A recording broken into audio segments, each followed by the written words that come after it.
The slope of Busavaya Mountain was as steep as a wall, yet somehow, huge maple trees managed to grow on it, along with trash generously scattered by human hands.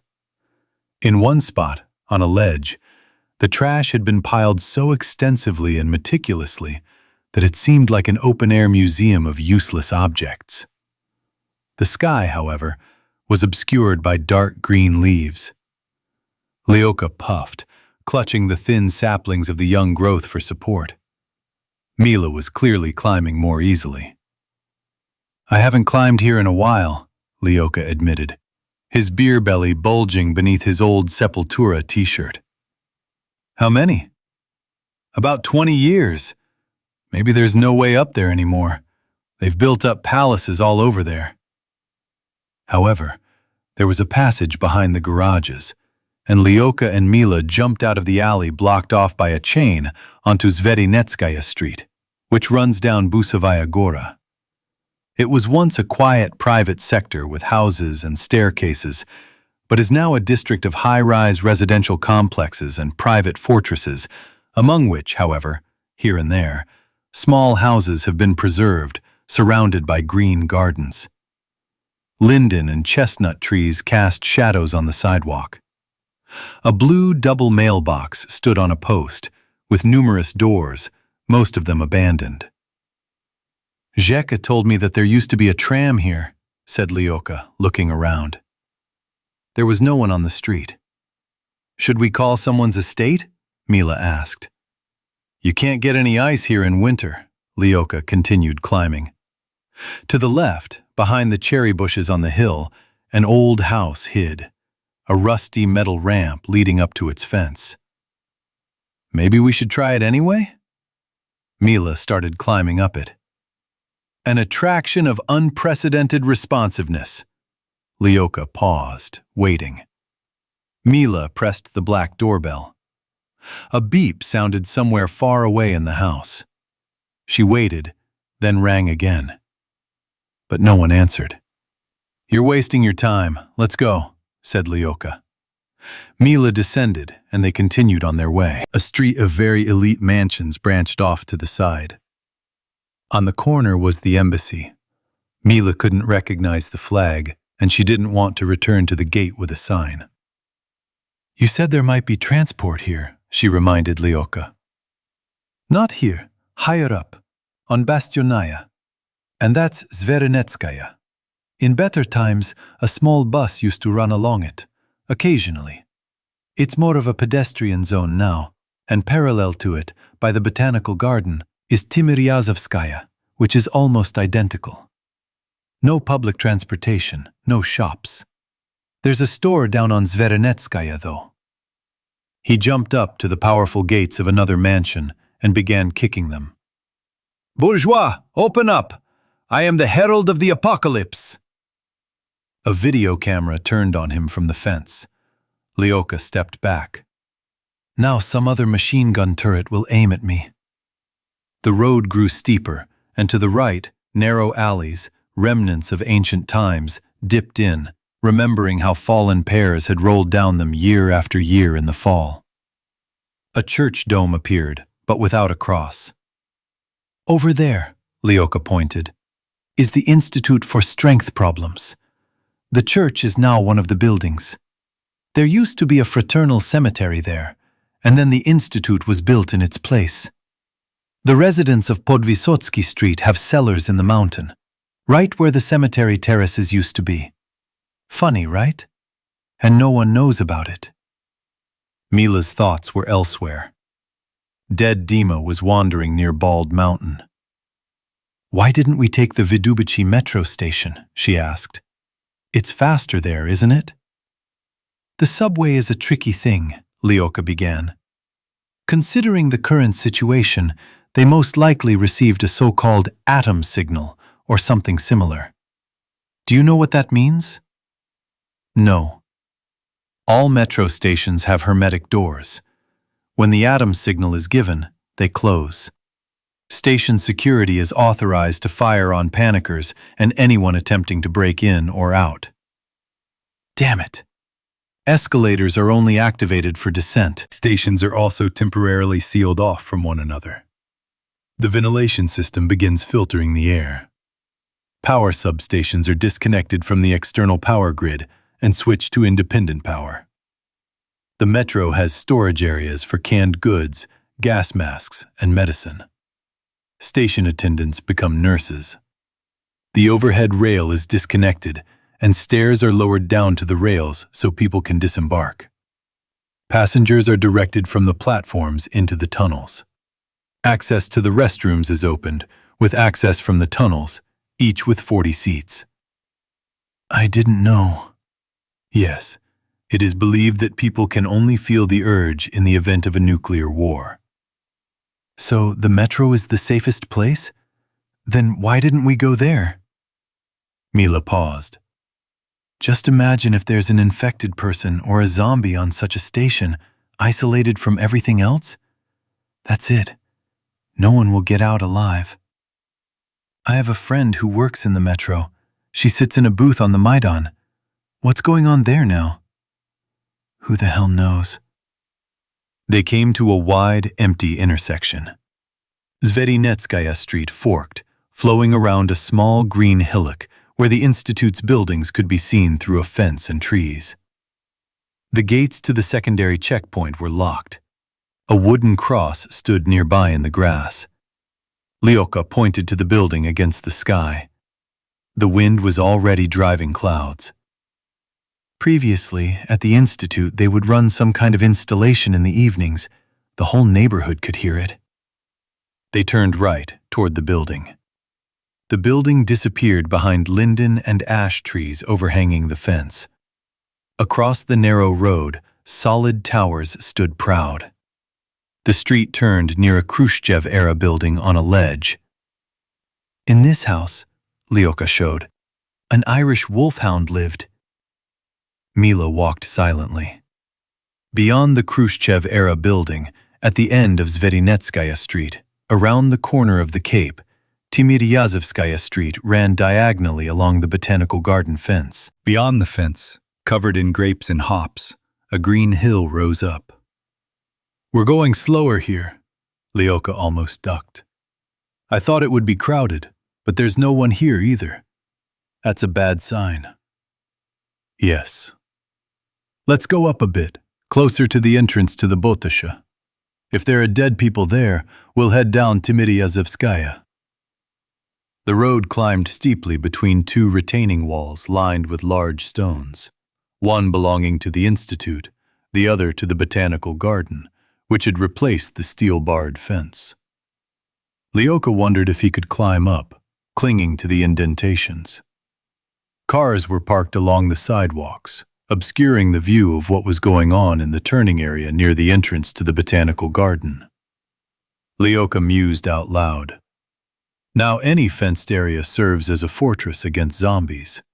If you seal off all the entrances and exits in Botash, it will become a true citadel. They were almost level with the Institute's main entrance, squat and lined with the same stone. On the other side, behind a spreading maple tree, peeked out the ticket booth, its roof like a giant mushroom cap.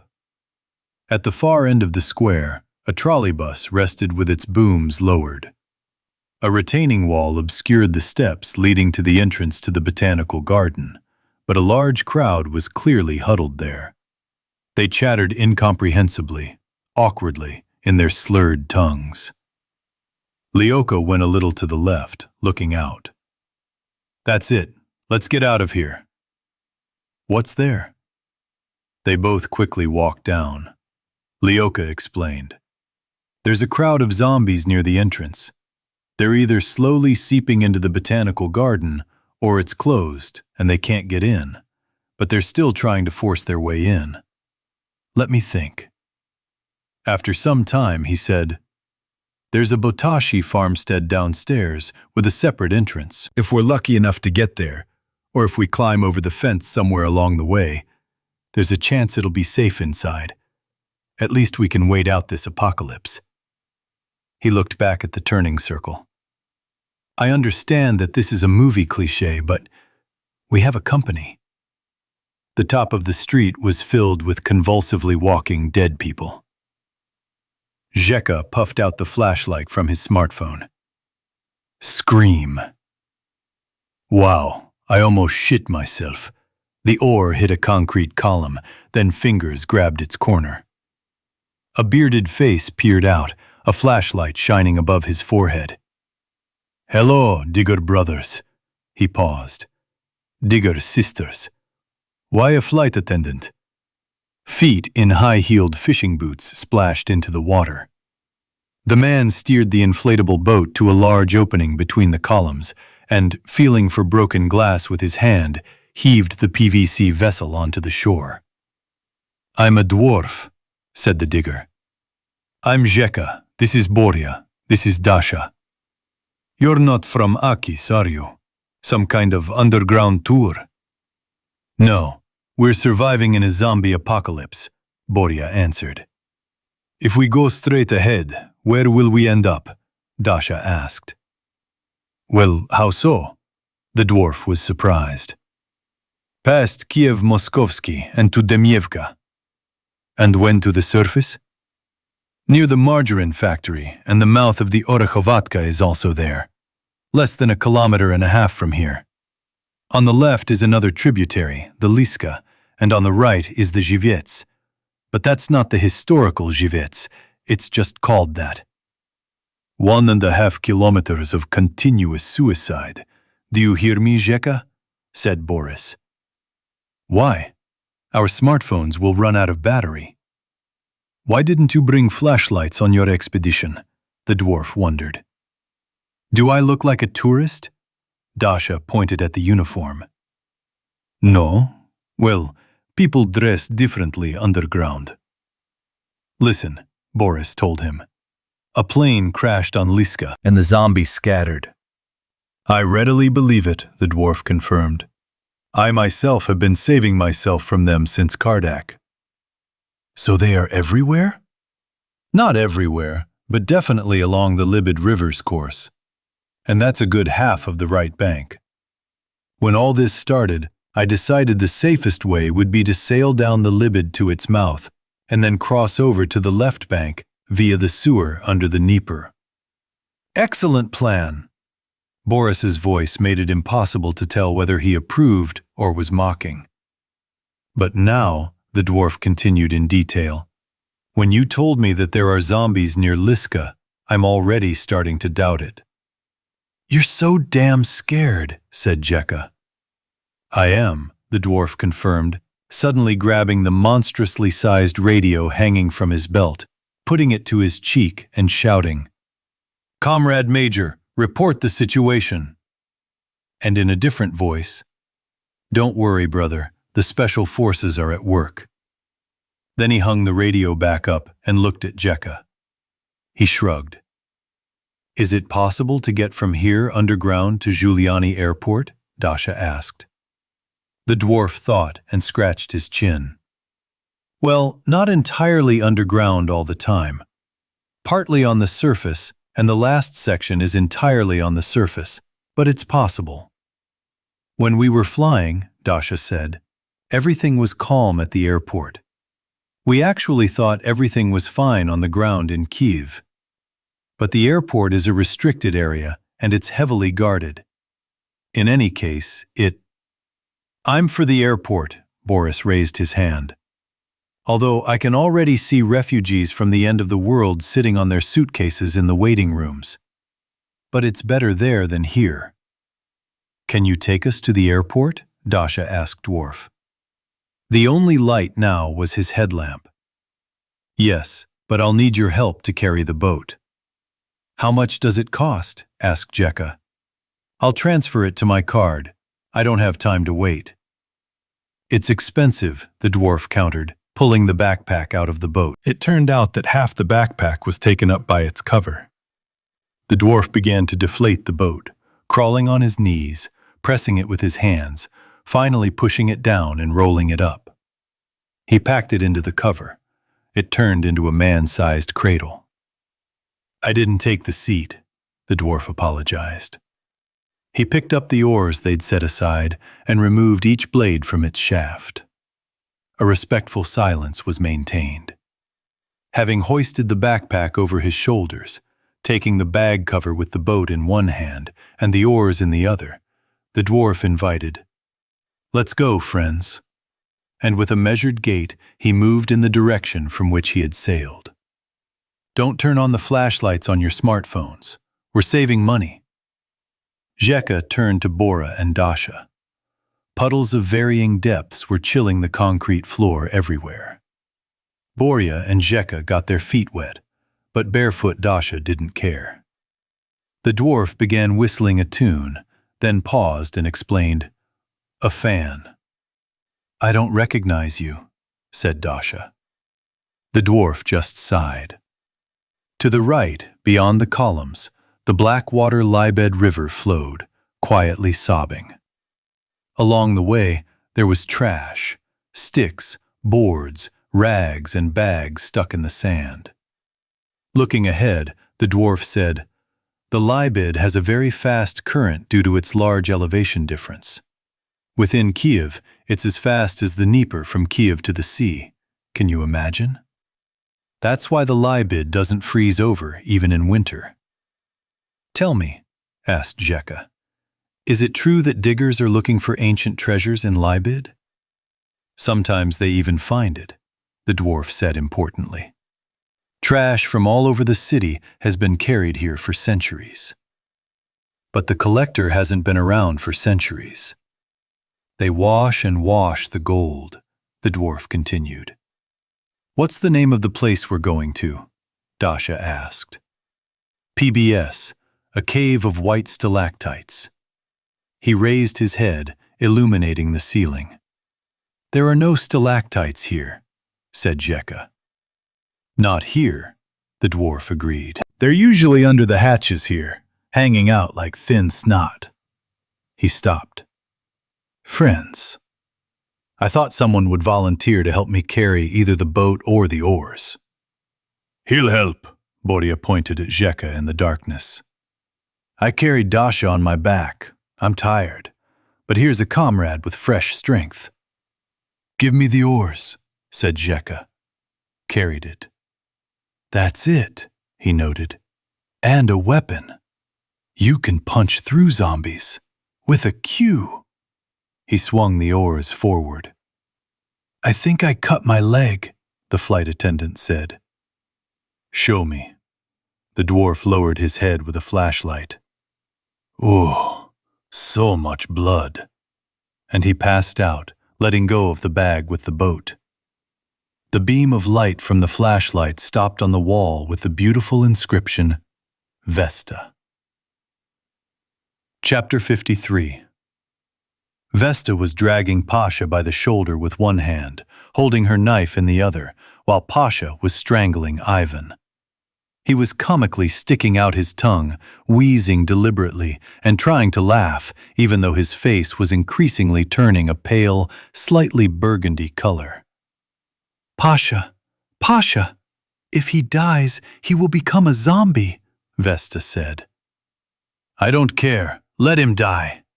Ivan's eyes were red from burst blood vessels. He was no longer trying to joke around, but was slowly settling down.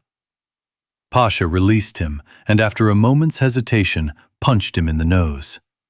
Vanya, clutching his face, doubled over. A splatter of red mixed with white dripped onto the concrete like kernels of corn.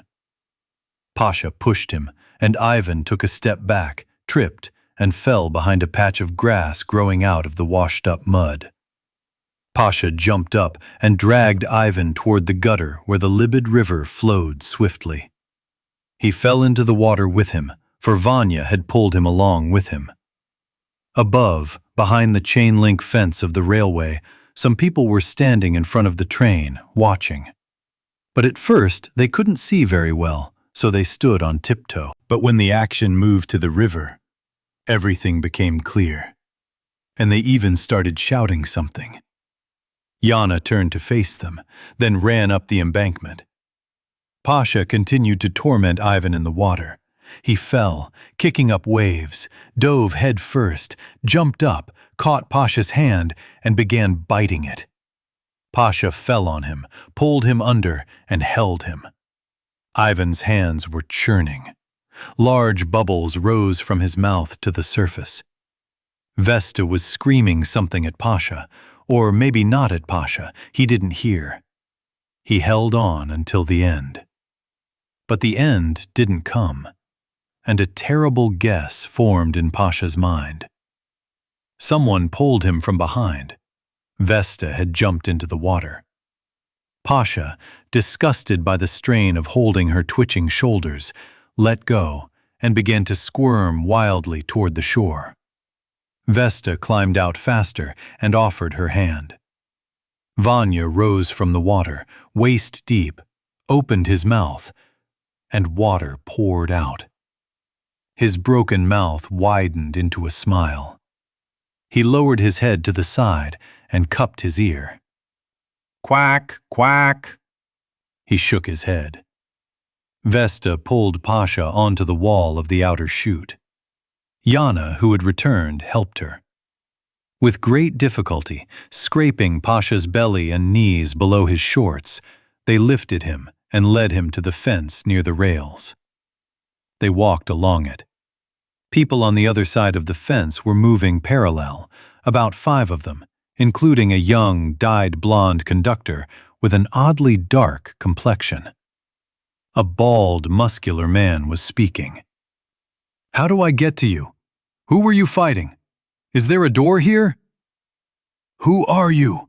Pasha shouted. "We're from the train," the conductor said.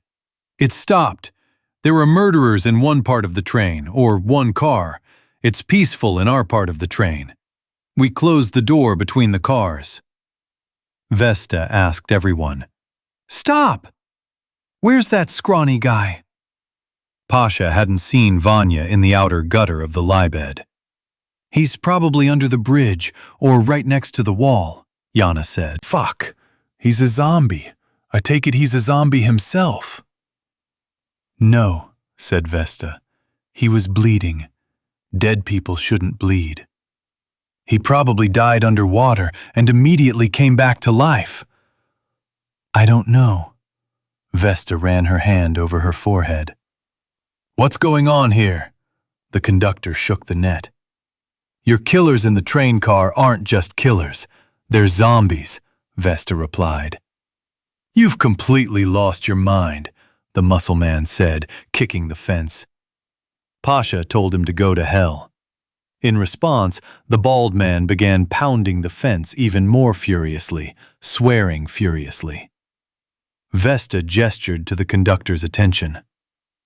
"As long as you're inside the fence, you're safe. You can walk to Protasov Yar station, right there." "I know," the conductor replied. "Or to Kiev Moskovsky. Or go all the way to the main station." "Where's better?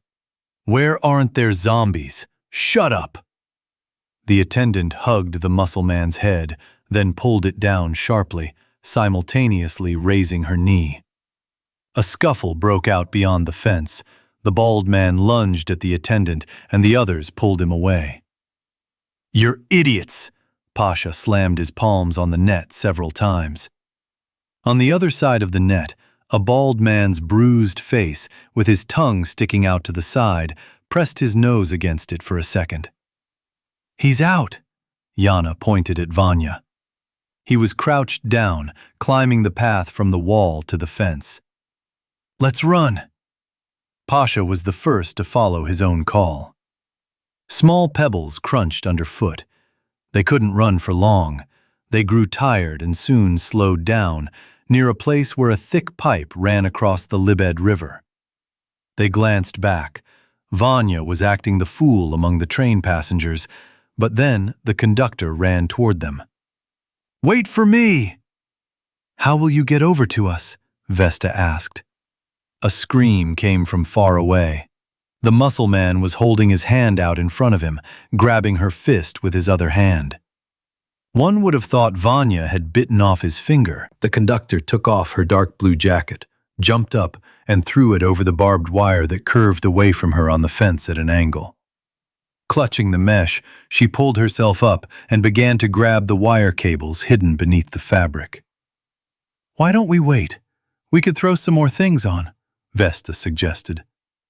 "No time," the conductor replied with a groan and swung herself over to this side. She landed and immediately crouched, then stood up and spread her arms. Voila! Then she picturesquely looked around with a bloodthirsty gaze. "Where are the zombies? Get in line, you sons of bitches." Chapter 54. The conductor introduced herself. "I'm Pooja." "Is that an Indian name?" Vesta asked. "Let's move further away," said Pasha, "before this freak runs after us." "And then I'll tell you the story of my life," the guide promised. She spoke at machine gun speed. "Brownie, on the other side of the Lybed River was a shopping center. Yana suggested crossing there via a pipe that spanned the river from one bank to the other." "Have you seen the old movie Zombie in the Supermarket?" Vesta hinted. "I don't see any people there at all. No people, no cars." "That's right," Pasha concluded. Finally, they passed the tail of the stopped train. Further downstream, several more similar pipes were visible, 2.5 meters above the floor of the outer trench, and the entire walls of the sewer were covered in graffiti. Once, before the fence was built along the railway, there was a metal bridge here, which people crossed from Lybedska Square to Dmievka. Then a struggle ensued, and the railings disappeared from the bridge, and then the bridge itself vanished. Then, risking their lives, people began crossing along 2 pipes running side by side, one thick and one thin, without any railings. Otherwise, they had to make a long detour across the Dmievka overpass. And then a double fence appeared along the tracks, forever blocking the shortcut. In front of the pipes, near a multi-stemmed willow, a concrete canal with a rapid, overgrown with marsh grass, joined the Lybed River on the right. The Sovka River flowed through it, erupting into a small, noisy waterfall. The air was permeated with the pungent smell of cleaning chemicals. The high wall of the Lybed River's outer trough here dropped almost to the water level. We went down into the lowland. "That goat Toxic," Pasha recalled, "said he tried water from the Sova." "So what?" Yana asked.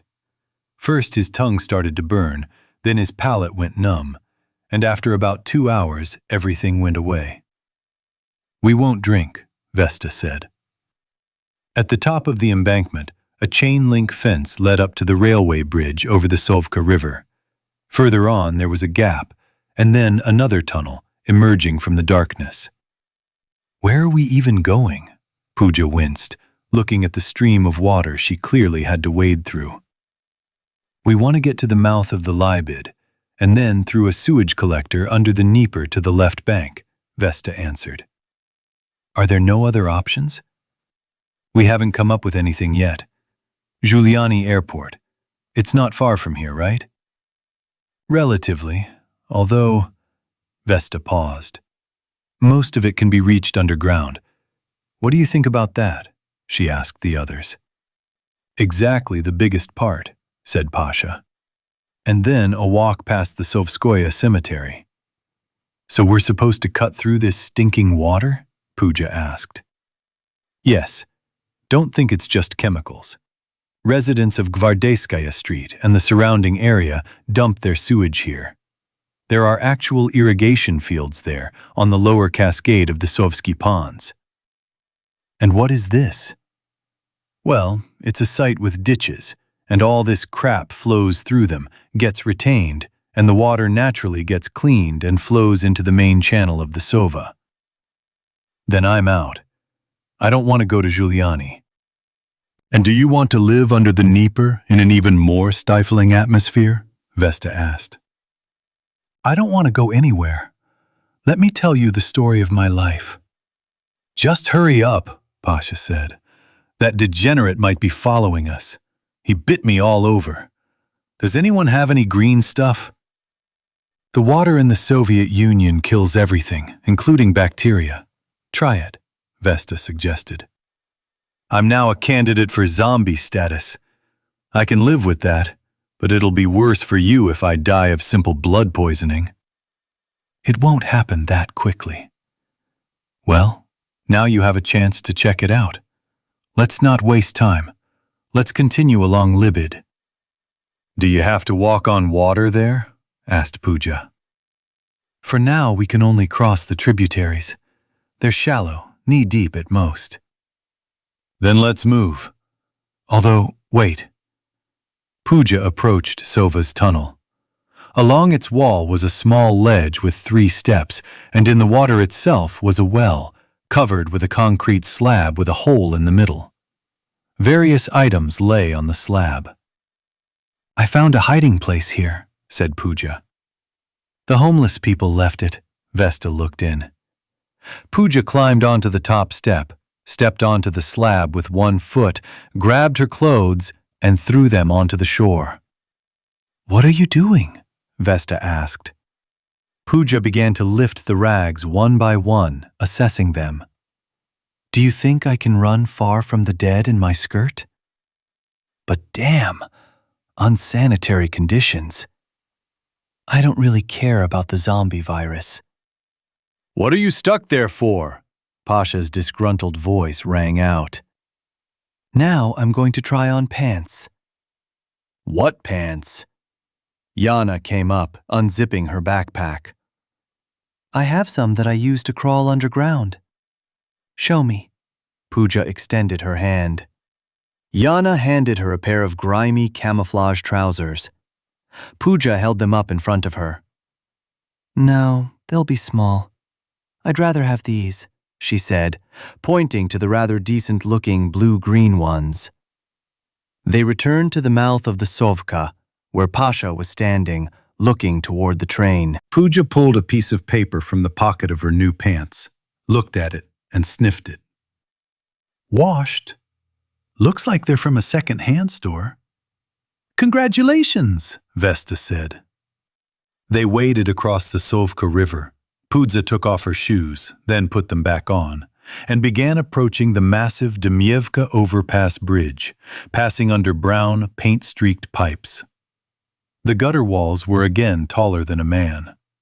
Branches of bushes hung from them. On the lower ones, and on the twigs sticking out from the gutter slabs, scraps of shopping bags fluttered in the wind. In places, piles of trash lay lingering on the grassy mounds. Pooja is a Tamil name, the conductor began. What is Tamil? Pasha asked. Tamil Nadu is a southern state of India, Vesta explained. Pooja was surprised. Oh, you know. I'm a fan of Rajini. Then you could see releases with my translations. Yes, that's right, I remember, Pooja, Vesta smiled. I thought it was a pseudonym. No, my mother is Tamil. She studied medicine in Kiev and married a fellow student here, a man named Kukmisterov. He's now a professor of sour cabbage soup. I last spoke to him a long time ago. I work as a train conductor and do some translation work on the side. And I saw that you also translate from Telugu. Only with subtitles. Ah. They passed in the shade under a silent bridge. On the left, above the gutter, stood painted garages. Further on, the Lybed River curved smoothly, its gutter pressing against these garages and separating itself from the railroad by a field. Along the right bank, above the concrete wall, bushes and low trees grew densely. Where did you learn these fighting tricks? Pasha asked. But that's another story. It's a pity we didn't meet you earlier. Pasha became sad. Who is this guy you dipped in the water? They emerged from under the bridge. Pasha didn't have time to answer. Wow! Yana pointed forward, a little to the side of the visible tops of the skyscrapers of Sapernaya Slobodka. The sky was filled with a thick gray haze, deflected towards the Dnieper. Looks like Liska is on fire, said Pasha. Maybe there are some artillery depots left there, Vesta suggested. What? They took it away a long time ago. It's burning like crazy. Wow! Pooja looked out from under her palm, shielding herself from the side sun. "And that's where we're heading," Vesta added weightily. "No, we'll just be passing by," said Pasha. "But it's still some kind of hell there. Any better suggestions?" "Well, now we turn left onto the railway highway and make our way to Busovaya Gora and Zverinets, so between us and Liska there will be a railway with its fence. So, we'll get to Telichka along the bottom. And then we'll see how the situation goes, and maybe we'll move on to the Kirpa or Patton Bridge." "So why did we keep walking along Lybed? We could have just walked along the top and shouted, 'We're here! We're walking food!' What difference does it make to you? You were bitten in Lybed too." Meanwhile, they continued inexorably following the river's current. Another bridge, smaller, a railroad one, with white parapet posts. Only the right bank of the gutter remained pedestrian, and they walked along it, while the left was sloping and heavily overgrown with bushes sprouting from cracks in the concrete. "And who was that bald guy whose face you punched?" Pasha asked Pooja. "He was already annoying on the train. There are people like that. He's been nagging me since Kharkov. And when the train stopped and the murders started in the next car, and by the way, the connection with the train conductor was lost, I couldn't calm that bald guy down. He was angry, demanding something, then started pushing me. I held back then, even though I really wanted to shove his face into the toilet. And I could have. I readily believe it." Beyond the bridge over the Lybed lay a pipe crossed by desperate men. Then another bridge. "Why are there so many bridges here?" asked Pooja. "This one goes to the margarine factory and the Karl Marx factory. It's a single track with a switch," Vesta explained. Ahead, a concrete structure appeared, disappearing beneath the surface of the earth, with 3 entrances separated by partitions. The inner gutter of the Lybed River flowed into the middle, and the banks of the outer one, like roads, went underground on both sides, separated from the river by rectangular columns. On the right, preceding this, a smaller trench joined Lybed from the side portal, through which seemingly clear water flowed. "What is this miracle?" Pooja had a day of questions. Pasha got ahead of Vesta. "The entrance to a part of the Lybed collector, diggers call this part PBS, the Cave of White Stalactites. We'll walk along it for several kilometers," Vesta said. "And what's on the right?" "This is where the Orokovatka River flows in. It flows from Golosevsky Park. From a pond like that near the Holosivska metro station, right?" "Yes." After crossing the shallow mouth of the Orokovatka River, they stopped at the very entrance to the Cave of White Stalactites. A concrete dampness and coolness wafted from within. "Well, we're heading into the darkness," Vesta said, turning on the flashlight. "Although we strive for the light," Yana clicked hers. Pasha put on his forehead lamp and lit it. "And me?" asked Pooja. Vesta gave her her spare. The Lybed River rolled here in greenish-yellow transverse waves, and the clear water of the Orokovatka, falling from a height of 1/2 meter, created a constant roar. Ahead in the darkness, countless mosquitoes swarmed. "Can you hear that?" Yana asked. "There are still cars driving on the highway above us. Not many, though." After a brief metallic impact, a shadow hung over them, a dark object flying over their heads from the roof of the PBS portal.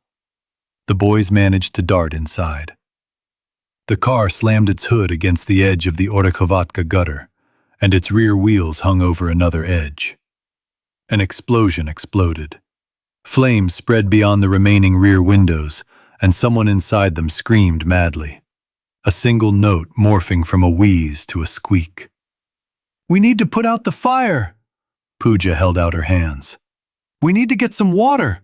There's water everywhere!" "Okay, let's move on," Vesta urged her. "How did it go?" "Are you going to call an ambulance?" Vesta suddenly started screaming at the top of her lungs. Call the fire department? Drag the burned victim, if he's alive, to the hospital? Where are you living now?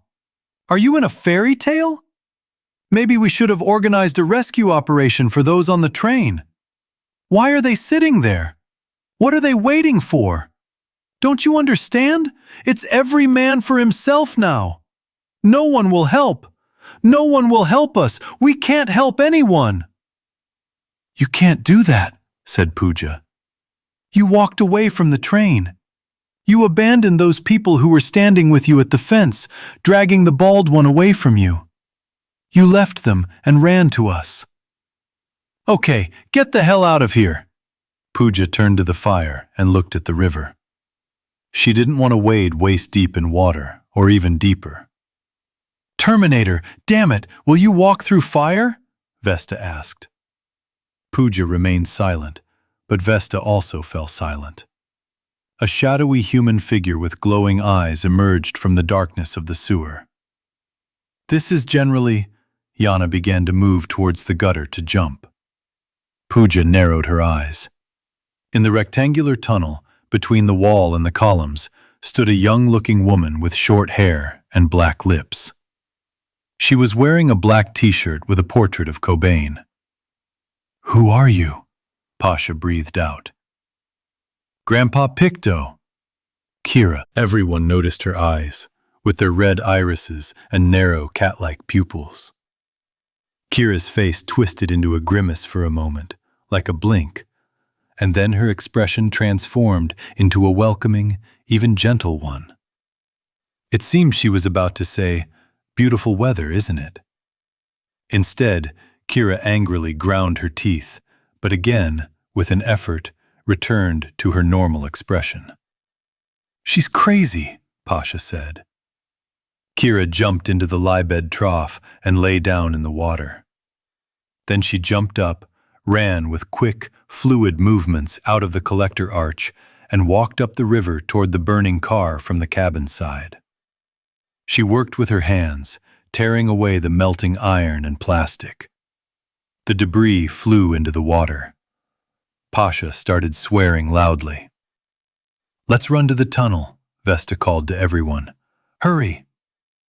Moving away from the light through the puddles, they looked back and saw that Kira had pulled a charred, terrible body out of the car and was turning its head from side to side as if examining it. Arctic fox, repeated Pooja.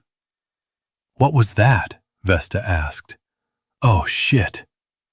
Pasha forgot about his wounds, about everything, and ran with athletic precision.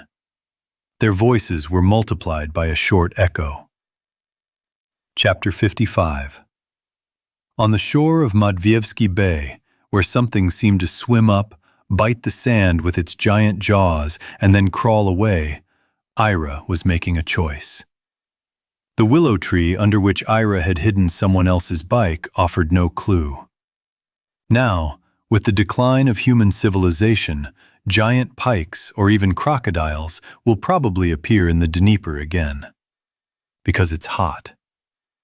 Ira finished her flask and filled it with more, lowering it into the river.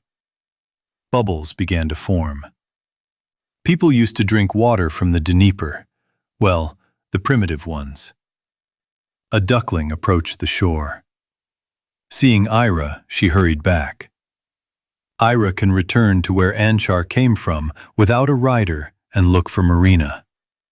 Or she can continue on to the nudist beach. What if, when she lifted the bike and grabbed the handlebars, a solution came to her mind? But the only thought that came to her was that she was tired and could only go one way. Not backtrack over the potholes, zigzagging somewhere and then back again and on. A wind was picking up from the right bank. Ira was already climbing into the saddle when she spotted something light out of the corner of her eye in the bay. She took a closer look. It was carrying, very slowly, an overturned kayak. Ira wanted to wait. Maybe the boat would wash ashore, or at least closer so she could paddle to it. But then she realized she needed oars. Otherwise, what would she do? Paddle with her palms? And it would be easy to capsize. She wheeled her bike alongside her, gathering her strength. The speedometer on her bike computer showed a paltry 1.5 kilometers per hour. She hesitated. A thought crossed her mind. Get a kayak and float, simply holding onto it like an inflatable mattress. Ira hopped into the uncomfortable saddle and rode at a snail's pace. In places, she'd stumble into the sand, become overloaded, and then she'd be walking again, pushing the bike. She finally realized she'd expend less energy if she continued on foot, and anyway, she wouldn't be able to hide from anyone on a bike if she needed to. The road, 2 paths with grass between them, became a little better again, and Ira set off. Fortunately, there was shade everywhere, the trees leaning over the dirt road itself. At another sandy patch, she stopped and placed her bike in the bushes, removing her water bottle. Walking without a bike proved easier. Invisible birds whistled in the silence. The further Ira walked, 10 minutes, 15, 20, along the monotonous road, which occasionally turned from side to side, her mind filled with the anticipation of a grim demise. If there wasn't a boat at the beach, it was a dead end. Ira emerged into a clearing, edged by pine trees. Then the road continued through a pine forest, which ended, and the deciduous forest rustled in the wind again. The dirt road plunged into puddle-filled pits and bulged into mounds of mud, and the shoulder was impassable, obscured by thickets. Ira carefully skirted a café au lait puddle. It looked like a lake. She tried to walk steadily, slowly, as if strolling through the center of the city. It occurred to her that the space had stretched out and that now there would be an eternal succession of these quicksands and clearings. But the area cleared into a field with neck-high grass and scattered poplars. Ahead, on a vast sandy crossroads, beyond the pines and oaks, a shabby, flat-roofed building appeared, nestled among the grasses beneath the tall trees. Graffiti adorned the walls, and bars gleamed on the glassless windows. Digging into the sand, Ira began to walk around the little house, saw an empty doorway, and by the smell, realized it was a toilet. "It's not all that bad," Ira said. The toilet looked like a triumph of man in the raging kingdom of nature. "That's right. There's nothing to litter." Ira moved on. A flat beach with patches of grass here and there in the sand. 2 awnings, poles with beamed roofs and taut netting, provided free shade. A blue changing cabin, incongruous for a nudist beach, was visible. Ira noticed a similarly colored house, almost plywood, with a gable roof, behind a wooden fence in the ubiquitous blue. Ira stood under the awning. The house was very close, and from here it looked like a jumble of outbuildings. Down below, someone had leaned sheets of slate against the walls. Far behind, in a gap between the trees, the metro bridge loomed, its spans humping, and the Lavra bell tower, like a rocket, jutted into the sky. Along the beach house, planks laid for convenience, fastened together to form a path. The water itself disappeared further away, behind the bushes. Ira walked along planks through the thicket and found herself on a strip of sand that transitioned into a deposit of silt and rotten stems. Further on, a viscous silt sludge descended all the way to the water, and a couple of meters from the shore, everything was choked with water lilies. Frogs croaked furiously. On the opposite bank, slightly to the left, was a beach unlike the main city beach so familiar to Ira. The people seemed very small from here, but from their strange movements, she realized they were zombies. Ira strained her memory. Yes, that's not Hydropark Island, but the adjacent Dolobetsky Island connected to it by a bridge. It's just that the bridge isn't visible from here. She glanced in the other direction, at the shore, where boats, floating restaurants, and piers were moored in front of the trees. This was the Hydropark itself. The distance to it seemed even greater to Ira than to the beach with the dead. Here was a dead end. The acacia bushes on the left began to stir. Several naked corpses, arms outstretched, were wandering toward Ira. Others emerged, pushing through the reeds near the shore. High in the sky, a fighter jet flew, leaving a white trail behind it. The sun was already beginning to sink. It would shine for a little while longer and then go down. The wind sent strong ripples across the water. Ira wanted to take off her sneakers and put them in her backpack, but she only managed to remove them before the zombies were very close. She dropped her shoes, shrugged off her backpack, and waded into the water through the slippery, deep mud. The bottom became completely soft and sticky in the water, and she could feel the shells beneath her feet. Ira shuddered inwardly. She remembered and pulled her smartphone out of her pocket. How was she supposed to swim? Hold it above her? It wouldn't work. She turned on the screen and peered at Pechersk's phone number, trying to remember it. The dead were approaching, already entering the water. One slipped, fell, and struggled to rise with a strained, "Ugh." Ira detected discontent in his groan. There was no time to call Pechersk, even one last time. She began walking forward, gradually sinking in, waist deep, shoulder deep, her hand holding the phone outstretched like the Statue of Liberty. She pushed off the mud and tried to swim like that. The thick barrier of lilies climbing up from the bottom was a major obstacle. All her thoughts were focused on her smartphone. Don't get wet.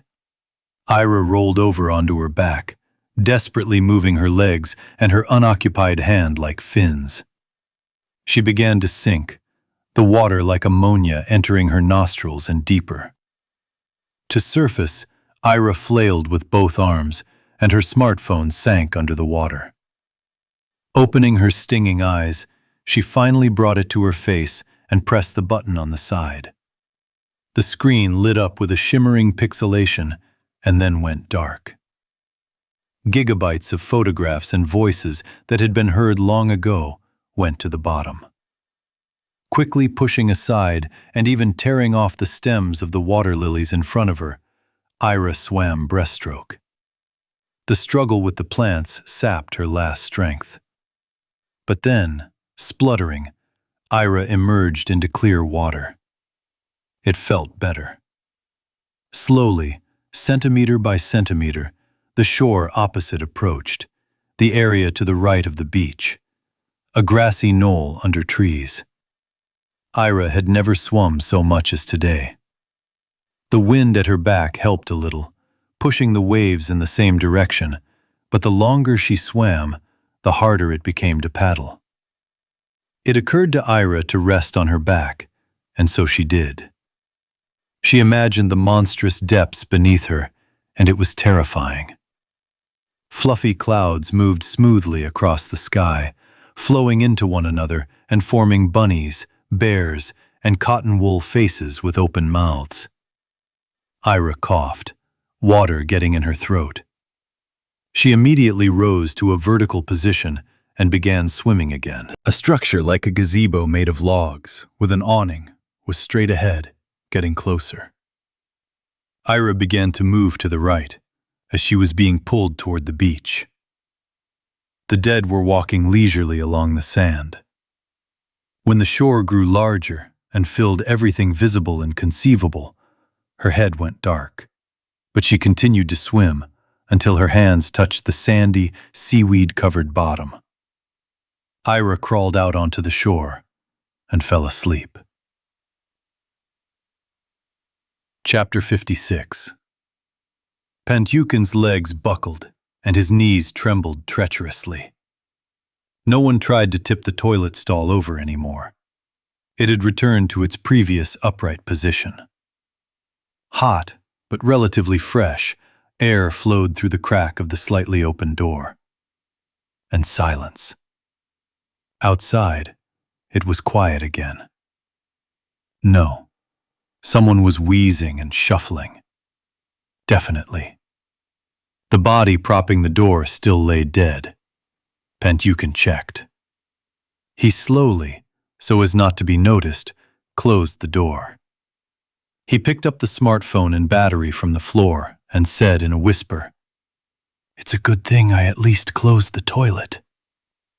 He inserted the battery into the phone's casing almost by touch. He should have turned it on, but that might drain it completely. Come what may. Pentukin held down the button and waited for the battery to load. The charge indicator was a desperate red and empty.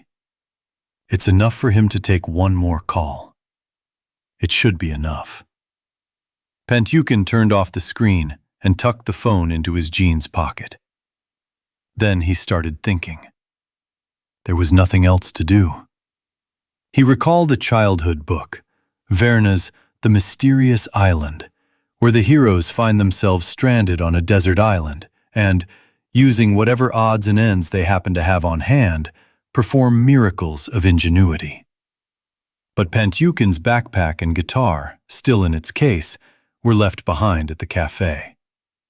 He'd used the left breast pocket of his tennis shirt as a wallet, but in the other, there, coiled in a small bag, lay a bass string, the thickest one. My imagination immediately conjured up a noose. But who to crush? However, the thought woke up and began to work. Use a coin to loosen the screws on the hinges holding the door in place. The hinges were hidden behind the door frame. Crap! Take apart the toilet, pull it out of its socket. There should be some kind of container underneath it. Turn it to the side, get to the ground. Finally lift the stall. Freedom. The plastic platform housing the toilet seemed solid, but bolts were inserted into grooves on the sides, from the outside, so their heads were outside the cubicle. If he pushed them out, Pentukin would free the platform and be able to move it. Pentukin glanced around the rest of the toilet for bolts. Similar, smaller bolts lined the perimeter of the white, light-transmitting ceiling. There were many of them, but escaping through the roof seemed like the way out. All that was needed was to knock out the bolts. But how could they do that if only tiny navels were sticking out? The length of each bolt was precisely chosen to be just enough to cover the thickness of the lid's rim and the toilet wall, with just a tiny bit of extra room. The lid overlapped the rim, resting on top of the cubicle frame, leaving a small gap between them. This is where Pentukin realized he was a genius. If only it worked. If only it worked. Taking the bass string in his hands, he bent part of it. The string resisted, but Pentukin prevailed. The result was a string that curved into a crook. Biting his lower lip, Pentukin carefully slid the string into the gap near one of the bolts. He twisted it. The end of the string emerged from the gap again, thus trapping the bolt in a loop from below. Pentukin pulled the string further, ensuring both ends were held evenly in his hand. He wound it around his fingers and pulled, simultaneously pushing the cap away from him near the rim. Slowly but surely, the bolt rose, its tip emerging from the plastic wall of the booth and wedging itself at an angle between it and the rim where the head remained. There were a hell of a lot of bolts, 4 or 5 on each side, but Pentukin calmly, as if immersed in meditation, bent them one after another, freeing the roof. Everything worked out, and when freedom was so close, he was afraid to lift the white piece of plastic above himself. Now it's all simple. Stand on a raised platform, lift the roof, somehow jump, pull himself up, and roll over. He decided to call Ira first. She shouldn't sail across the strait. She should stop and look for a safer route. She could save herself somehow. Pantyukin dialed Ira, but the person was out of range. Okay, things are getting complicated. Come on, think about it. If she died, the phone would still work. So she's, damn it, floating in the water, and the phone's dead. Where is she swimming? Toward him. She needs to meet her, but there are two options. Either Ira crossed to Dolobetsky Island and then would cross the bridge, or she swam from Dolbichika, the nudist beach, straight to Hydropark. But the riverbed is wider there, and she would choose the easier route. To Dolobetsky Island. He needs to go to the bridge. Pantyukin lifted the lid and peered out into the zombie apocalypse. The poetess Avarina was wandering aimlessly across the blood-stained concrete slabs, her head bowed. A ragged wound, flesh exposed, was bleeding on her neck. A man in a t-shirt and baseball cap sat by a shawarma van, gnawing on his own hand, removing it from his mouth to examine it. The door to the Budgie Cafe pavilion was open. Pantyukin, panting, climbed out of the booth, jumped to the ground, and ran there. He had to shield himself from the bright light with his hand, and his legs wobbled from the unaccustomed movement outside the small square.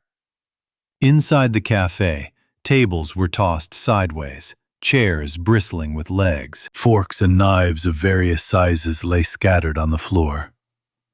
Pantyukin picked up the longest one and tucked it into his belt. He went to his things. He uncased his bass guitar, shoved the case into his backpack, and donned the last one. He slung the guitar, a heavy Soviet Ural, over his shoulder, its long neck upturned, the color of cherry gum, and was about to stroll out of the cafe with a casual, heroic stride, when he heard a groan from behind the counter. Chapter 57. When Ira awoke, she was left with a feeling of omnipotence and a fading memory of how she could exist in two states, flesh and spirit. In spirit, she understood the essence of things, how they worked, and imbued with this knowledge, she accomplished the extraordinary, leaping tens of meters and running faster than the wind. But each time, this didn't last long. Ira would transition into the flesh, not immediately, but gradually, quickly. And then the world, limited by her usual senses of sight, smell, and hearing, became easier to comprehend. This also happened. Landing after a long jump, she regained flesh before she even touched the ground, causing her to fall and hit her knee painfully. Now that leg hurt too. Ira lay on her stomach on the sand, on a small beach that sloped up to a poplar grove. It was a different beach, not the one she'd seen from the other shore, but a little off to the side. Deserted. The yellowish waves lapped softly against the sand fortress built right by the water's edge, eroding the wall. Ira noticed some abandoned shoes and black sneakers by the tree. Perfect timing. She walked over and placed her foot next to them. It wasn't clear whether they were men's or women's, but they were about her size. It turned out her feet were still damp, meaning she hadn't been there long and hadn't had time to dry. Right, we need to get to the bridge. But her omnipotence didn't leave her. Ira, sneakers in hand, walked along the shore on the wet sand. She walked with her head slightly hunched, looking into the green thicket and shifting her gaze from one bush to another. She felt like a hunted wolf. This is probably how all surviving humans will soon walk. Always in fear, always on guard. Further on, the shore was completely covered by bushes, and beyond them began another beach, this one larger. Swarming with zombies. That's putting it mildly. Ira crouched down and peered cautiously at the scene, gently pushing aside the acacia branches that were fluttering in the wind. No, before her was only the threshold of the beach. A shore indented with small coves, grassy at the edges, pockmarked with the dents of thousands of feet. A wind blew, making both the poplar and the ash trees sway. Ira noticed to the right, deeper into the grove, the fence of an open-air cafe, and beyond that, a log gazebo with several hookahs and inflatable chairs. Several corpses shuffled awkwardly between the low acacias along the shoreline and the fence. An elderly man in swimming trunks and a cap, a girl in a skimpy bathing suit, and an athlete with a disfigured face crawling on all fours, moaning. Crouching, Ira waded through the water, hidden by the acacias. The thicket was interrupted by a sharply angled washout opposite the gazebo. To the left, 3 trees grew on a hump, and off to the side, a long wooden table with benches along it. Abandoned belongings lay scattered near the trees.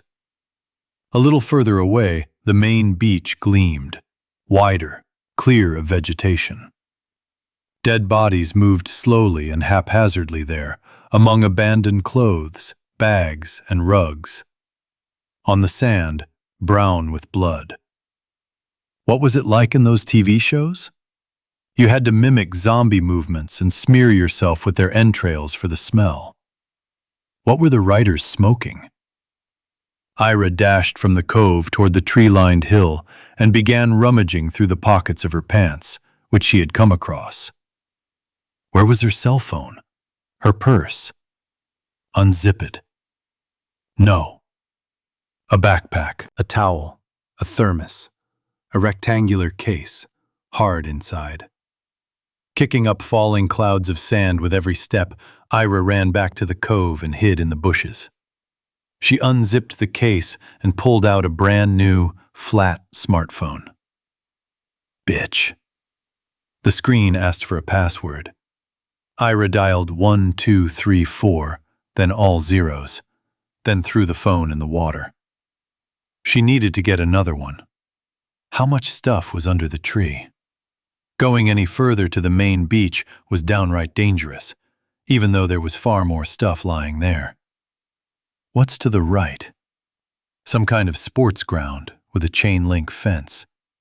Ira made another foray to the 3 trees, grabbed her bag, her messenger bag, and another backpack, returned with them behind the acacias, and, in a tiny clear patch of sand, emptied the contents.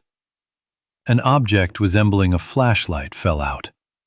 Ira recognized it as a stun gun, but there was nowhere to put it. Her cycling shorts and t-shirt had no pockets. She slung the messenger bag over her shoulder and hid the stun gun inside. In the second backpack, she found another phone. A push-button, metal, Chinese. Under the display, proudly displayed, Nokla. Ira turned it on. No password or PIN request. A weight lifted from her heart. Now I need to remember Pantyukin's number and dial it. What if the call drains his phone? Maybe I should get to Hydropark first and then contact him? Rummaging through her bag and backpack, Ira found a penknife with a red handle and a white cross on it, a glasses case, and other useless junk. She took the knife. Ira's eye fell on something planted in the water right by the shore. She waded toward it. It was a glass bottle of tarragon, cooling. The bottle opener in the knife came in handy. Ira drank the contents of the bottle, taking breaks. I got out to a dry place and put on my shoes. Omnipotent, Ira wanted to run somewhere there, deeper into the shore, to reach the road that would lead her to the bridge to the Hydropark. The Venetian bridge. The dead wouldn't catch her. They moved slowly and were slow to think. It would be enough to maneuver between them, as she had already done on her bike, and on foot it was even easier, more maneuverable. But when she ran there, to the sports ground, there was only one zombie there, stupidly staring near the net. She realized that her omnipotence had left her, and her legs were barely moving from fatigue. Noticing her, the dead turned to her and began pursuing her, drawn one after the other. In games, things usually slow down terribly, but the dead didn't slow down. They stirred animatedly and quickened their pace. Ira turned away from the beach. Concrete paths, benches, trash cans. Dead people sit on the benches, pretending to converse, but in reality aimlessly shaking their heads back and forth, idle gapers in the shade of poplars and aspens. Dragging the incoherent crowd along with her, Ira ran toward a large square restroom where a man, a woman, and a person in a wheelchair were depicted on the wall. Beyond that, a rise in the road was visible, leading off to the side. Ira realized that must be where the bridge was. She gritted her teeth and, lowering her head, ran there. A huge letter M stood by the side of the road, signifying something unknown. A slab road ran between the poplars, straight up to the sky, climbing along the embankment.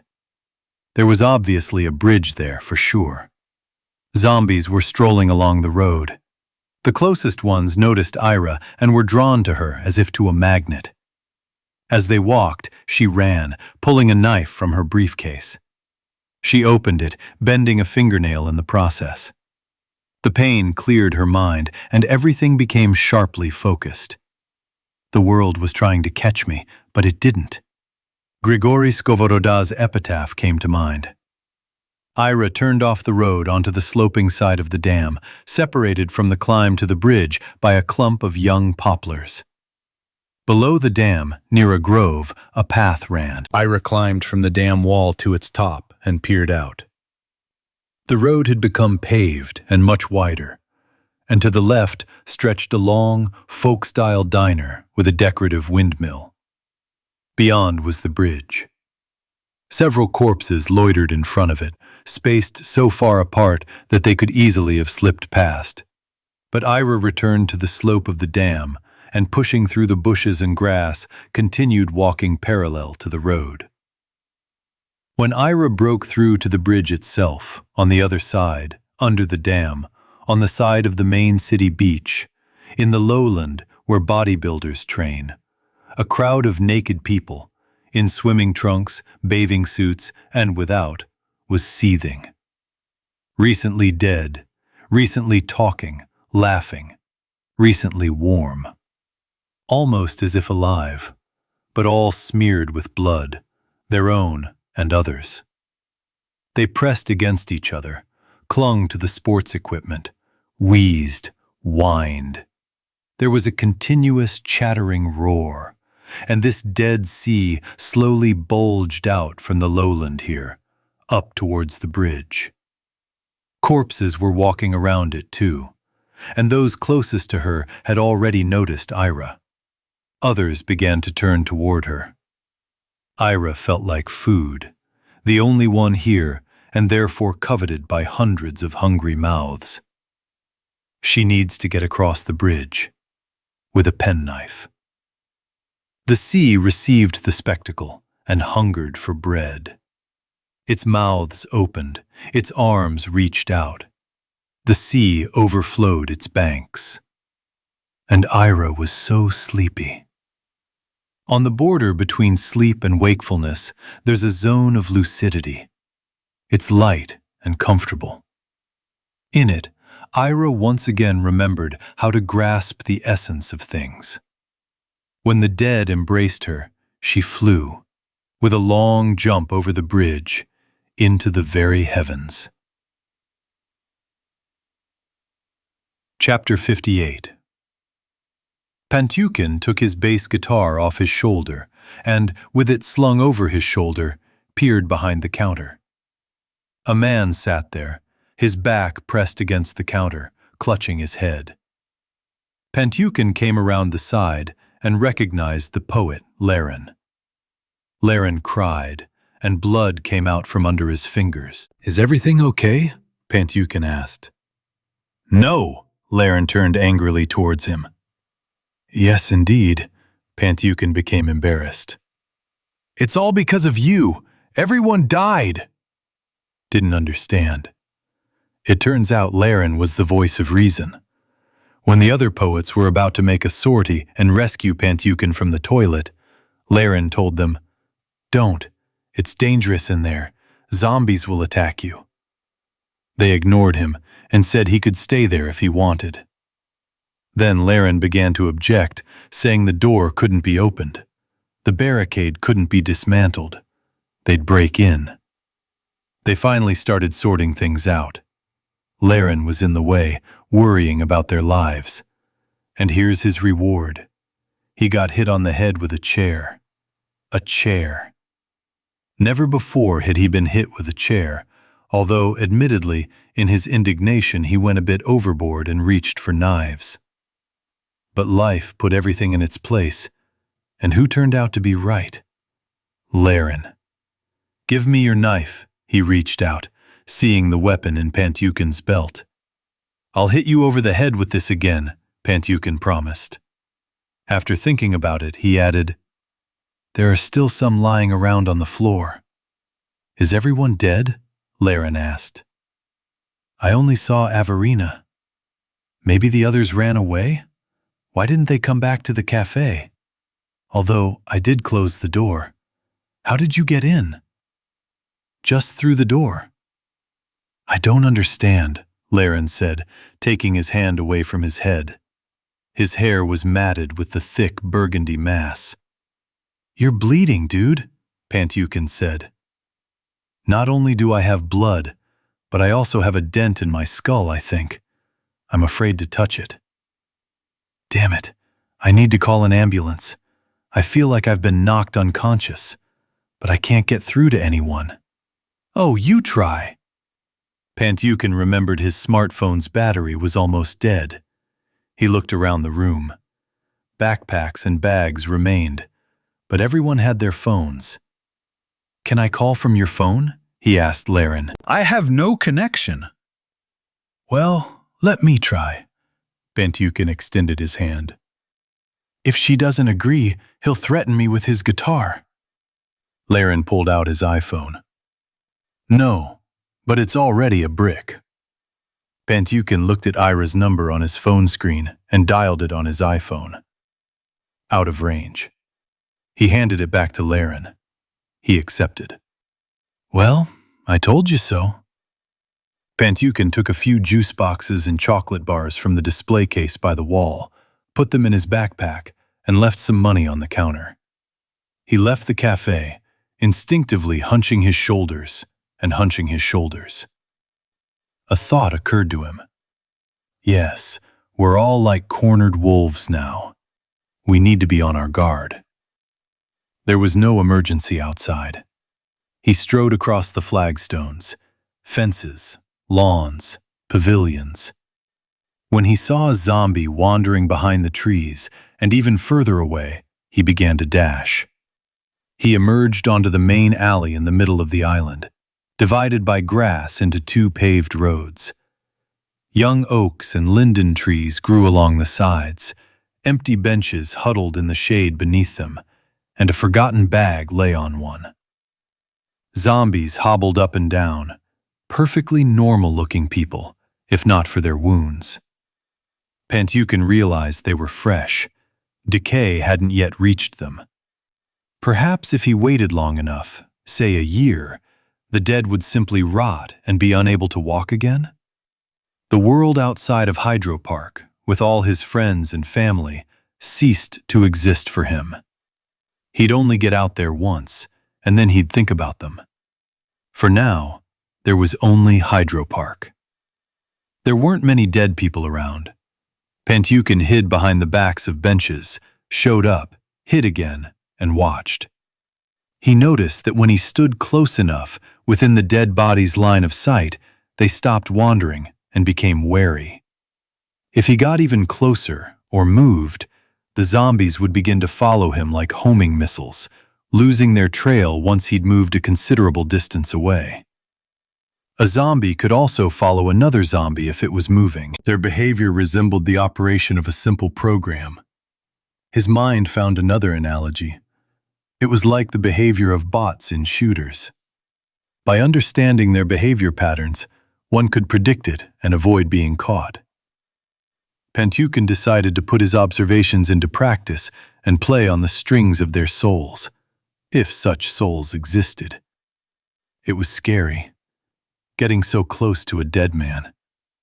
About 10 meters from the bench stood a plump young man with a receding hairline, gray eyes behind glasses, a mouth smeared with blood.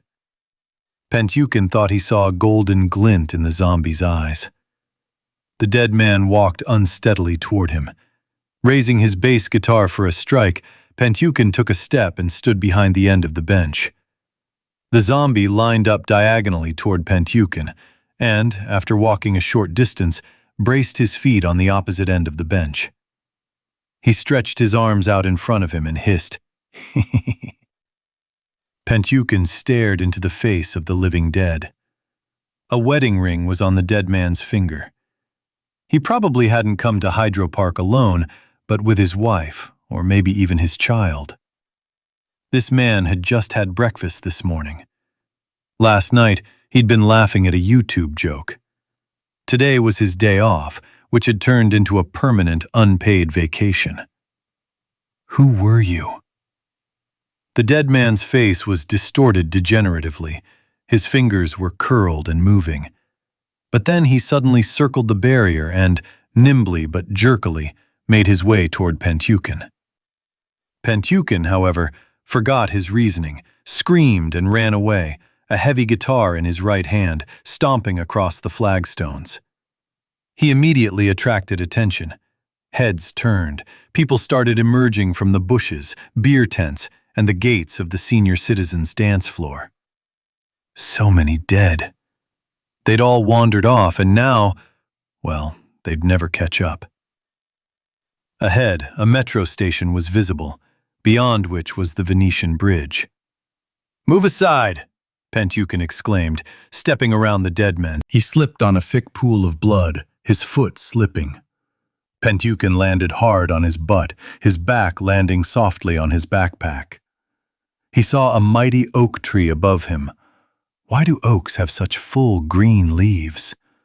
And the dead leaning over predatorily, arms outstretched, mouths gaping.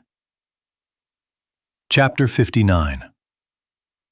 Ira tossed herself from her sleep and, leaning forward, stumbled across the asphalt, falling head first.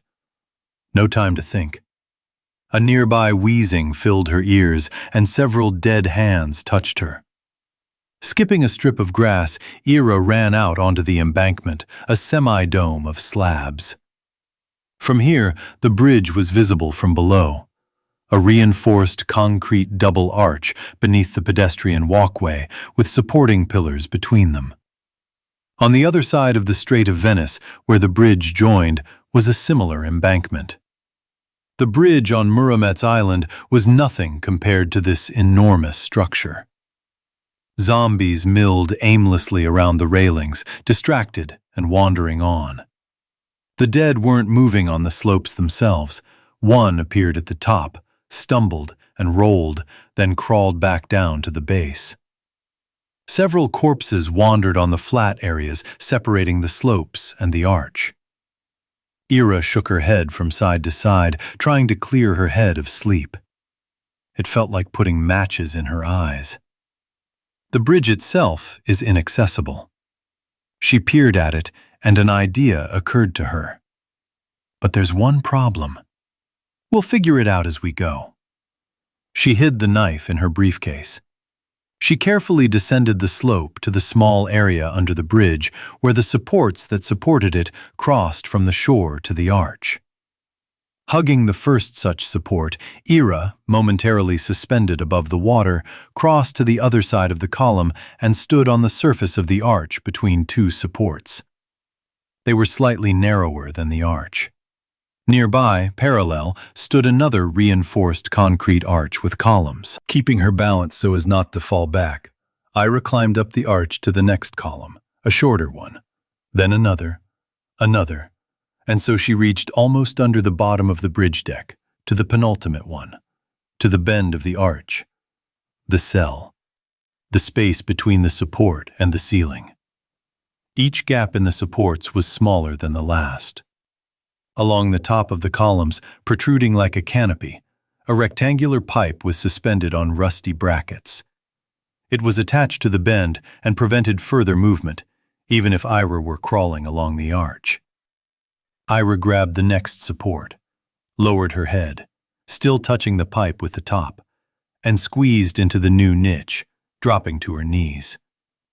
Before the bend of the arch, there was still one more cell, a very low one, and then the arch went for several meters almost adjacent to the canvas, and then again, to the shore, the supports gradually descended. In the last niche, Ira would probably only fit lying down, but to do that, she would have to crawl around the column. Ira had an idea. She grabbed the pipe with her hands and walked along the edge of the arch until she reached its highest point, where the pipe stopped. All that was left was to somehow squeeze between the bend and the bottom of the arch. Ira tried to squeeze herself over the pipe, trying to crawl through the support bracket and climb right out onto the bend. But from her current position, she couldn't swing her body over the pipe. All that was left was to grab the bracket handle and, remaining bent, move under the canvas to the bend. As soon as she let go of the pipe with her left hand and grabbed the clamp, her right hand slipped. Ira was hanging 20 meters above the water. She remembered how jumpers from the bridge sometimes fell to their deaths. Ira caught her right hand on the edge of the arch, jerked, threw her leg over the edge, and froze. Neither here nor there. Maybe she was dreaming? At first, she wanted to hang on her hands and move over the bend, but it seemed so difficult, so impossible, that it was easier to let go of her hands and fall on her back, realizing that she should use her feet, not her back. The sky and the shores turned upside down. The fall into the water hit every cell in my body at once. A ringing in my ears. Everything went dark, or maybe Ira closed her eyes, and she sank. She began to swim like a dog, eyes squeezed shut, everything forgotten, her consciousness narrowing into a small circle as suffocation set in. Her sneakers churned helplessly through the yellowish water. And then she appeared in the splash of the churning water, opening her mouth to swallow the waves, coughing, her wet hair covering her face. Spitting, Ira slowly began to approach the concrete sloping shore with its strip of sand. There, along the edge of the strait, several zombies were strolling, barely stopping themselves from dropping pebbles like toads. They noticed Ira and sluggishly shifted to line up with her. One stepped on the slippery surface and fell, raising a spray. Ira paused, testing the bottom with her feet. She couldn't feel it. She needed to get to the shore, but she was met by dead people. For some unknown reason, Ira turned around and saw on the opposite bank, where she had so laboriously reached, a booth at the corner of the slope, moored boats and pedal boats. Oh my! Why should she have noticed them earlier? But what if they were chained and a key was needed to open the lock? She turned back to the shore of Hydropark. Slightly to the right of the zombies was a sandy beach, fenced off from the water by a fence of metal stakes. Ira swam closer to the dead bodies and, her feet treading the bottom, walked toward the fence. Beyond it, the water was clear. The dead bodies were walking parallel to the shore, and when Ira rounded the fence and found herself on the beach, they grabbed the bars and began to whine. From the beach, she made her way to the restaurant, walked around it through the grove, past a squat church, and emerged onto a spacious, lawned, tiled street, lined with pavilions, snack bars, tents, kebab shops, and other establishments. Ahead, the dark tunnel leading to the Hydropark metro station above ground loomed. The metro line divided the island into two parts. Ira wasn't sure which one to look for Pantyukin in, So she decided to find a secluded spot and make a phone call. Dance music boomed in bass, and the dead strolled leisurely between the lawns and across the grass. Some even seemed to be trying to dance awkwardly. Ira headed toward the kiosk, in front of which a cooler with drinks and an ice cream stand were displayed, even though she was already shivering from the cold. The depths had caught up with her. A wind carried the hot air, swaying the branches of the fir trees behind the pavilion and fluttering the silvery leaves of the poplars. Chapter 60. Hot pastries. The kiosk's window was dark. Ira peered in, checked. She pulled back the lid of a blue ice cream stand outside, picked up a chocolate-covered sundae, and slowly began to eat it, looking around. Beyond the fence opposite, in the courtyard of a marble-clad building, a pool of greenish water rippled with gentle waves. The lounge chairs along its banks stood empty. Further down the street, beyond a hedge overgrown with wild grapevines, toward the bridge, was a square surrounded by bars, cafes, and the tallest building here. A 3-story pink building, probably an entertainment venue. Dead bodies strolled leisurely through the square, crossing it like the Beatles on the cover of Abbey Road. Ira turned to the refrigerator with the drinks and tugged at the door, but it was locked. She decided to call Pantyukin right then and there, and saw her own wet footprints. The realization hit her. Her briefcase had been lost in the water, and the phone wouldn't have survived the voyage anyway. "The situation is getting more complicated," Ira said, and reached for another serving of ice cream. "It's probably completely impossible to get hold of a phone again. She can't just run up to the nearest zombie and search them for a cell phone. That would require a considerable amount of thieving experience. So, is there a chance of finding Pantyukin without calling him?" "There is a chance, but it's nil." Ira began to recall all the useful things she could get to on this part of the island, to the metro line. Going through the tunnel of the ground station seemed suicidal. It was probably full of dead people. Ira rarely visited the left bank, and even less frequently the Hydropark, so she had only a vague memory of what was on the island and where it was. Besides this cluster of eateries, restaurants, docks, parking lots, and a small church, the island was like that song, covered entirely in greenery, absolutely all of it. It would be great to have a hardware store here, selling chainsaws, axes.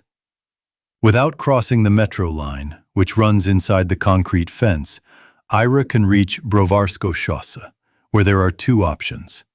Either cross the metro bridge to the right bank, or cross the Rusanovsky Bridge to the left bank.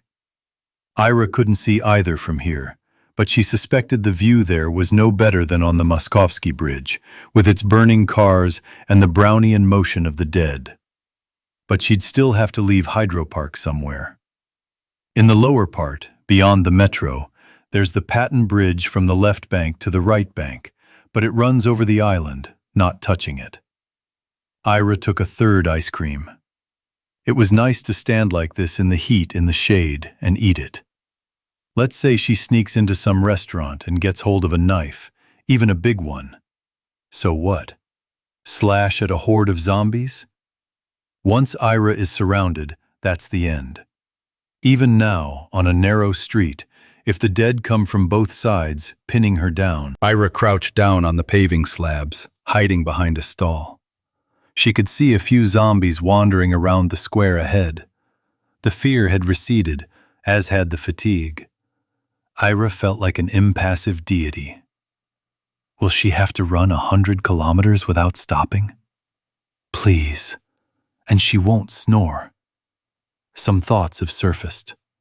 How do the dead distinguish the living from their fellows? Here comes a zombie. Why don't other zombies attack him? Perhaps they have some kind of sense of body temperature? Or do they judge by movements? Or perhaps they have some other sixth sense. Ira was sitting with her back against the chest freezer when it shifted slightly. Of course, it was on wheels. The power cord went through a hole in the wall of the bakery stand. "We must try." Ira tugged at the cord, but couldn't get it out of the hole. It was apparently stuck somewhere inside the outlet. The kiosk entrance was on the other side, and she didn't want to go there. Ira braced her feet against the stall, grabbed the cord with both hands, and ripped it out of the bottom of the cabinet. She pulled back both covers. A blast of cold air blew out. Ira quickly stepped into the stall with her left foot, bending her knee, grasping the side with her hands, and pushing off with her right foot. And off it went. It rattled softly with its small wheels on the slabs.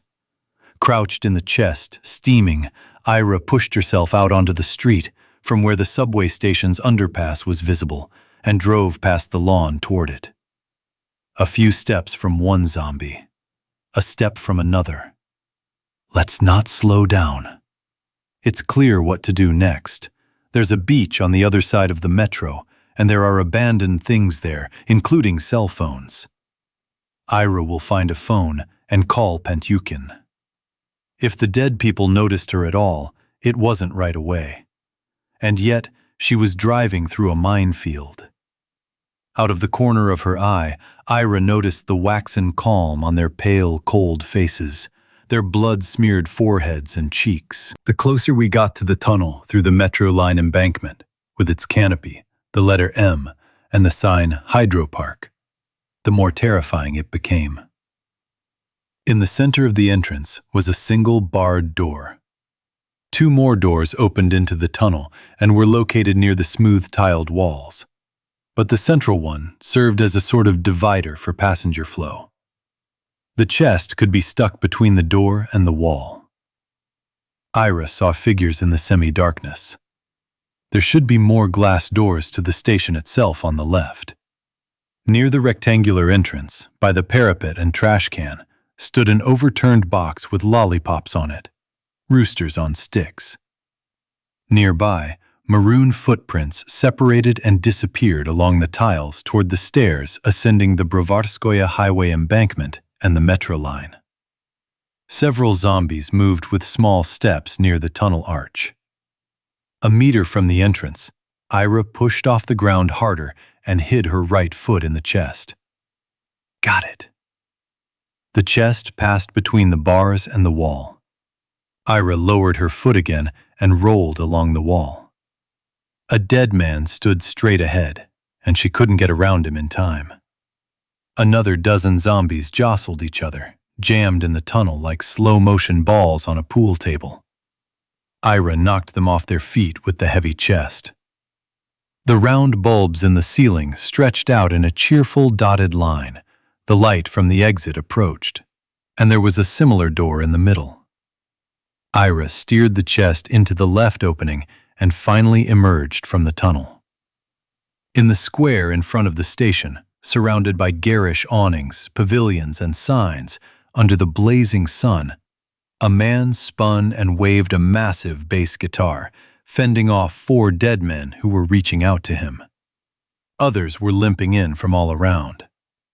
Ira picked up speed and crashed into the 2 men besieging Petyukin, knocking them down onto the ubiquitous tiles. Petyukin knocked one of them down with his guitar, hitting him at knee level, then the other in the head, with a shattering crunch that made Ira wince. "Petyukin bass, I rolled you some ice cream," she said when he turned around. Chapter 61. Along the alley winding alongside the ancient rampart, Lida, Vitek, and Lena with her dreadlocks walked briskly. The alibi ran to a large crossroads at the edge of the hill. Another alley ascended the hillock where the rampart turned, and there grew smoky firs with hanging clusters of cones, while in the distance, larches showed a delicate green. The lilac alley led down to the Lilac Garden and the Vidubici area. The main road, along which people hurried to the exit of the Botanical Garden, led past undulating hills where Elder Jonah had seen a wondrous grove in the other world. From the tents of the ice cream and beverage stands, a small street led across a field to the dark-domed, golden-turreted Church of St. Jonah, its bell tower, and 2 nearby chapels. Another road descended past junipers to the greenhouses of the Winter Garden, lower down and to the right of the church. On the way to the greenhouses, a well-built outhouse was visible. The chestnut trees made it look like a house. An old man wearing large glasses sat on a plastic chair under an awning, watching the hurrying, worried people and asking, "What are you getting so worked up about?" Lida leaned over him. "The dead have risen. Run!" "I'm a living dead person with my pension," Grandpa laughed. From the direction of the church, a bell rang loudly and irregularly several times and then stopped, as if the ringer had just managed to get there and then been overtaken and interrupted. A crowd ran out, screaming. One woman pushed a stroller with a child in it. Caro barked, seeing them approaching. "That's it! We can't go to the church!" Vitek shouted. "Let's go to the Vidubici monastery. There's a thick wall and gate there. We'll hide," Lida began to suggest. But Vitek dashed down the alley toward the Winter Garden, and Lena followed him. "Vidubici!" Lida extended her hand and followed her companions. The restroom turned out to be luxurious, built under a slide, with 2 floors. From above, the building appeared to be 1 story. From below, 2. Opposite, behind a fence, was a patch of ornamental plants on lawns scattered along a gentle slope. People had holed up in the restroom, keeping the glass doors locked. The alley descended further between greenhouses of varying styles on both sides and led the fugitives into a vast basin housing the Winter Garden, a complex of intricately connected structures and greenhouse sections behind whose glass panes the tropics flourished. But the crown jewel of the garden was the enormous, faceted dome of the greenhouse, like a stranded alien spaceship where the tallest tropical trees grew. There were very few people. Some walked silently, focused. Others approached others and asked, "Are you aware of what's going on?" The Winter Garden was closed, though people who had managed to get in were still walking around and standing by the glass. 2 sets of stairs, separated by flower beds, rose from the dome almost directly to the main entrance of the Botanical Garden. A path led down through the woods to the outbuildings, past the Far East section. "Did you know," asked Vitek, "that we are now standing on the former Jewish cemetery street?" "How? Why?" Lena didn't understand. "There was a cemetery there, in the area of climbing plants." Vitek pointed his hand somewhere beyond the pine forest. "And a group of people was descending the steps from the central entrance. They were far away, and no one could really see them." "Look, there's a zombie!" Lida chickened out and sprinted down the deserted pine alley. To the left, a ravine loomed beneath the slope. The road lay in a valley. Vitek and Caro overtook Lida. "Wait!" Lena shouted at them. She remained at the foot of the road, watching the people walking up the stairs through her camera, zooming in. Vitek turned around. "What?" "They are alive!" "Come here, they're running away too." "They're walking calmly. It's safe there." "Oh," he scratched his head. "Stay there," Lena shouted. "I'll go and find out what's what." And she disappeared around the corner. Vitek said to Lida, "But there are zombies on Bastion Street, and these ones are coming from the direction of Bastion Street." "I don't know. Maybe they managed to close the entrance to the Botanical Garden." After some time, Lena appeared, followed by her quickly. About 15 people, some of them streaming off toward the dome, Lena saying something after them. She herself went down to Vita and Lida. Caro barked. "Quiet," Lena said. "They're visitors to the Botanical Garden, the ticket collector and the security guard." They managed to close the main entrance, and the second entrance on the side, where Linden Alley is also closed. But the dead managed to break through there and drive the crowd upstairs. That's when I joined you, apparently. At least the main entrance is clear now on this side, but outside it's pure hell. A bunch of zombies are battering the fence and gate. About 5 people started walking toward the winter garden, including a security guard in a black uniform, holding a rubber baton. Seeing Caro, he said, "Wow, what a dog." "What, they didn't let you into the winter garden?" Lena asked. "They've barricaded themselves there. They're still there, negotiating with them. But why waste time? We're heading to the outbuildings. You can exit the Botanical Garden from there, firstly. And secondly, there are buildings and gates there. And if anything happens, the guards have closed those gates. And there are no holes in the fence all the way down to the green building. If you're looking for the safest place in the Botanical Garden, that's it. As far as I understand, the zombies only got into the garden at the entrance." "And near the Zvedinets caves," said Lida. "Well, it turns out they also appeared near the church," added Vitek. "But where did they come from?" "When I was standing at the service," Lida recalled, "many parishioners were coughing, and I thought it was from the incense." "It's not from the incense," said Vitek. "Someone died, and then a chain reaction started from the bite." "And what the hell were you doing there if you're coughing? You should have stayed home." "So, what do we do?" the guard asked. "Should we wait for them or head downstairs?" "What's on your hand?" Lena pointed to the wound on the guard's finger. "Do you think I've been infected?" He smiled. "That's usually how it happens, in movies." "Well then, to the movies. But for now, don't be a star here." He shook his head. "Why are you being so mean?" Vitek asked. "I'll show you now, you bully."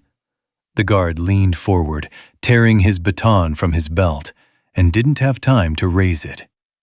It was unclear who was screaming louder, Lida, Lena, Vitek, the strangers, the security guard. But then the guard stopped, and Caro stopped growling too, standing there, breathing heavily, blood dripping from his fangs onto the pavement. Vitek cursed. "Maybe he's alive?" Lena leaned timidly over the body. Vitek pulled her back by the arm. "It'll be here soon." The guard stirred faintly, then sat up, his gaze distant, cold, and alien. His tightly laced boots slid through the blood. He tried to rise. Lida overcame her fear, lowered herself, and began to feel his wrist. "Alive! There's a pulse!" The guard hit her with a baton. Chapter 62. The rectangular entrance to the cave of white stalactites was growing dimmer. The boys had already run a good distance away from it, across concrete and soft, wet sand. Their flashlights picked out the tunnel's edges, walls, columns, and the black, splashing water of the Lybed River from the darkness. Pooja exclaimed, "Stop! What are you standing there for?" But Pasha had already slowed down and stopped, bending over and placing his hands on his knees. He was breathing heavily. "We have to go back," Pooja said. "What's wrong with you, Cuckoo?" Yana twirled her finger at her temple. "If you want to understand why this is happening, you have to go back." "How will we know?" Vesta asked. She and Yana turned off their flashlights, leaving only Pasha's light. "This creature has something to do with the zombie epidemic," Pooja suggested. "Why?" "Damn, have you ever seen anything like this before, besides today?" "No." "So it's somehow connected. I should at least go back and ask." "Should I ask the chick who ripped open a burning car door with her bare hands? I'm not crazy." "We might have a chance to change everything. We could turn around and leave, yes, Go to that sewer of yours under the Dnieper, a happy ending. But it won't all be over. And she probably knows why. We don't know. She does. I certainly like to seek out adventures, but not to this extent. Although, Vesta thought. We were going so well, Pasha began. There's still a little left to the mouth of the Lybed. I'm tired. I'm hungry. I want to go to the left bank. It's safe there. It's probably full of soldiers, rescuers. Have you ever seen a single helicopter from there? Vesta asked. No. By the way, notice that the planes don't fly either. It's all over, said Pooja. The left bank, the right, you're the one who imagined that it's good there. Well, what are we supposed to do? Just spin around in place? We have to go somewhere. We've found our destination. Vesta's loud voice boomed in the tunnel. You've put your disappointment aside. Pooja waited. Everyone was silent. Come on, Vesta suggested. Let's go back to the entrance. If that chick's there, we can try to talk. If not, we go back. Where are we supposed to look for her? Where? She's probably going up the Lybed River. And I know where, Vesta realized. So? Yana asked. An epidemic, Vesta thought on the fly. Let's go back, I'll tell you now. They headed back. The smell of burning wafted in. The car by the exit was still burning. Vesta thought out loud. Today, Chimney Sweep, Lena, and I went to Protasov Yar to explore the underground slope where the Epidemiology Institute is. And down there, we clearly found an entrance to some secret facility. There was a door with iris scanning and fingerprint sensors. What happened to the Chimney Sweep and Lena? Yana asked. The Chimney Sweep died before my eyes. I don't know about Lena. Daylight and the fire were drawing ever closer. A little further from the rectangular entrance, orange and black flames danced. The boys descended into the inner trench of the Lybed River and waded through the strong current to the other bank, where there was also a concrete road behind columns in a tunnel. They emerged into the light, opposite the mouth of the Orekhovatka River, where the burning car was stuck.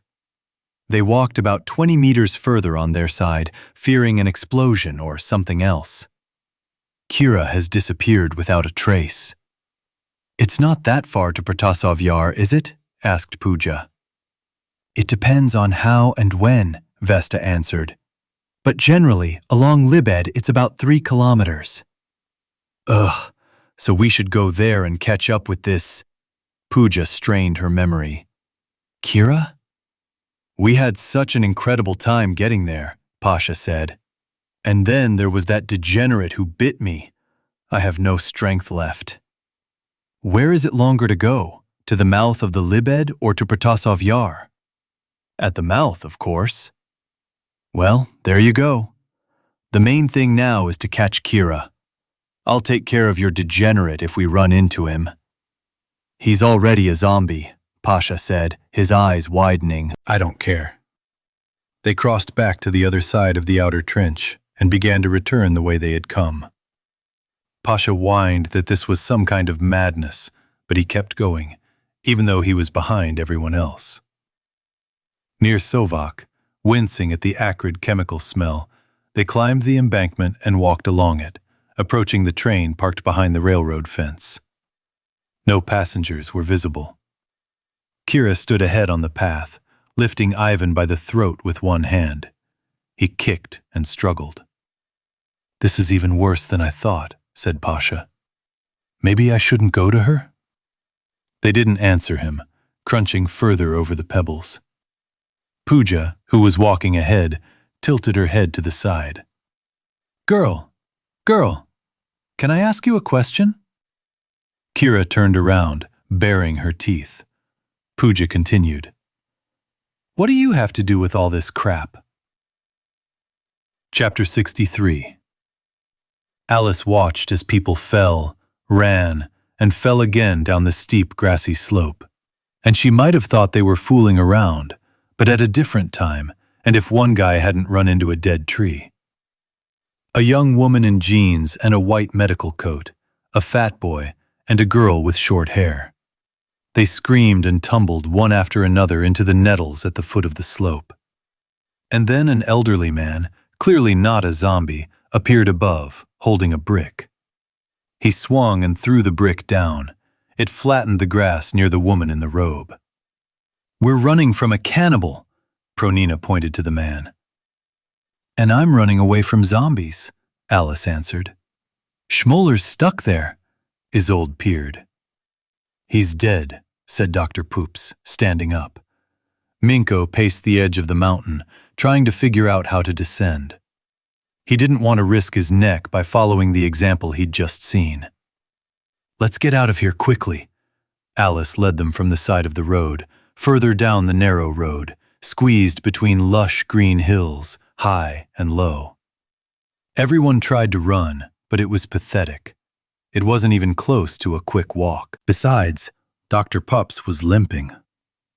Isolde kept being distracted by her skinned elbow.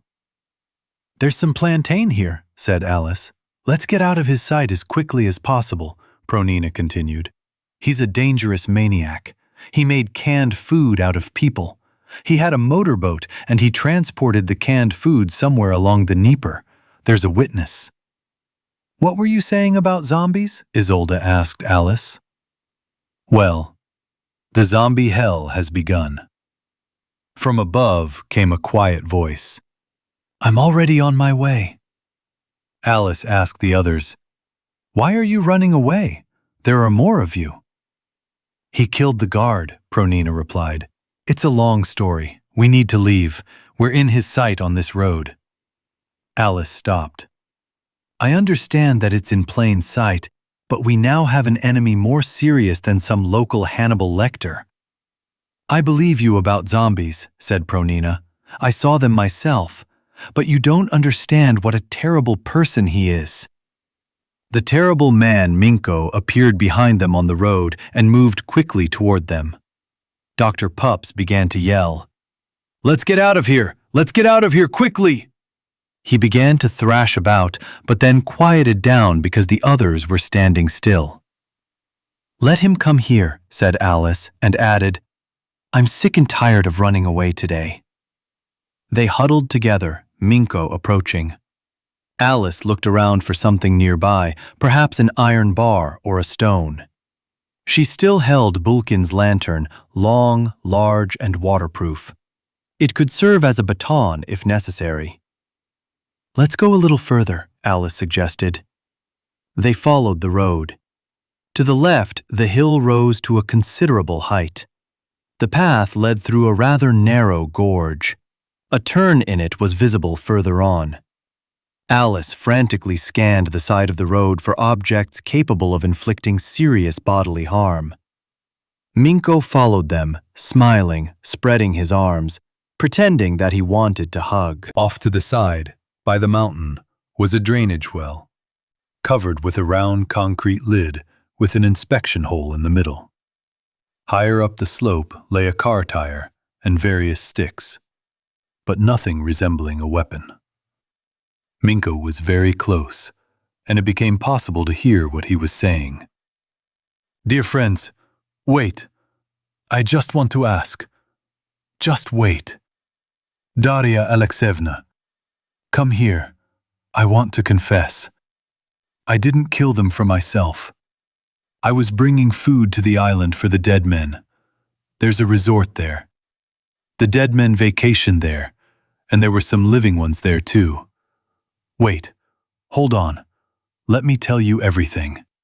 You listen." Pronina turned around.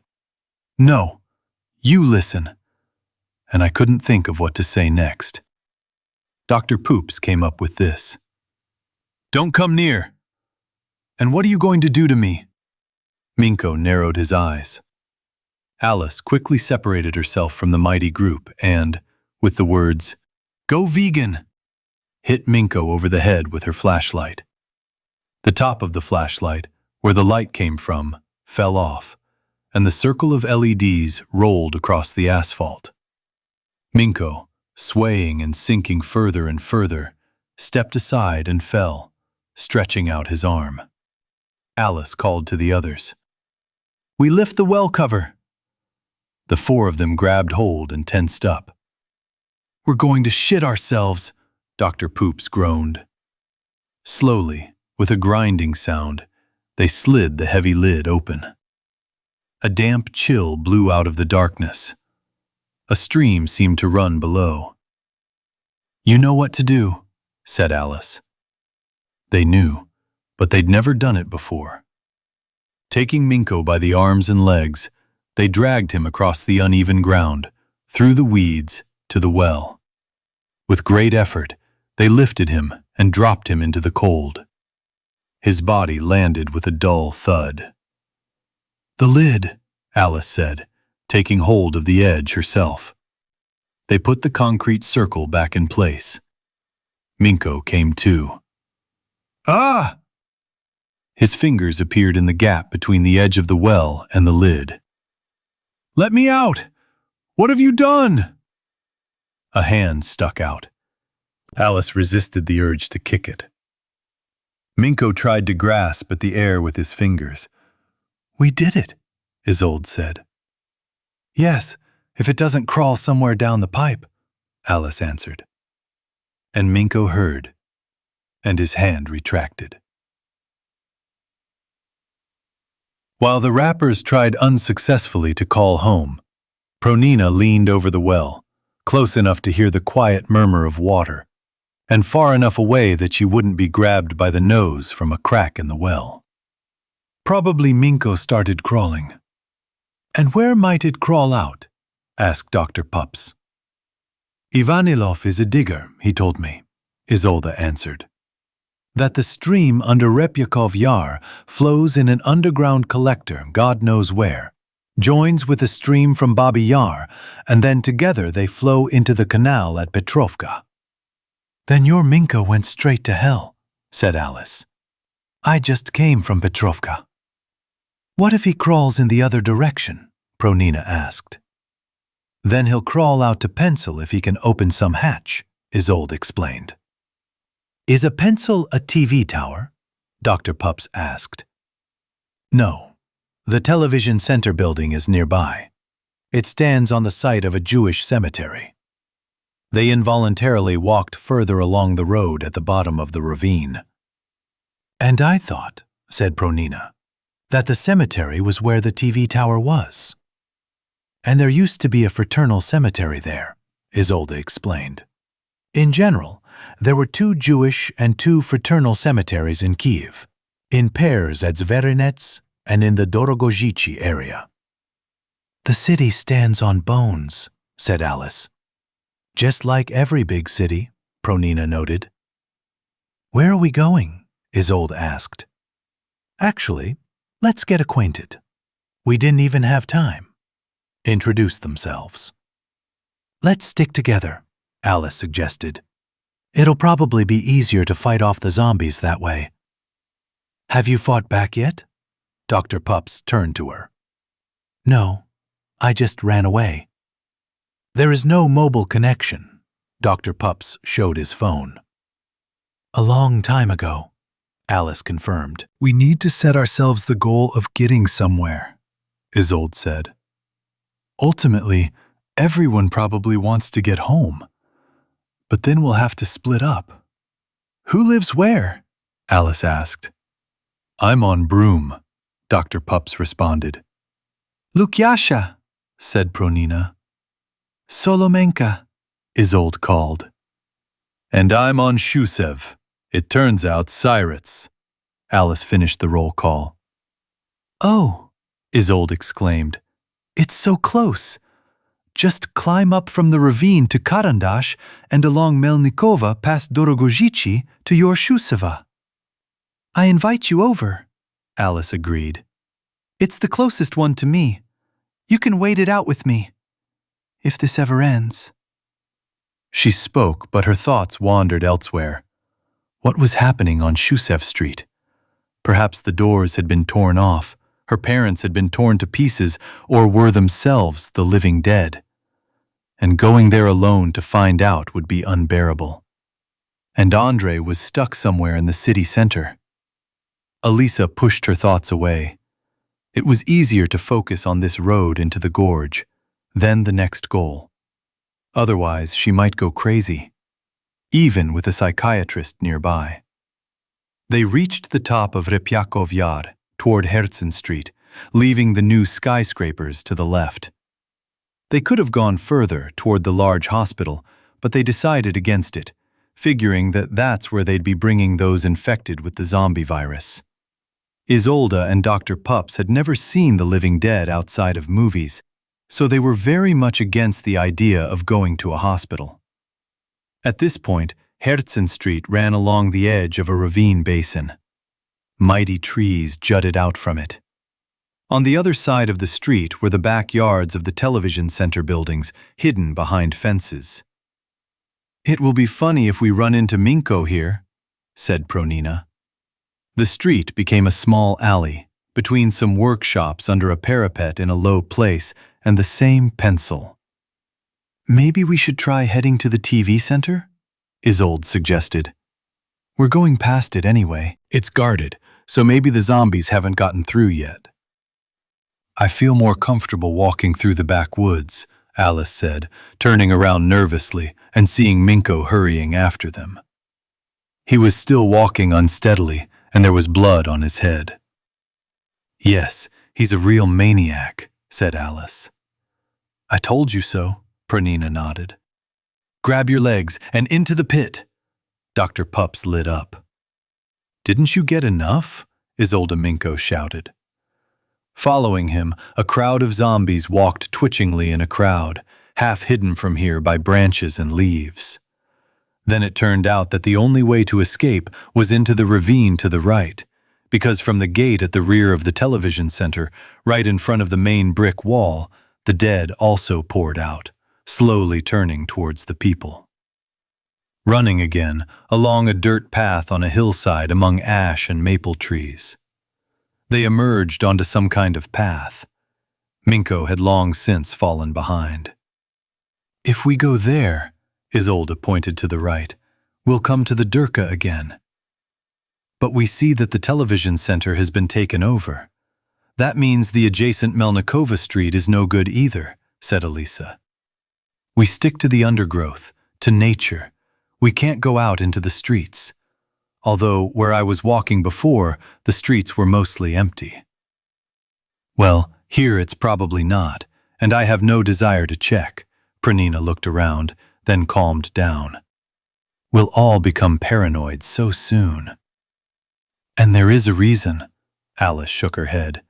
"But we still get to Shechusev, right?" "Well, yes."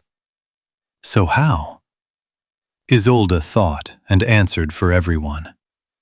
"Well, we only have one way out if we don't want to be seen on the streets, at least to Taliga, and then we'll have to. Otherwise, we'll go straight through Babi Yar." Chapter 65. For a while, Ira, having jumped off the chest, rolled it in front of her, while Pentukin ran alongside, swinging his bass guitar. They moved along the alley, not turning anywhere. They needed to get away from the crowd of corpses at the metro entrance and not pick up any more. Those they encountered were knocked down. We passed a dance floor for the elderly, some kind of chendelik behind a fence, and stopped at a crossroads near a gazebo built of logs. Dead bodies wandered languidly there.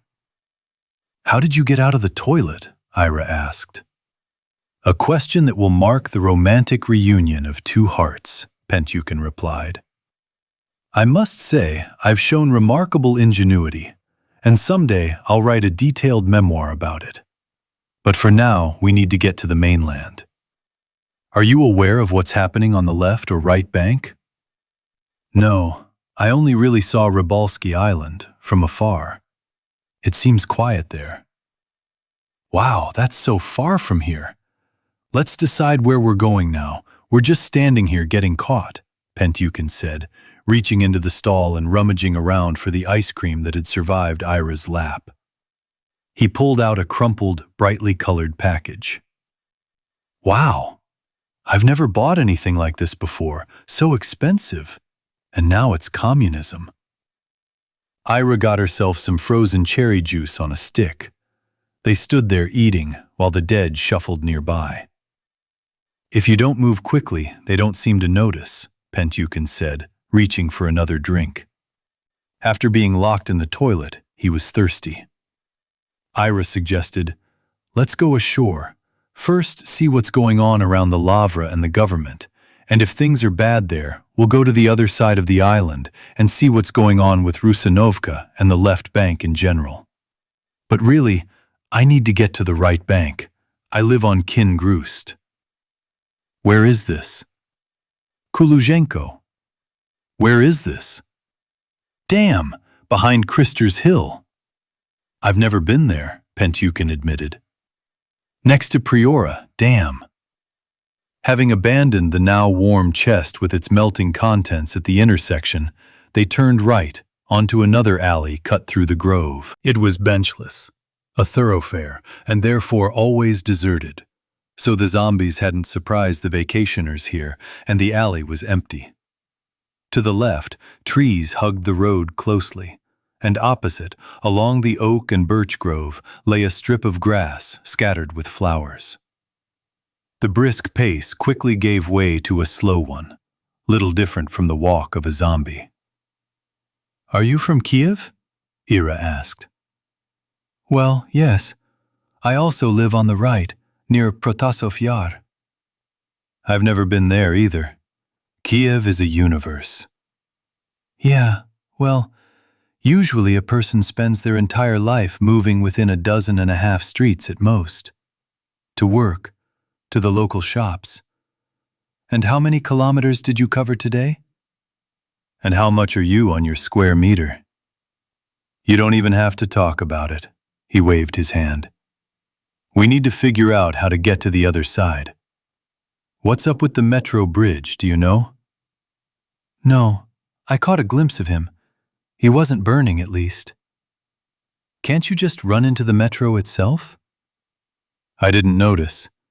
There were doors in the passageway, but I quickly dashed through the tunnel and didn't notice. In any case, we won't be able to get through there." "When will this island end? Where's the shore?" Pentukin stopped to rest. "I wouldn't mind some ice cream. We shouldn't have left the kiosk there." He wasn't cold anymore anyway. "Why were you riding it? To throw zombies around?" "No, that's a given later.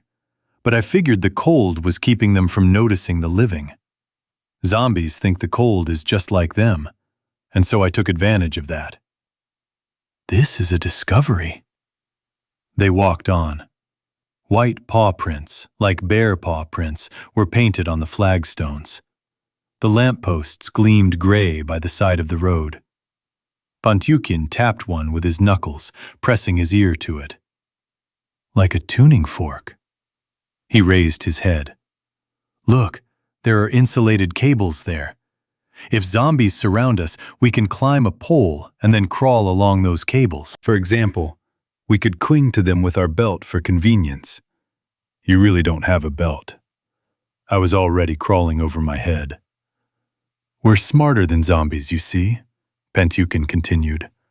"They win with numbers, but we win with wits." Judging by the number of corpses on the 3 islands I visited today, clever thinking didn't help the living much. It's more a matter of luck and, well, yes, using improvised means and a certain amount of recklessness, I suppose. Thinking everything would work out. As they chatted, they approached the shore. The road was lined with poplars, willows, and aspens. Beyond another junction, the alley began to wind, and a clearing appeared behind the trees. A whiff of the river wafted through. "Let's go more carefully." The embankment was lined with beer-shaped awnings. A flagstone road ran along the beach, fenced off at the edges with yellow posts. Ash trees on the beach itself provided shade. Benches, chairs, and trash cans were everywhere. Along the sandy side, spaced apart from one another, stood stalls selling shawarma, chips, and other snacks, along with drink coolers and ice cream bins. Ira pointed meaningfully at them. Pentukin nodded, but after a closer look, he objected. They're not all on wheels. There are stationary ones, built into the floor. Crap. The dead were wandering around, near benches, by the water, under awnings. It seemed they needed a little healing, some brain clearing, and then they'd return to being ordinary people, going about their business. Listen, they'll tear us to pieces here, said Pentukin. No, I was passing through a larger crowd. These are just small fry. They hid behind two large poplars growing nearby and watched. There are punkmobiles over there, Pentukin noted. What? These gray trash containers on wheels. I have one just like that at my house, and I wrote punkmobile on it. It's a joy to behold. And there lies the bike. I don't know how to ride, so if anything happens, I'd better climb into the punkmobile, and you can close the lid. And me? And you're on a bike. I can't see the right bank through the trees, Ira squinted. I need to get closer to the water. They continued to hesitate, checking the prices. Ira pointed to the pole. Look, there's a sign. The toilet is 30 meters away. Not yours? Not. And what is that white palace on the right? Probably a restaurant. You can see it from the metro. And behind it, there's... Pentukin racked his memory. A meteorological station, and then the metro bridge. Then we're going there anyway. We'll get to the bridge, where there's traffic and a pedestrian sidewalk, and cross to the right bank, assuming the bridge is clear. We need to gather everything we need here, grab some chest freezers, and use them as cover. They'll keep the cold for now. And then? And then we're finished. The punkmobile goes better. Let's throw some dry ice from the chests in there. There is no dry ice there. There is a compressor and freon, like in a refrigerator or freezer. We peered at the blue-green hill of the right bank beyond the Dnieper, almost hidden from view by the local trees. It seemed fine, except there were no cars driving along the embankment. Why bother going to look, said Pentukin. Let's take the lorry and head to the bridge. Wait, why do we need to cut along the embankment? There was a road in that direction at the crossroads. We'll go through the woods. Do we take lorry? What do you need them for? Well, just like that. There's only one poet left here at Hydropark, Lauren. What do you mean, stayed? Well, in the cafe, from where I went to the toilet. Why did you leave in there alone, in the cafe? It would take a long time to explain. We won't be going back there anyway. They headed back to the intersection. The potholed asphalt road wound through a deciduous forest. At the next crossroads, beyond the tall, paint-splattered fence of a paintball club, wooden structures bristled, barriers where people could hide from the paintballs. Without turning, they went around the palace hidden behind the forest. An open space, an empty parking lot, a red and white barrier. The road turned toward the chain-link fence of a weather station. To the right, fir trees poked out of the lawn. Up ahead, the double span of a bridge and the overpass interchange peeked out, separated by lawns dotted with small trees. Between the Dnieper bank and the highway, a flood control dam stretched like a grassy embankment toward the bridge. In a small tunnel under the bridge, a car, burned black, lay frozen against a concrete support. Similar charred remains loomed beyond the bridge railings, below the elevated subway line. Ira understood why, when she caught a glimpse of the metro bridge from the nudist beach, neither smoke nor fire caught her eye. Everything had long since burned down. A dead policeman in a black uniform emerged from the ruins on the left side of the railing. And immediately, the bridge filled up, coming alive with a mutilated, dead crowd. Down below, and on the overpass, it was empty for now. "We can't cross the bridge," said Ira. "Well, shall we move to another bridge?" "So we'll still have to get out onto this one, to the highway, via the overpass. Or straight through the center of Hydropark." "No, no need for that." "Then we're stuck." Pantyukin placed the guitar with its deck on the asphalt and rested his hands on the neck. "I have one crazy idea."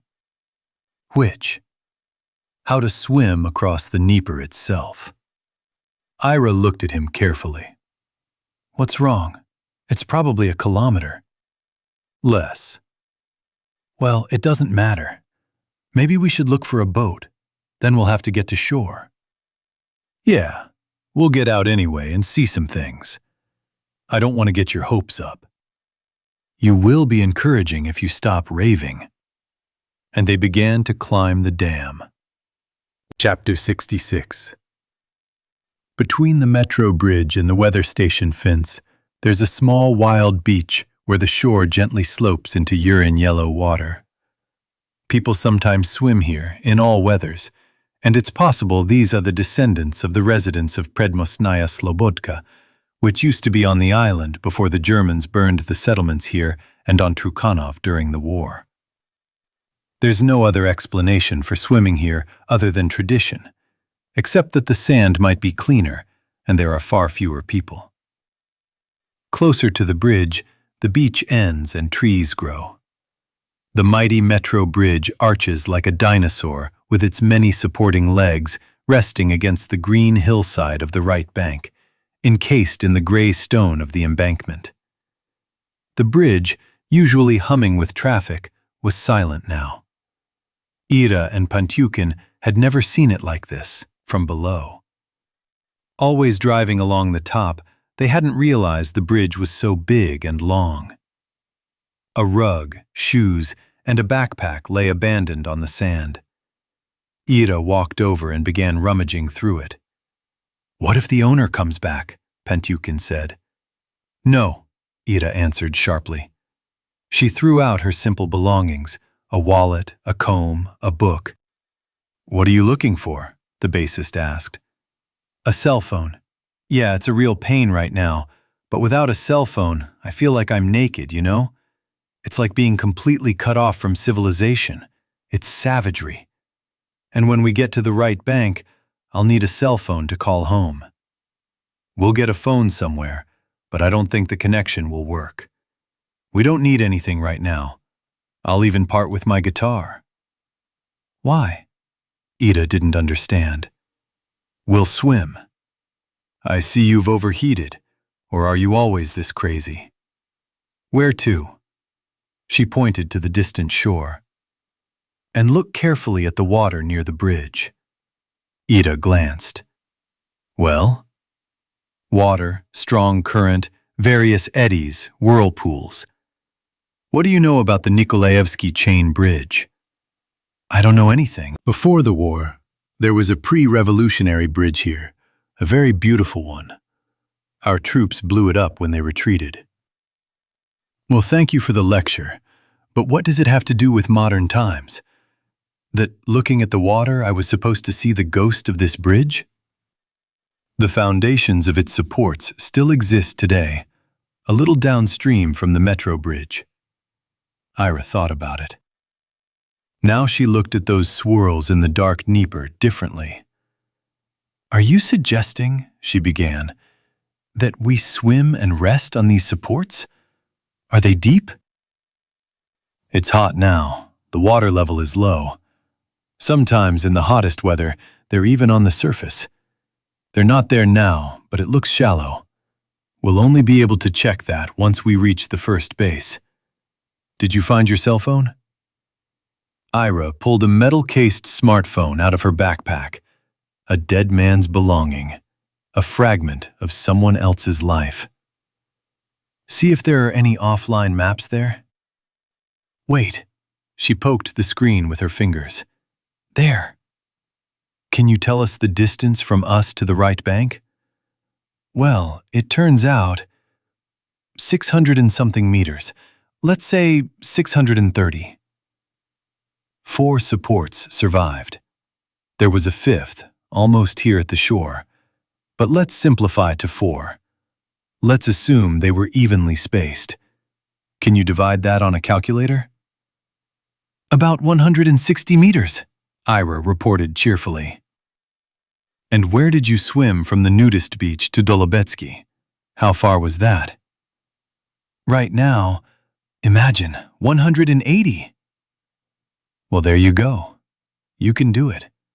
I don't know about me, but they say I swim like an axe. Pantyukin, I'm already at my limit and have long since exhausted all the hidden resources of the human body. Well, we could also go to the Patton Bridge, throw some kind of rope onto it and climb up, or maybe there are some kind of service ladders there, I don't know, and what's on the bridge itself is still unclear. But here we have a real chance. We'll take a break and swim across. If only we could find something buoyant, like a mattress or a boat, to hold on to and swim. Where the boats are, there are zombies everywhere. It's not like there shouldn't be kayaks, scooters, motorboats, and boats floating down the Dnieper. Nothing's floating now.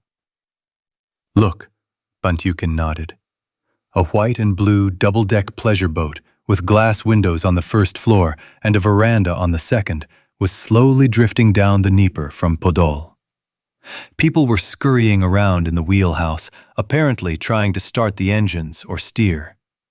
The ship was turning and would soon hit one of the supports. They probably left the piers at Podol and are trying to escape by river, said Pantyukin. Shadows flickered outside the lower deck windows. People huddled under the awning above, clinging to the side of the ship. It seems like they have zombies below and living ones above, Ira noted. Will they get through or not? With a grinding and cracking sound, the protruding lower deck saloon, those very windows, slammed against the supporting arch of the bridge. The ship passed under the span and, slowly turning sideways and diagonally, without a single more sound, sailed past the Hydropark. We got away with it, sighed Pantyukin. If they had run aground on the hidden support, our plan would have fallen through.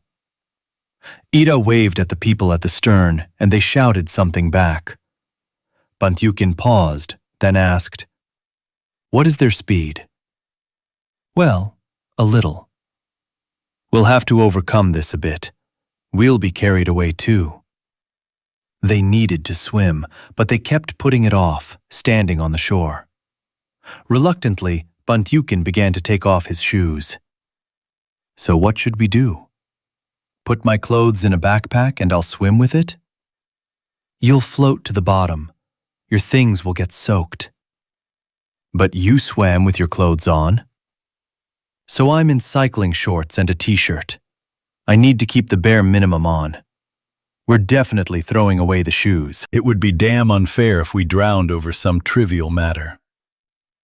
Pantyukin put his backpack on the sand, put down his guitar, and looked at it with pity. "The city is full of electric guitars," Ira said. "Now all the music stores are at your disposal. So make it your goal to reach the other shore." Pantyukin sighed. Ira approached a strip of wet sand. Yellowish waves were rolling in, even higher further out from the shore. The wind blew noticeably in her face. "The wind will still bother us," said Ira. "Do you think I can swim in my pants?" Pantyukin asked. "Well, if you swim to the finish line, you'll get into the Guinness Book of Records, and I'll be a witness."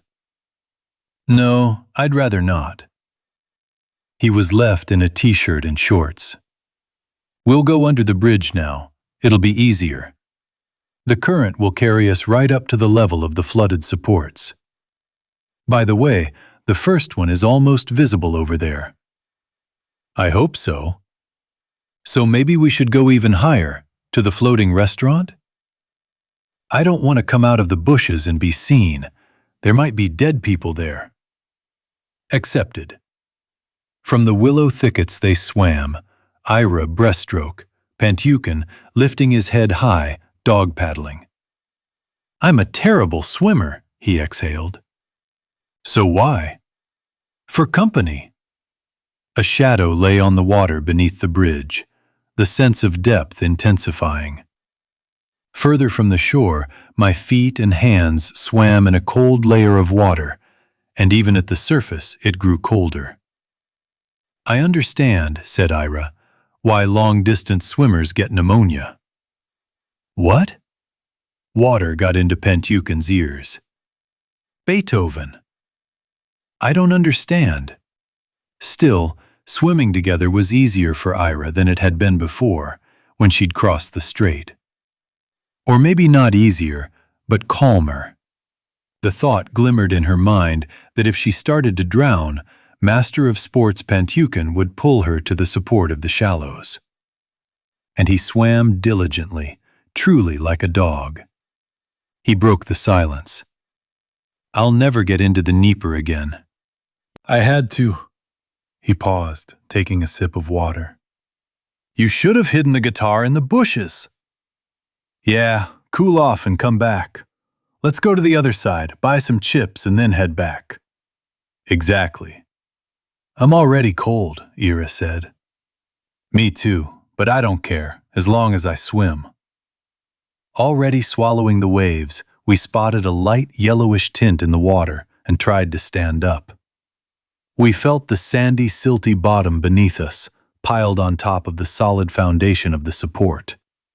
It was just above our waists. Phew, Ira smiled.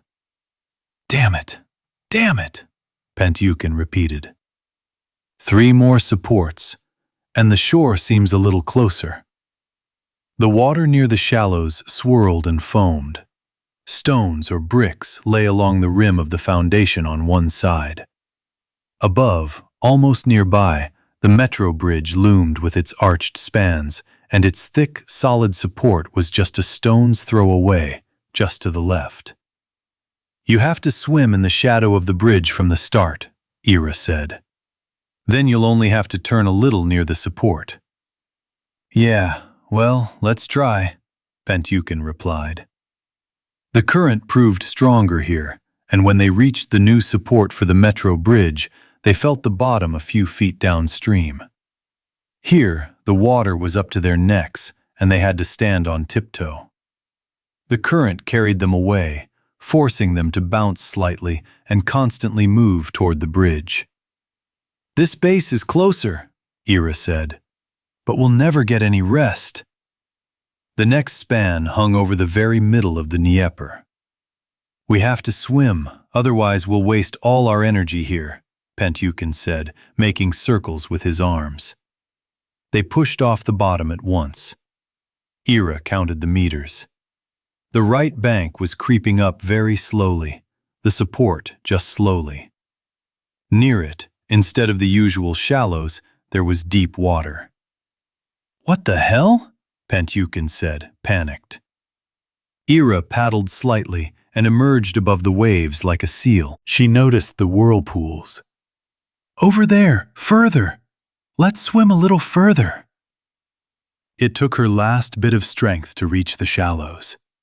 On this support, she could stand comfortably, neck deep, leaning against the cold current. A shiver ran through Ira.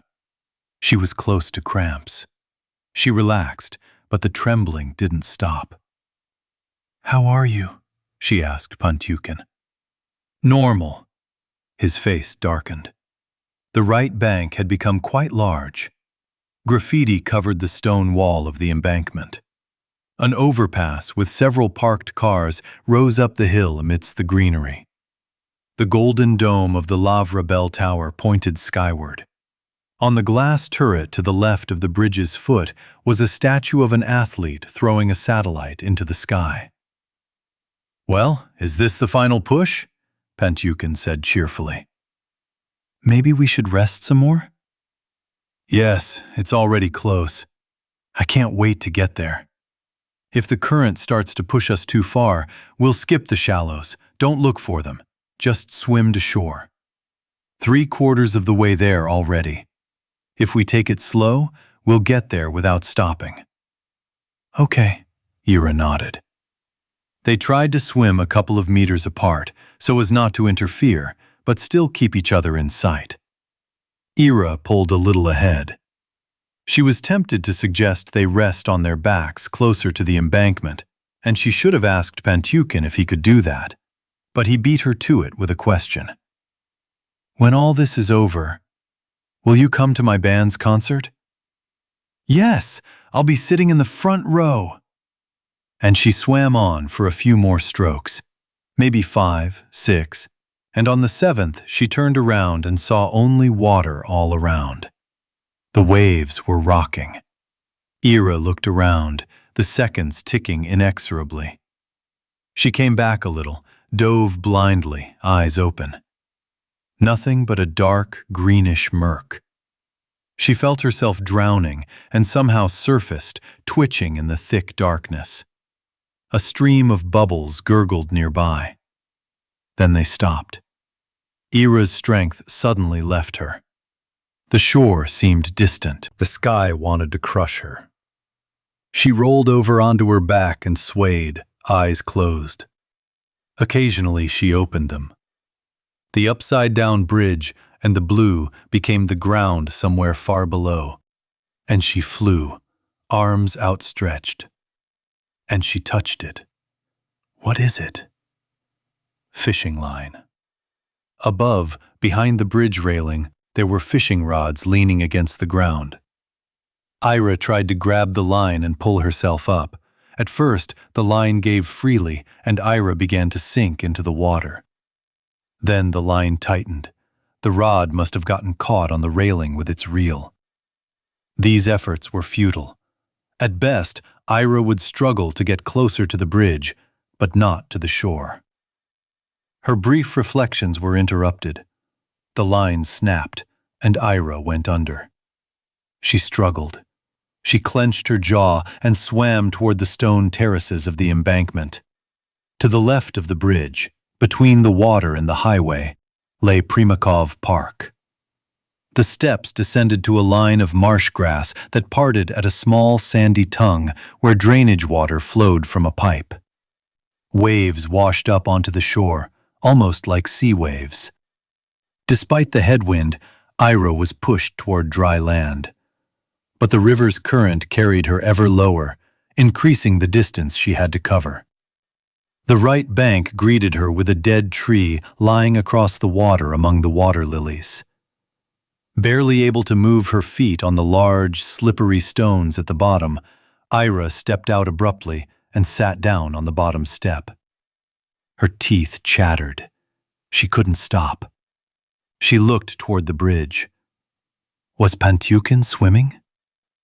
The waves arranged and reassembled the bridge's reflection into an endless, living mosaic. The red buoy bobbed. Chapter 67.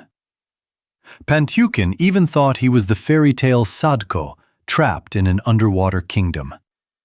His consciousness was fading, his vision was blurring, even in this cold murk. And then everything cleared for a moment.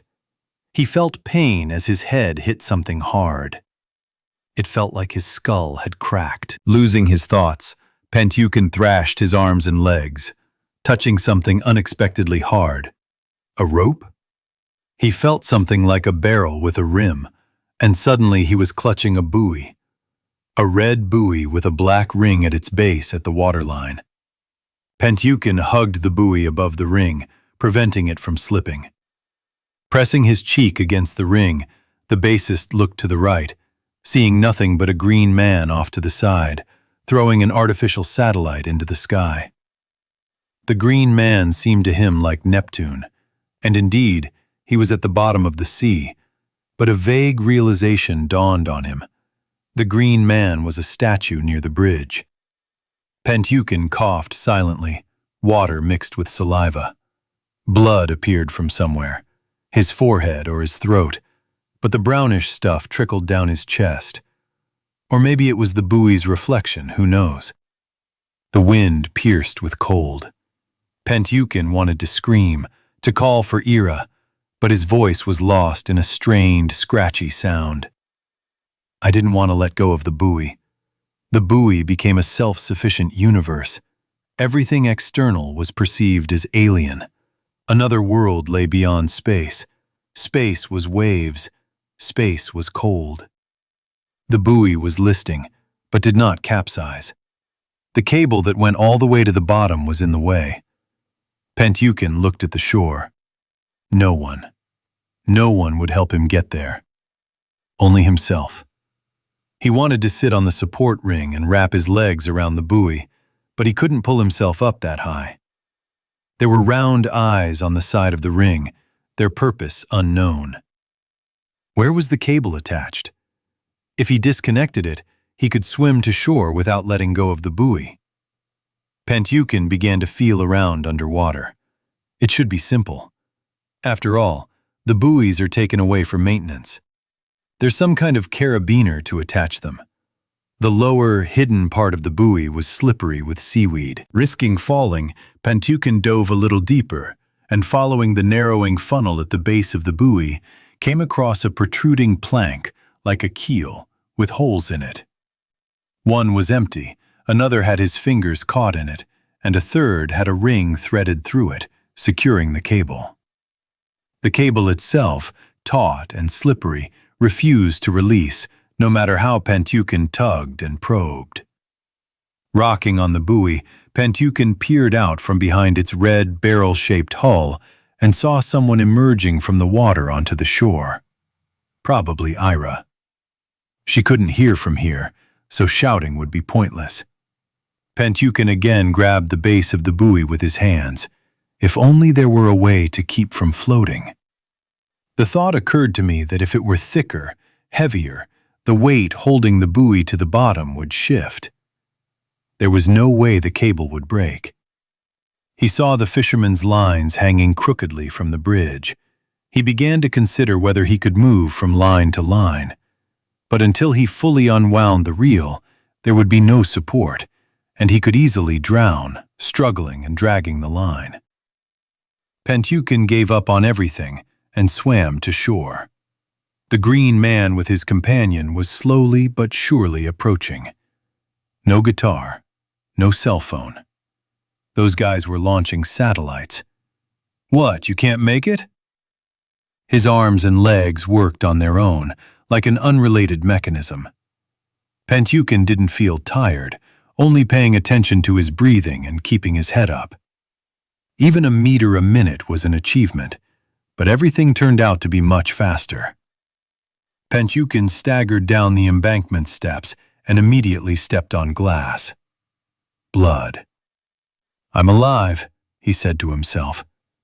There was nothing nearby to wrap his leg in, so he took off his tennis shirt and wrapped it around his foot. He hobbled along the current, over the slabs, toward where Ira should be. There, ahead, he could see more than one human figure. To the right there was a stone wall. Above it there was a similar terrace covered with slabs. Then another wall, and a sidewalk that reached the highway under the green Pechersk mountain, on which the Lavra's golden domes shone. Ira was sitting on the steps. Next to her stood two guys in green shoe covers with fasteners. One with a red beard and a strange eye, like the lead singer of Radiohead, and the other was just gloomy, in a Panama hat. Diggers. Pentukin decided to play up his gait and pretend to be a zombie, especially since the gloomy one had already noticed him. But he came to his senses and, his voice hoarse from the water, croaked prosaically. Ira. She turned around. So, are you coming to the concert? Pentukin asked. And he passed out. He woke up with a vague understanding that it came from the word eyes. He woke up.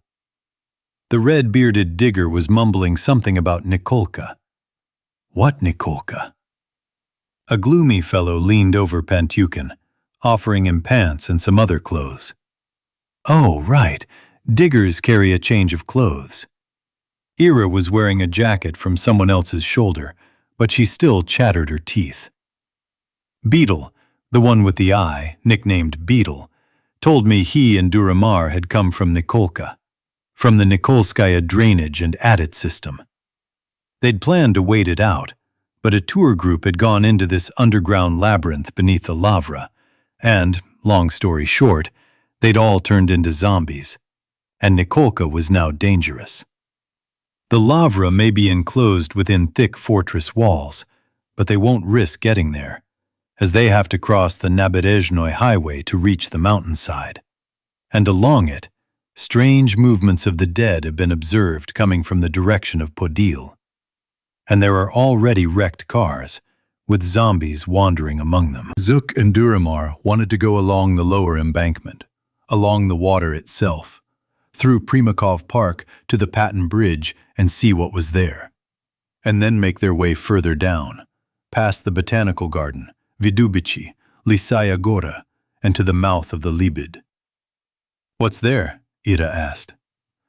Fecal collector under the Dnieper on the left bank. And you said, Pantyukin said to Ira, that I had gone crazy. Yes, you got the idea right, Beetle smiled. Under the Dnieper, a stinking siphon. What about the Stalinist metro? Ira asked. Is this the tunnel on Zhukov Island? Pantyukin asked. It wasn't finished, said Beetle. There is a tunnel, but only within the island. I want coffee, Pantyukin declared. You'll have some coffee. Beetle reached into his backpack for a thermos. Oh, I want to too, Ira said hoarsely, perking up. Why do you have such voices? Asked Duramar. We ate too much ice cream, answered Pantyukin. By the way, do you have any cider? What kind of Sidor is this? Beetle asked in surprise. Well, some kind of snack, like sandwiches. We'll share. He handed Ira the thermos cap and began pouring it into it. I don't have a chance of getting to Priora, do I? She asked. None. Pantyukin got a sandwich. He started chewing. We'll go to Patton, and then we'll see what's happening at Druzhby. If the boulevard's clear, we'll try Protasov Yar? He asked, looking at Ira. She nodded. Well, yes, I'm with you. It's far away, said Beetle. Well, we're still at the mouth of the Lybed. We need to go to the left. I don't understand, Pantyukin said, finishing his sandwich. The sewage there just flows through a pipe under the Dnieper, right? So you're supposed to swim? The pipe's probably completely full, right? Or is there just a little air left up to the ceiling? The siphon is made up of several pipes, so-called threads, which can be closed independently. Yeah. There's also a pipe called an emergency release. That is, the siphon pipes are shut off, and the waste is released into the environment. There are 7 lines in total, built at different times, starting in 1966. Each one is 1 meter 40 centimeters in diameter. We need to get on all fours, said Duramar. What's on the hill near the motherland? Asked Pantyukin. In terms of zombies? We don't know. The World War II museum itself is probably full of bladed weapons, and the museum needs to be protected. And if we climb up to motherland, we'll see everything around us and be able to choose the right route. It'll also make it clear what's going on the left bank. If only the highway near the ascent to the landscape park is safe, we can try, Beetle thought. Well, and if that doesn't work out, we'll go down along the water to Patton. One more. Ira held out an empty thermos cup. Chapter 68. The wind was picking up, but it was coming from the hill and hitting the river further from the shore, from the stone embankment. There is one thing, otherwise we'll go to the bottom, said Pantyukin. At least Ira and I will. What? She asked. Shoes. I see what you're hinting at, Beetle said. That we go up to the highway and get 2 pairs of shoes in your size from the zombies. Pentukin nodded. Ira, he is a telepath. Further down the embankment, you might encounter zombie fishermen or just park visitors. Finally, weddings are usually photographed near the Ladia, so maybe they're walking around there, dead. But we don't have any experience taking off zombies' shoes. They won't like it. They'll resist. Moreover, said the gloomy Duramar, I have never even been near them. I am afraid of them. We're from Nikolka, added Beetle. We got out there, near the highway, and suddenly, hop, we see a bunch of living corpses, and we ran over here and jumped down to the water. You know, Duramar mused, if we had equipment, we could climb up the Tsar's well to Askeldovka. There's actually another well there. What are we talking about? Ira asked. Askeldovka is a nearby drainage and adit system, near Askeld's grave and Zelenka, the Green Theater. Askeldovka is connected to Nikolka by the Tsar's well, which is about 20 meters high. You'd need a rope and various equipment to climb up. That way we could get to the government quarter at least. It's unclear, though, what's going on there, what the situation is like. Look, someone's coming our way, Pentukin pointed with his hand. Along the embankment from the metro station, right by the statue of a man throwing a satellite into the sky, 2 people were approaching. They came closer. A middle-aged guy with his hair pulled back into a ponytail and a tanned girl, both carrying backpacks. They were holding what looked like ice axes, bloody ones. I'm Igor, this is Lena, the man introduced himself for both of them. The 3rd Igor of the day, Ira thought. Everyone said hello. Are those your ice axes? Pentukin asked. Alpenstocks. An ice axe has a pick here, a spatula at the other end of the head, and an alpenstock has a hammer there. And how is it? Against zombies? We aimed for heads, but the dead don't seem to care, so the movie methods don't work. Where are you from, anyway, if the question doesn't bother you? We were training on the retaining wall near Zelenka. Then it all got cloudy. We climbed into one of the wall's galleries and waited it out, but then we decided we had to get out and try to get home. We live in Pozniaki. Then we're on the same path, said Beetle. We're also going to the left bank. And you? Igor asked Ira and Pentukin. We are just ballast for now. We won't get far without shoes. Oh, what a pity. Igor even pursed his lips. Really, what should we do? Pentukin thought for a moment. And did you climb like that in sneakers? What? Lena asked. Well, I thought climbers were supposed to have some special footwear. No, Igor answered calmly. We climbed around in what we came in. Okay then, he looked around. Let's go up to the highway now, look for a running car and instead of turning the ignition keys, you'll use your finger? Pentukin suggested. Don't interrupt, Igor said sternly. No one took the keys, or we'll find another car. Why didn't you get up earlier? Ira asked. There were few of us then. And now there are many of us, friends, he said, inspired. Now we can act in a planned manner. Let's be creative. I'm an IT specialist. Fuck, Ira couldn't help but say. And I have a very developed logical mind. We'll outplay them. So, what's your plan? Pentukin asked. Some will distract the zombies, while others will take the car. Then those who distracted them will get in the car too, and we'll go. Should I tell him about the siphon? Beetle asked. What's a siphon? Igor asked. Pipes under the Dnieper. And... Igor suddenly changed and began to show the digger the alpenstock. Have you tried this? Are you all worked up or something? Pentukin, just in case, began looking around for a stone, and there were plenty of them lying around near the water and in it. The beetle made placating gestures. Calm down, calm down. I understand, everyone is on edge.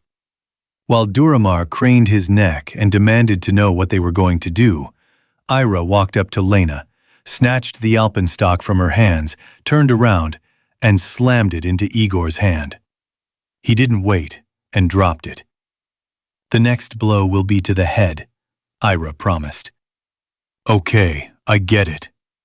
Igor raised his hands. Pentukin scratched his chin. I keep thinking about shoes. Can you show me your backpacks? We can't, Lena replied rudely. A minute later, Pentukin and Ira were trying on high mountain boots. Wow, just my size, the bassist was pleased. They're expensive, Lena said. You have no right to take our shoes. We're not taking them. Pentukin was surprised. You're wearing sneakers. Are we taking them off? Lena, Igor said to his companion, don't. I know this type of person. Dude, Beetle said to him, taking Igor's alpenstock for himself. Don't you see? It's the end of the world all around. People don't have shoes. They can't walk. And you're holding on to these boots? Their lives depend on them now. Are you completely stupid? He's an IT guy, Lena declared proudly. Igor lunged to grab the alpenstock Ira had put down on the slab, but Beetle forestalled the movement. Don't touch. Give us the weapons and we'll go ourselves, Lena said. Have you put your shoes on? Beetle asked. Yes, Ira answered. He threw the alpenstock far into the water. Ira followed his example. It's not deep there yet. You can feel it among the rocks, Beetle explained. Igor and Lena, arguing, took off their sneakers and climbed into the water. Duramar nodded toward the climbers' backpacks. Maybe we should take our equipment and go through Nikolka to Askoldovka. No, we'll go as we decided, Beetle answered. We too. With you for the time being. Pentukin began to walk, trying on his boots. He was noticeably limping. He winced. It hurts to walk. Let's hurry before the sweet couple finds their ice axes. Beetle threw his backpack over his shoulders. Chapter 69. Primakov Park lies as a flat strip of land between the Dnieper and the highway that runs at the foot of Pechersk Mountain. On Lavra Mountain, on Landscape Park Mountain, on the mountain stands a 100-meter-tall, steel-clad statue of the motherland, which was placed on a domed pedestal over the Great Patriotic War Museum many decades ago. Facing the Dnieper, it holds a shield and sword. Closer to the metro bridge, the park is a very narrow lawn on a terrace above the embankment. Approaching another bridge, the Patona Bridge, the park widens and becomes overgrown with trees. Ira, Pentukin, and the diggers had not yet reached half the park, where the embankment juts out into the river in a semicircle, and above in the pool stands a boat with statues of the founders of Kiev, the brothers Ki, Khoriv, Shchek, and their sister Lybed. Occasionally, someone would climb another staircase to the upper terrace and look out. There, too, was a flagstone alley bordering a lawn where bushes and trees were increasingly green. A few zombies wandered lost in those bushes, and ahead, near the parapet, more wandered around the boat. Therefore, it was safer to continue along the Dnieper. The steps descended to the water's edge. The bottom near the bank, reinforced by randomly scattered large and small stones, was overgrown with sedge. Heavy rings for mooring lines were set into the floor slabs at intervals. We passed several dead fishermen standing waist-deep in water, wearing rubber boots that reached above the knees. Ahead, the kilometers-long Paton Bridge loomed. Opposite the shore of Primakov Park, the green base of Hydropark was visible in the distance. By the way, We're from there, Ira told the diggers. Did you cross the metro bridge? Asked Beetle. No, we swam across. The diggers laughed. Laughter without reason is a sign of foolishness, Pentukin noted. Why were we without shoes and wet? The beetle was surprised. But it's a really long way to swim. We're on the flooded bridge supports. Holy shit, he looked at Duramar. I actually came here from Mudomets Island, Ira said. On foot? No, first on a bike, or rather on foot, and by swimming, and on bicycles, both mine and others. Some guy shot at me, and the wound on my neck is from a bullet. Holy shit! What kind of guy is he? He was somehow connected to an abandoned summer camp where zombies appeared long before all this. One of the deceased fishermen, seeing those walking, turned towards them and slowly walked through the water, but stumbled on the stones, fell, and began to twitch helplessly, listlessly, unable to rise from his knees. He'll get out! Duramar quickened his pace. Don't worry, Pentukin calmly limped on. In the stone wall there was another staircase leading to the terrace. Wait, said Beetle. If we want to get to the motherland through Landscape Park, we need to get up now and check if the highway is clear. It's a highway, I don't care. There's an underground passage to the other side, Duramar began to chatter. And at the exit, there are stairs to the Landscape Park. So, should we move? Beetle asked. But that's a big detour for you, Ira figured. Then what? Come back here and continue along the embankment? But by then those climbers will have gotten here. It's not a given we'll encounter them, Beetle replied. But that's different. First, I see you're pretty determined. You swam across the Dnieper and disarmed the climbers. You've encountered zombies face to face. We haven't. Well, only for a very short time, and then we ran away. Then, our grand plan with the siphon is purely theoretical. We don't know whether we'll get into the sewer through the manhole or have to break into the sewage station. And it's not a given that we'll succeed. Even if it works, we might simply not be able to shut off one of the pipelines if everyone is involved. And then we'll have two options. The first is to forget about the siphon and hide in the woods, away from people, somewhere in Liska or Kitaevo, or further on to Pirogovo. Or, the worst thing is, if, and this is a must, the pipes aren't filled to the ceiling, then swimming through one of them in shit, acids, and poisons, trying not to drown for almost a kilometer. And our flashlights will obviously go out, and this hellish path in the fetid darkness, sipping all the diseases of the world, scares me a hell of a lot more than zombies. Just the description makes me sick, Ira said. Then let's make our way to my Protasov Yar together, suggested Pentukin. Although I don't live in the ravine itself, just across the Lybed River. Do you know Friday's Clove? Asked Duramar. A digger hangout? I saw the place. It's not far from me, but I've been there myself, in Clove. I'm outside the digger movement. Let's talk on the way. Ira began to climb the steps. The lawn and linden trees in front of the highway were empty.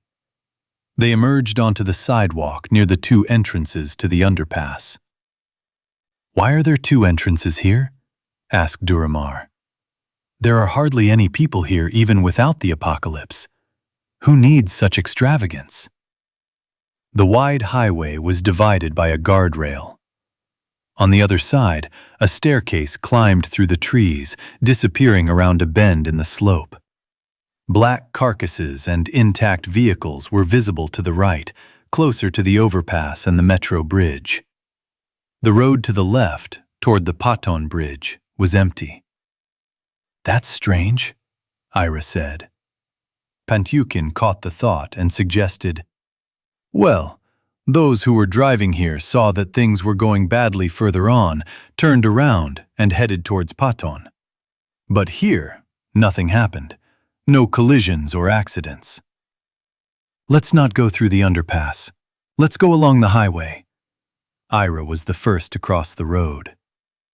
They began to ascend a staircase that fit into a shallow ravine. Along the edges, round lantern shades protruded like strange buds on stems.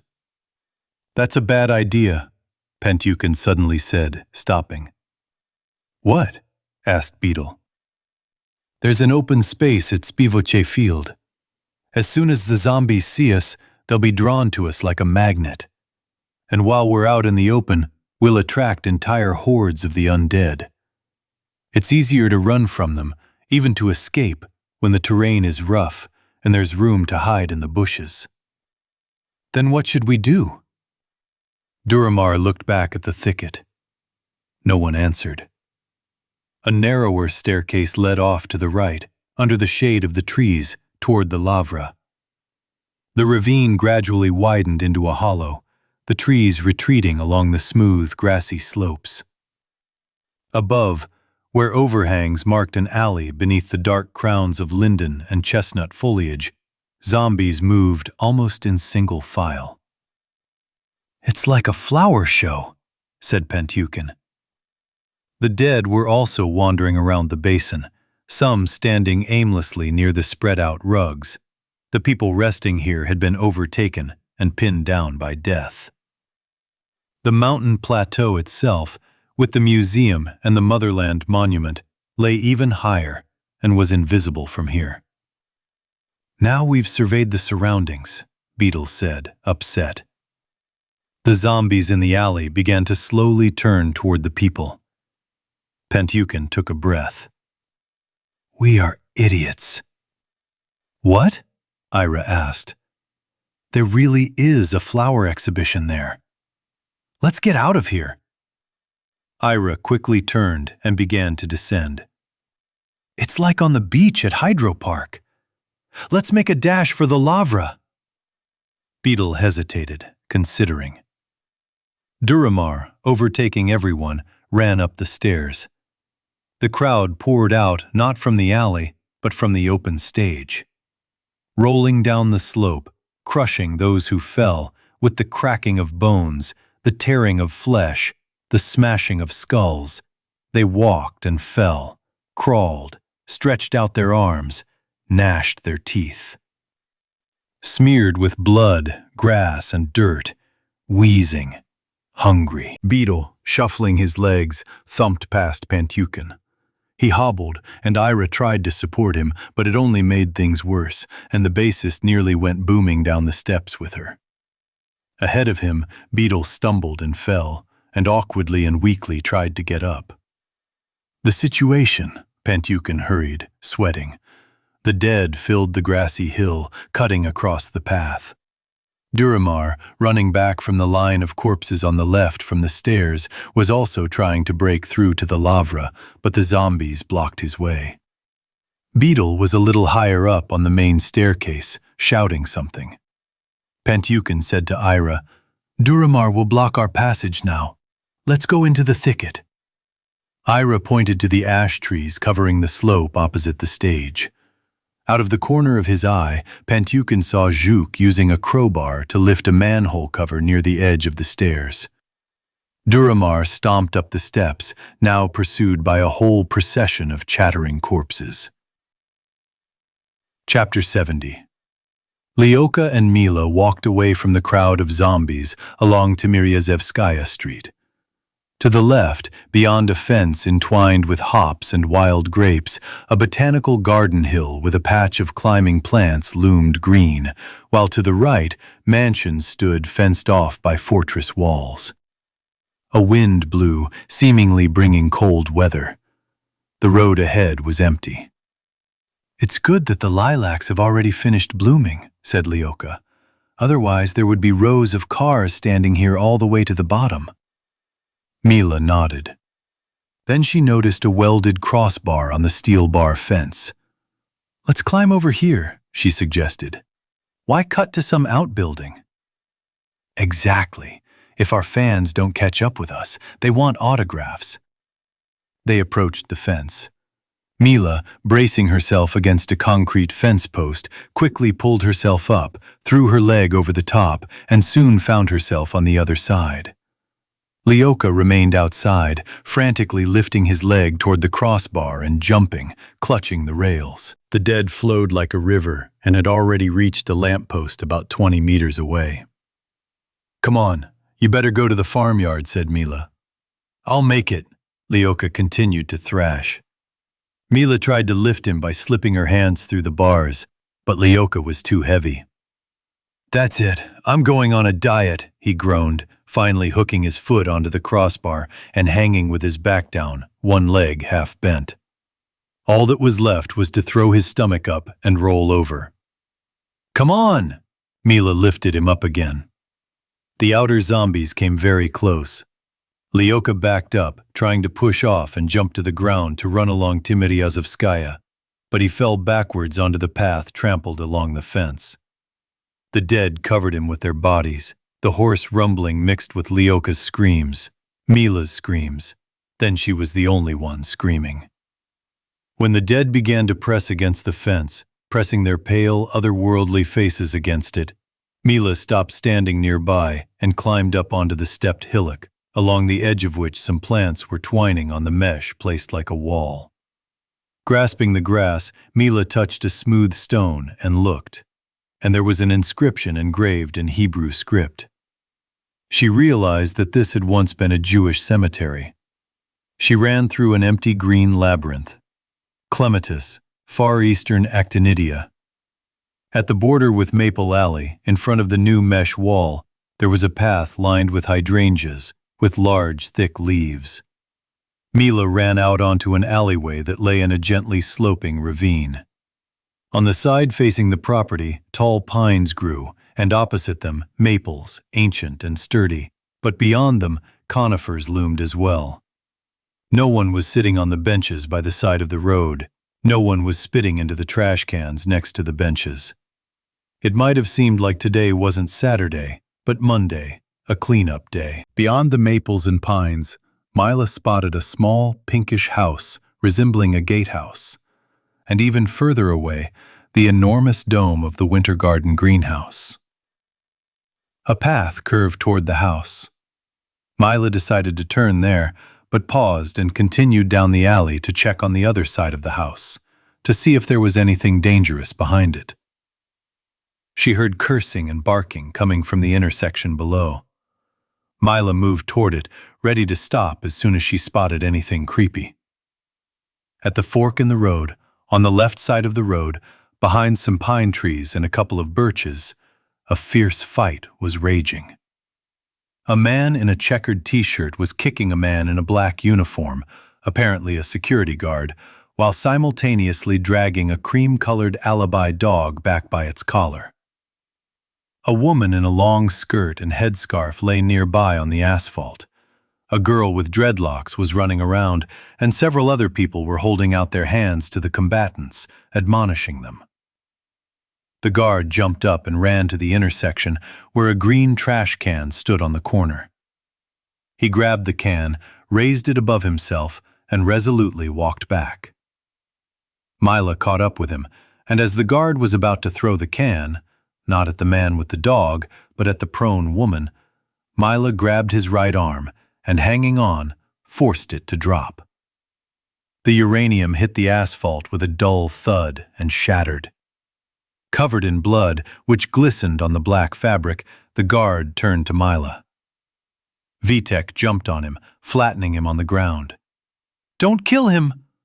Lida stood up with difficulty, pressing her hand to her head. Karo tensed up in place, barking loudly.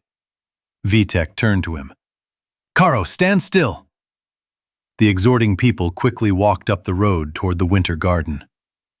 Lena pushed back her dreadlocks and approached Vitka. "Leave it. Touch the shit. It will stink. Let it lie there and recover." "No, do you understand?" Vityok asked the guard. He responded with a swear word. Lena grabbed Vityok's shoulder. "That's it. That's it. I see here that you have a struggle between good and evil," said Mila. "And you took the side of good," Lena answered her. I think I'll join your company. Do you mind? Welcome, Vityok stood up, to a warm, friendly atmosphere. He looked at the fallen man. Let's move away from him. They walked down from the crossroads. Here the road descended around a bend toward the farmyard, and to the left a path branched off along an earthen isthmus before a hill overgrown with deciduous forest. A dam could be discerned in the isthmus, blocking a ravine at the foot of the hill. To the right, behind a decorative brick fence, stood small pagoda-like gazebos. "Where are you heading?" Mila asked. "We're surviving," Vitok shrugged. "To the farmyard," Lena answered. "We were going there too, with a friend. He died recently." "I sympathize," said Lida. "Are there zombies in the Botanical Garden?" "Yes," Vitok nodded. "And zombies, and all sorts of weirdos.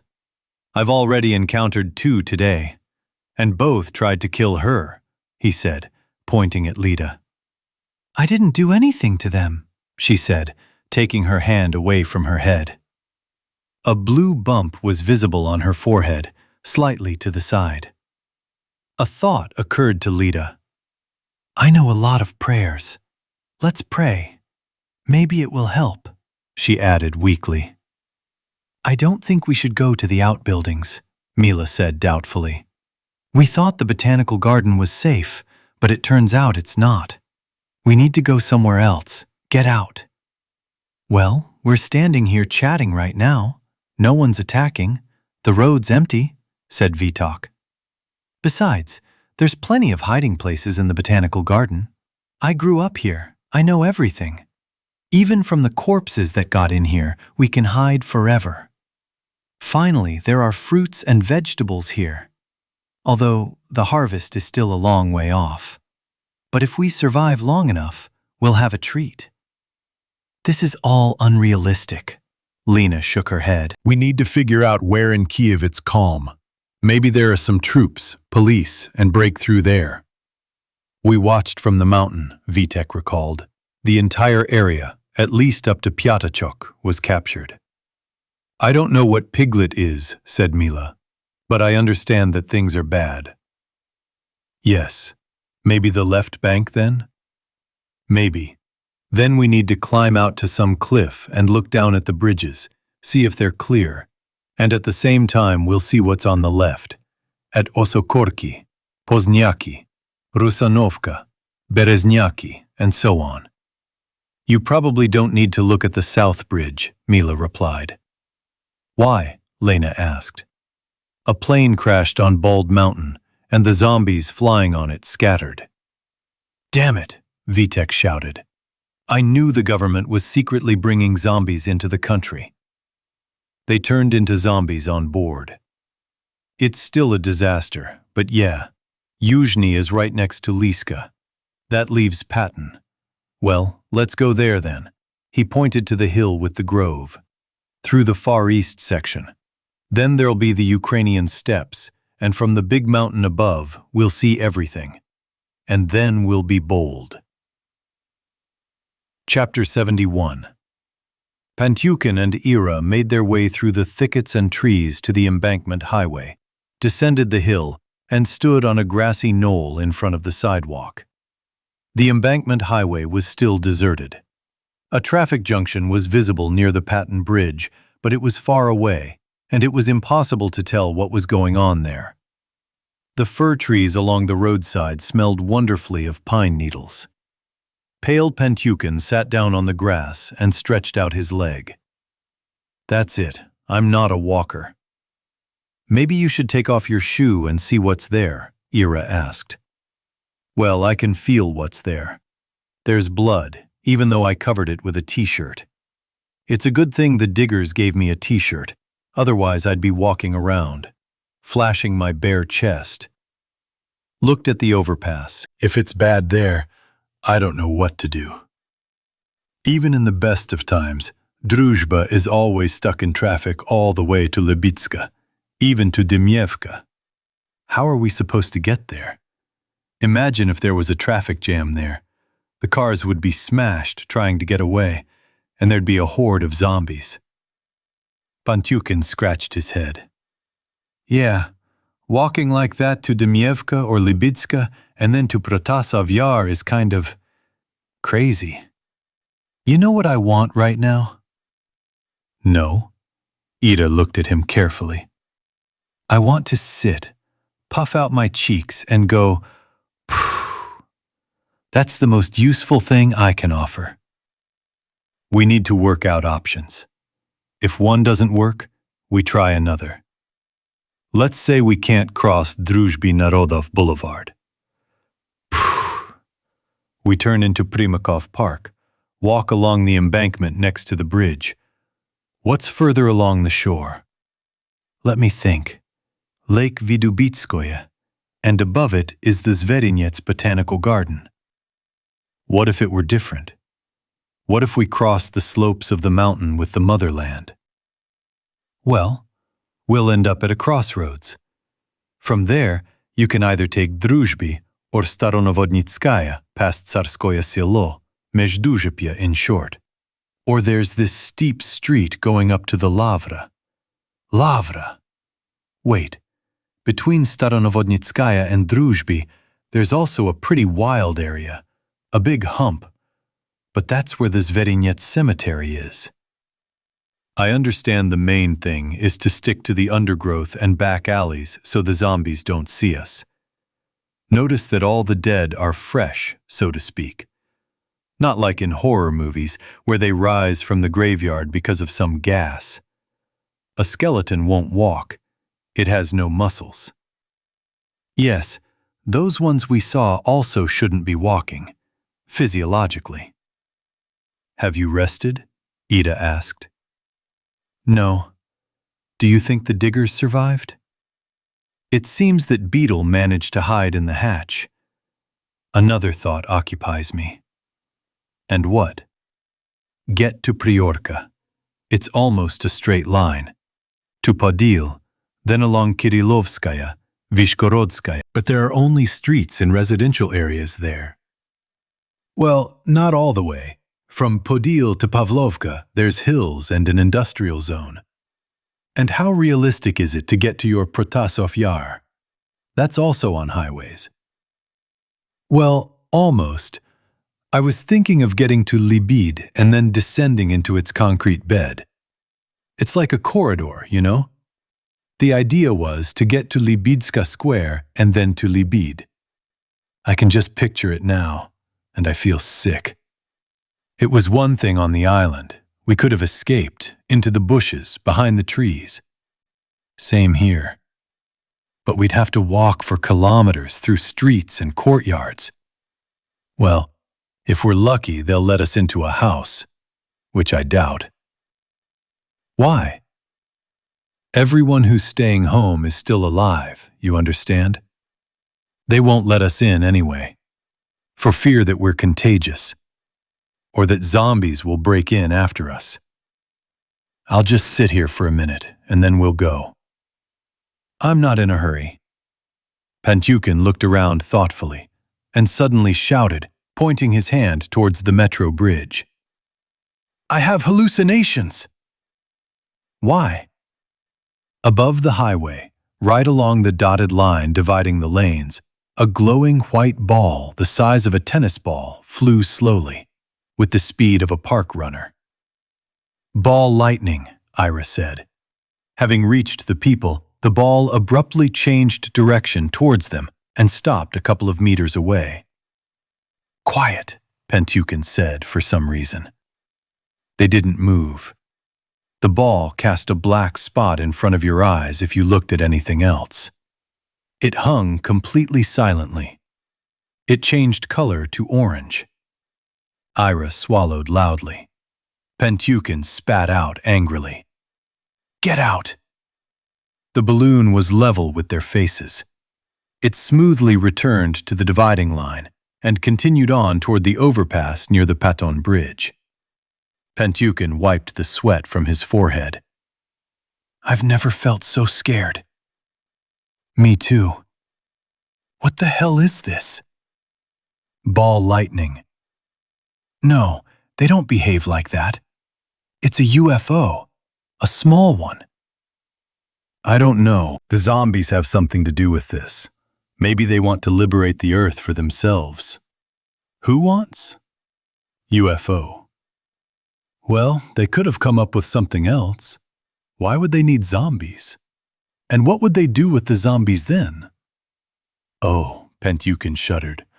I don't want to go there. To the Patton Bridge anymore. To hell with it. Better to throw around the dead than to face that again. Dead people are understandable.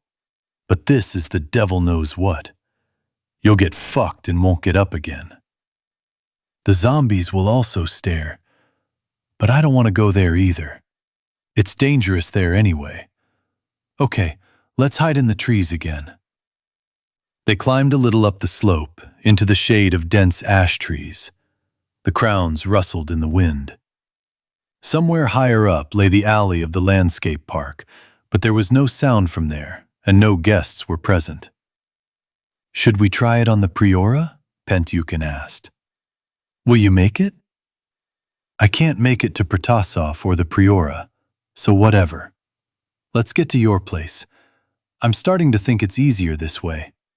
Just imagine having to trudge up the mountain to Protasov, then down, and then through all that busy urban terrain. Well, Podil is also very crowded. We're going down the hills. There's a green area there. Between Podil and Andreyevsky Descent, Uzdikalnitsia Mountain, then Zamkova. We should have gone that way from the start. I don't think so.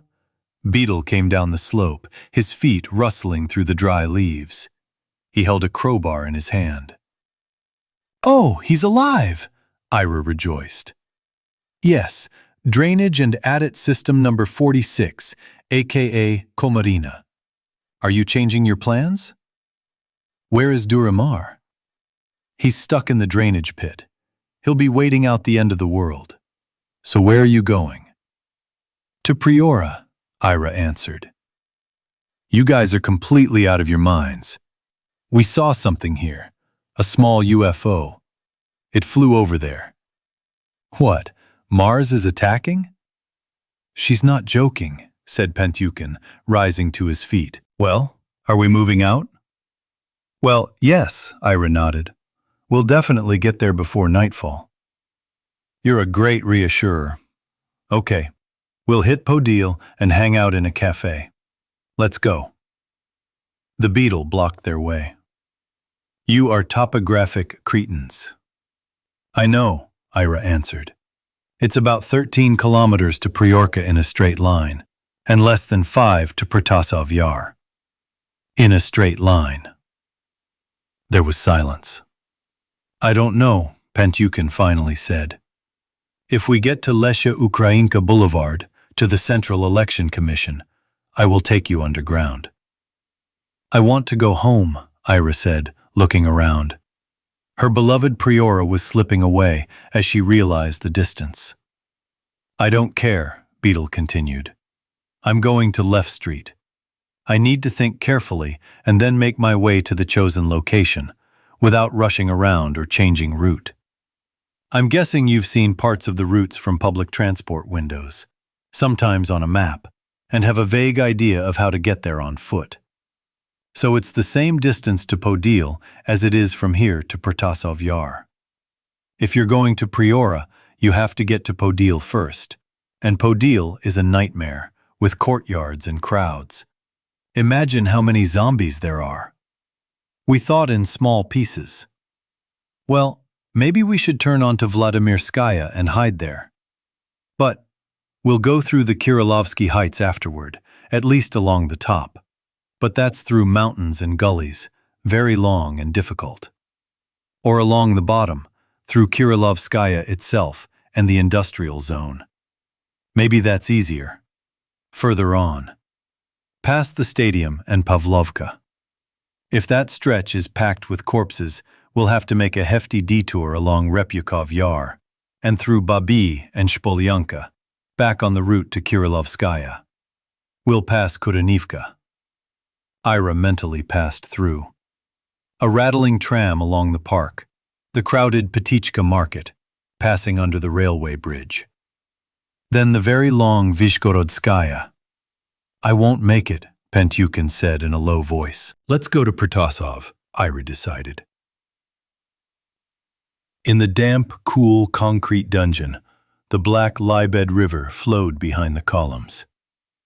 The dwarf lay with his cheek in the sand, snoring softly. His headlamp was the only source of light. Bordia leaned over and patted him on the shoulder. Hey! Hey! Just shout in his ear, Zheka advised. You'll scare him so much he'll have a heart attack, said flight attendant Dasha. Maybe we should throw his boat away for now, asked Bordia. Why does he need that boat anymore? He'll get offended and won't take me to Giuliani, Zheka objected. Bordia turned to Dasha. Have you been trained to help in such cases? Let's say a passenger lost consciousness.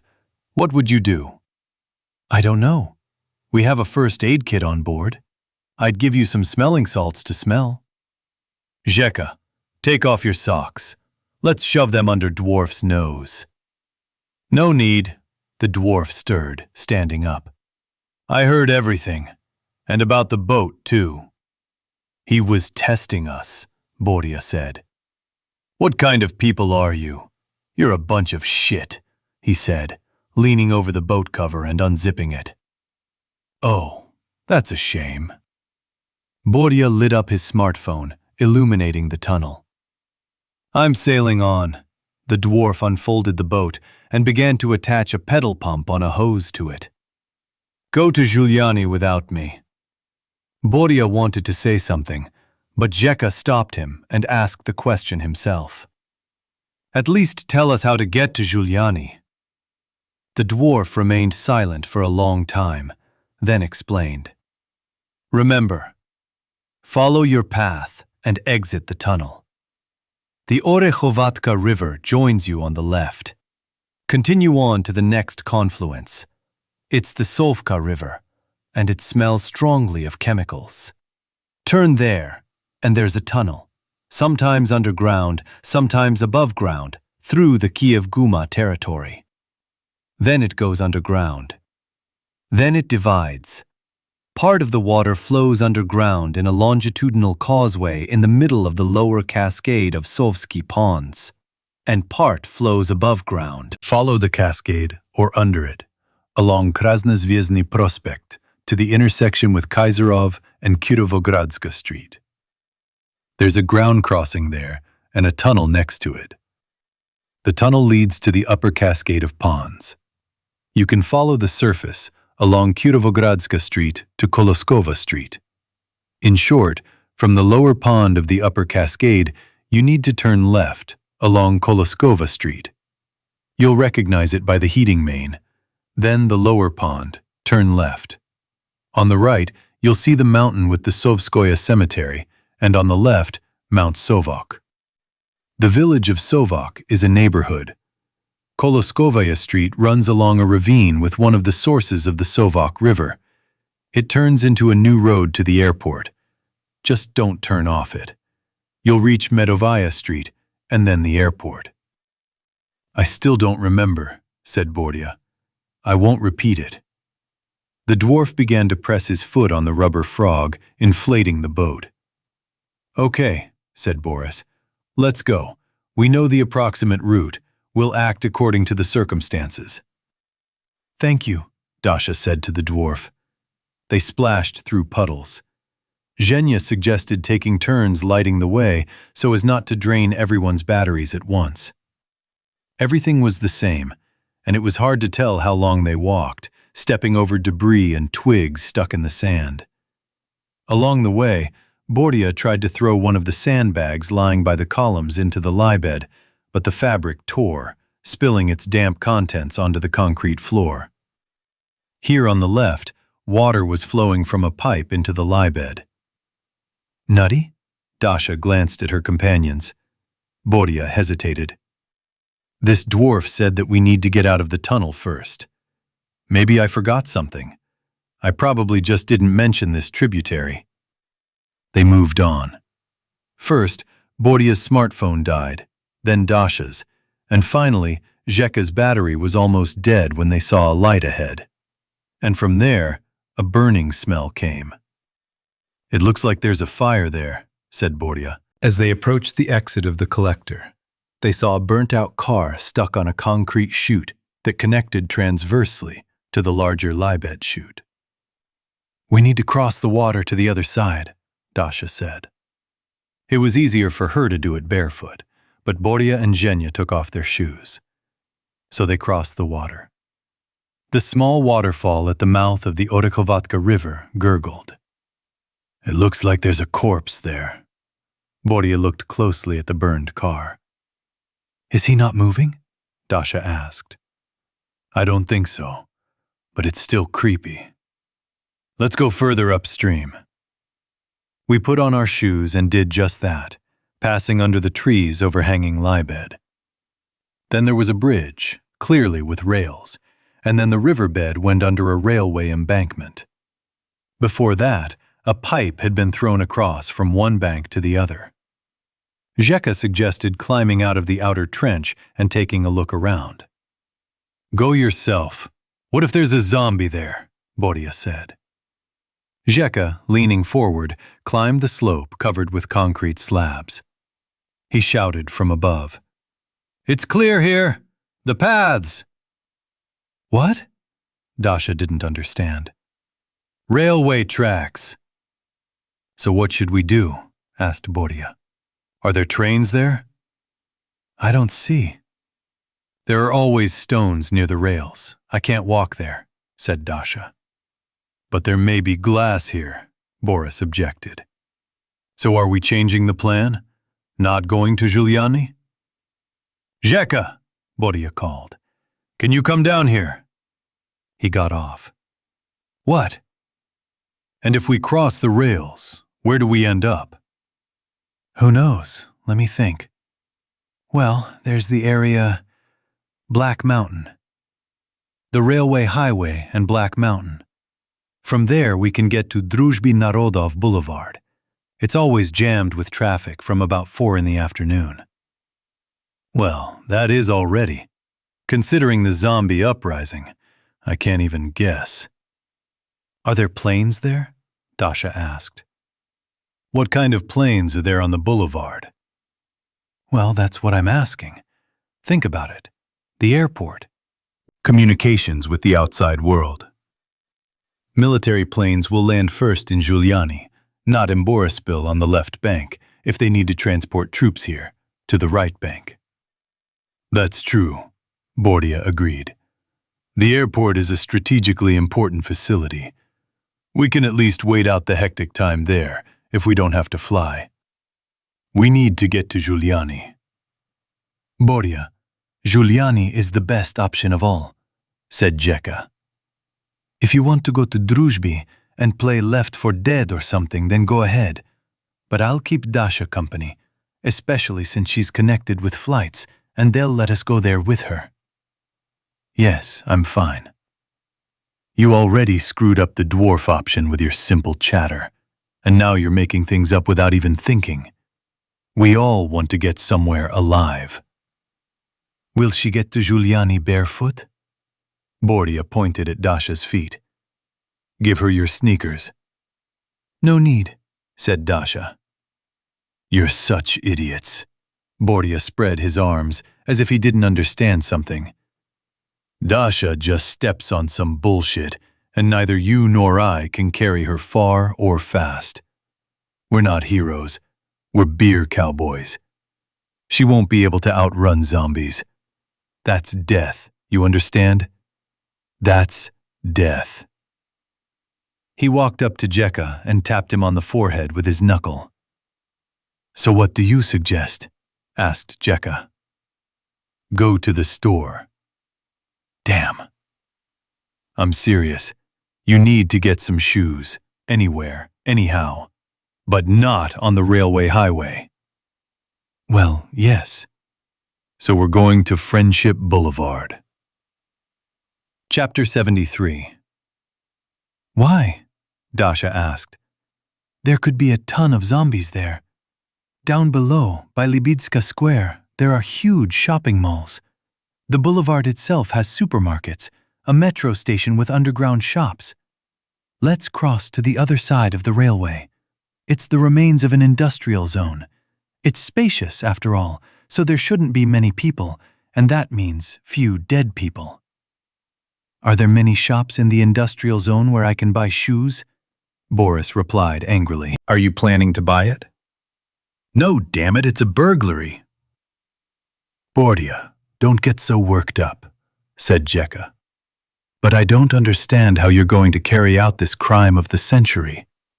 Are you going to run and bang your head against the door? I have a more practical suggestion. Which? Trash bins. People sometimes leave their shoes out there. All you have to do is wander around the courtyards and look near the trash bins. It's safer that way. And there are skyscrapers over there. Dasha pointed to the slope of Saparnaya Slabotka, hidden by high-rises. There are probably trash bins there, too. It's a long way there, Boris objected. Are you thinking of getting closer to the boulevard? Asked Jekka.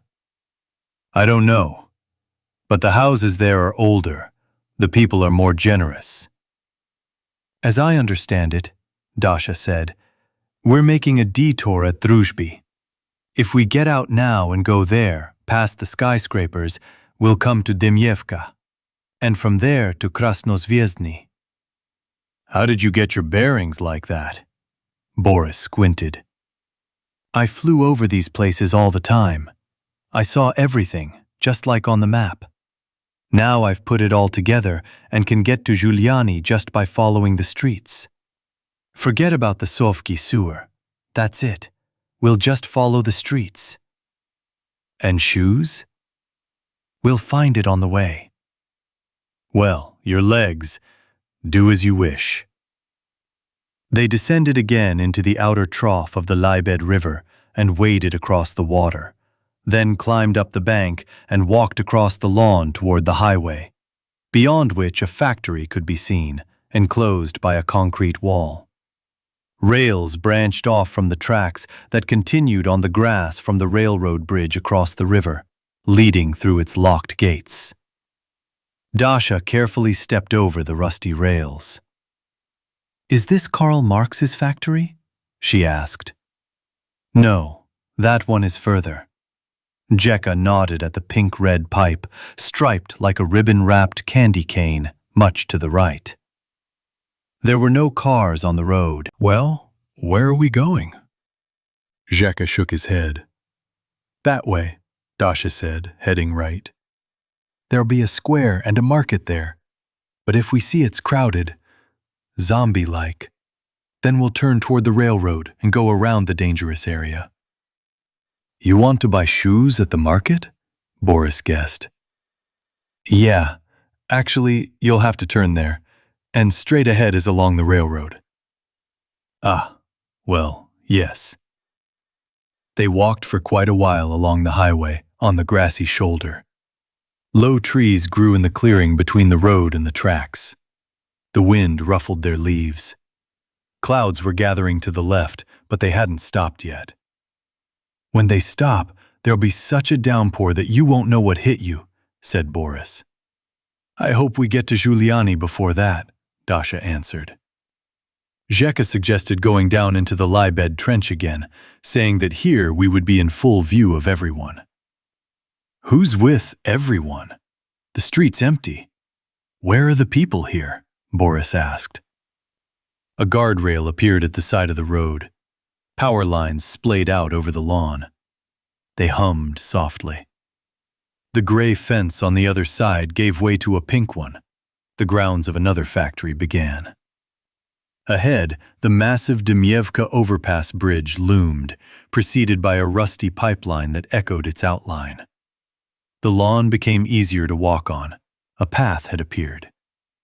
The railroad tracks, with their chain-link fencing and the power line, the U-shaped components of the overhead contact system standing above the rails, came close to the highway, narrowing the patch of grass, and then the steel supports of the bridge stood in its place.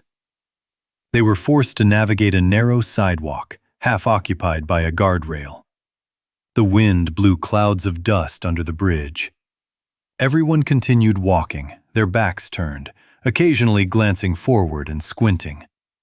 They emerged on the other side. Boris suggested that he climb up the slab-covered slope to the beginning of the bridge and see what was what.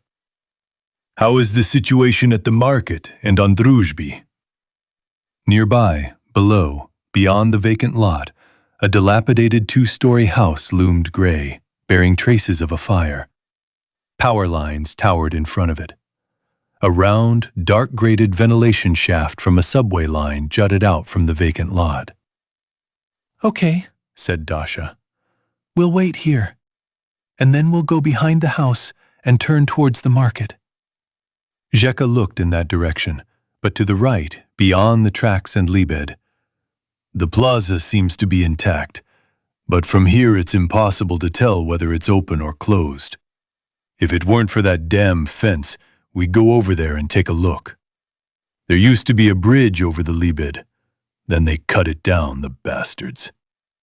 Look, I think a train's standing there." "Where?" "Yes, it's right there in front, opposite the plaza. If we'd been walking along Lybed, we'd have ended up on the same side as the plaza," said Boris. "But I feel a bit uneasy there. It's all deserted here, but at least it's quiet. So I climbed up." Clutching the tufts of grass growing from the cracks between the flagstones, I struggled up to the stone-lined base of the bridge, its beginning, adorned with a round, polished granite ball on a pedestal. Nearby, ash trees and bushes grew from the lowlands along the slope, separated from the sidewalk by a fence. On the wide bridge toward Druzhba, a dozen cars stood haphazardly amid a scattering of rubble, a couple of them burned to the ground. Human figures wandered aimlessly, shuffling. Further on, where the boulevard rose between buildings, Boris couldn't make out anything. There, the cars stood frozen, like colorful dots. Boris turned toward Demyevka. The towering new residential complexes behind the square divided by the overpass blocked the horizon. The buildings of the confectionery factory, the Vernadsky Library building, the distant bazaar buildings. A lingering stillness hung over everything, like early morning in a residential area. Boris realized what was disconcerting him: the deathly silence. Gone was the constant urban background, the hum of traffic you only remember when you venture deeper into the forest. Boris shouted down from the pedestal with the stone. "It seems everything is calm at the market." There was a rustling sound from the ash thicket, and before Boris could process it, 4 dead men, dressed in dirty, greasy clothes unsuitable for the season, had climbed up to the fence. Between the fence and the pedestal was an opening, and they had to duck through it to escape. The dead were also moving toward the opening, so Boris sprinted along the fence toward the square, and after running a few dozen meters, climbed over the fence and descended the slope into the vacant lot. Zombies were coming out of the ruins of the house through the door. What are they having there? A meeting or something? Boris ran toward Dasha and Zheka, who were exclaiming something sympathetically that Boris couldn't quite hear. "What the hell were you yelling about?" Zheka turned red or white with anger, something in between. "No time to argue. There's someone coming down the hill," Boris said, pointing at the zombies descending the slope. The top one rolled, knocking over another. "They're surrounding me. Hurry and follow me." Dasha quickly walked along the highway next to the railway. "We'll have to go around the market. Thanks for the shoes." "I didn't mean to," Boris responded. At the crossroads near the house, I had to turn closer to the rails, to the other side, in order to get away from the already crowd of dead people. There, by the side of the road, instead of a sidewalk, there was a short stretch of concrete wall, just above waist height. Beyond it, a gap in the ground with some rusty pipes running across it. and beyond the gap, which stretched into darkness, a fence in front of the tracks. The gap led like a tunnel under a peculiar bridge with tracks. Jekka looked down. There's a river there. It smells like chemicals. It's Sova. Let's go get across. Let's go. Boris briskly followed Jekka down. Bastards! We have to keep going! Dasha shouted into the darkness, but Jekka and Bordia were already splashing through the water. The zombies had already reached the zebra crossing. Dasha, holding onto the pipes, walked down to the sewer and stepped into the cold, unbearably car-wash-smelling river, onto the slippery bottom. The water was above her ankles. The white spot of the tunnel's exit under the crossing was visible, and in that spot, rockers were moving jerkily from wall to wall, arms raised. Boris, or whoever it was unclear in the darkness, turned, and a muffled voice echoed, "Hurry! It's the exit!" They met under a spreading willow tree at the waterfall at the mouth of the Sovka. The water cascaded noisily into the deeper Lybed River, which flowed through a concrete channel. The outer channel extended in both directions. Bags and various scraps of clothing hung from the bushes along the banks, fluttering in the wind. At the tunnel exit, Dasha picked up a pair of homeless sneakers from a concrete well jutting out of the water. A little further on the shore, lay a pile of things.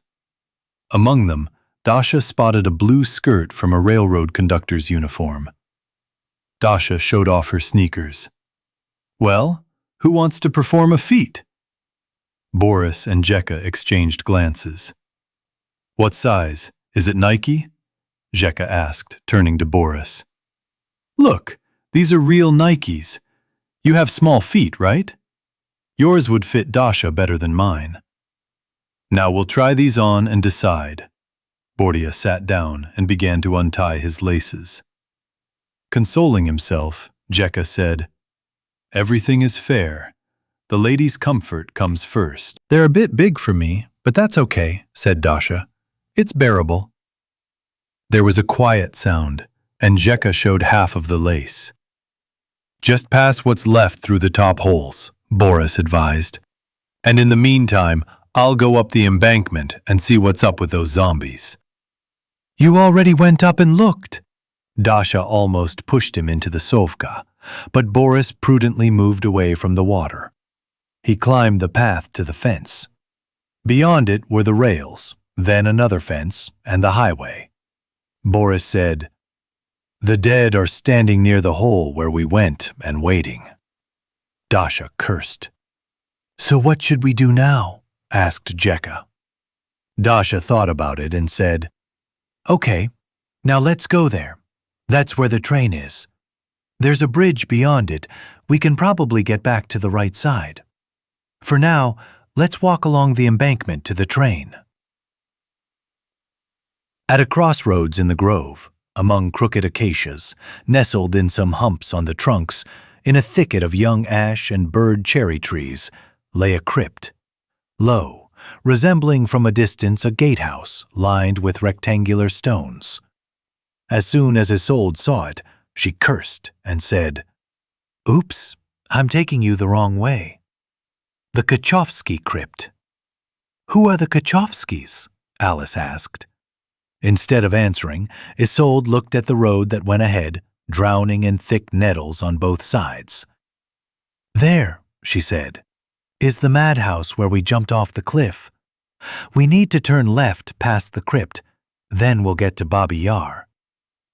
All around there were only trees covered with grapes, 3 roads converging near the tomb, and another one rising from the side and joining a little further. "Where did we even end up?" Dr. Poops shook his head. "Is this a cemetery?" "Yes, the remains of the ancient Kirillovskoye cemetery. There are even tombstones along the roadside and among the bushes," Isolde replied. "But only one crypt remains." "Maybe we should hide there and take a rest? I'm tired of running," suggested Dr. Poops. Yes, as far as I remember, the ravine is just a stone's throw from here. It's better to rest and move forward with renewed energy, Pronina supported the rapper.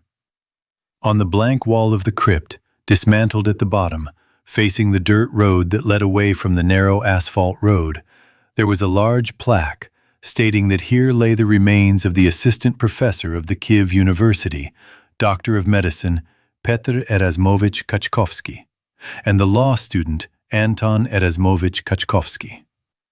The entrance was on the other side. A path led there, to a thick arch with the words Kachkovsky Tomb. The lattice door was open inward. Alice entered first. Light came from the lower, dismantled section of the wall, a hole knocked out in another wall, the door, and a small window on the side. The entire crypt was visible from the outside from all sides, if you stood close enough. There were 2 gaping holes in the tiled floor. "What's there?" Dr. Poops peeked in. "Underground burial chambers," Isolde explained. "Vandals opened them. There's trash in there now. I don't know, maybe there are remains, but all you can see is junk."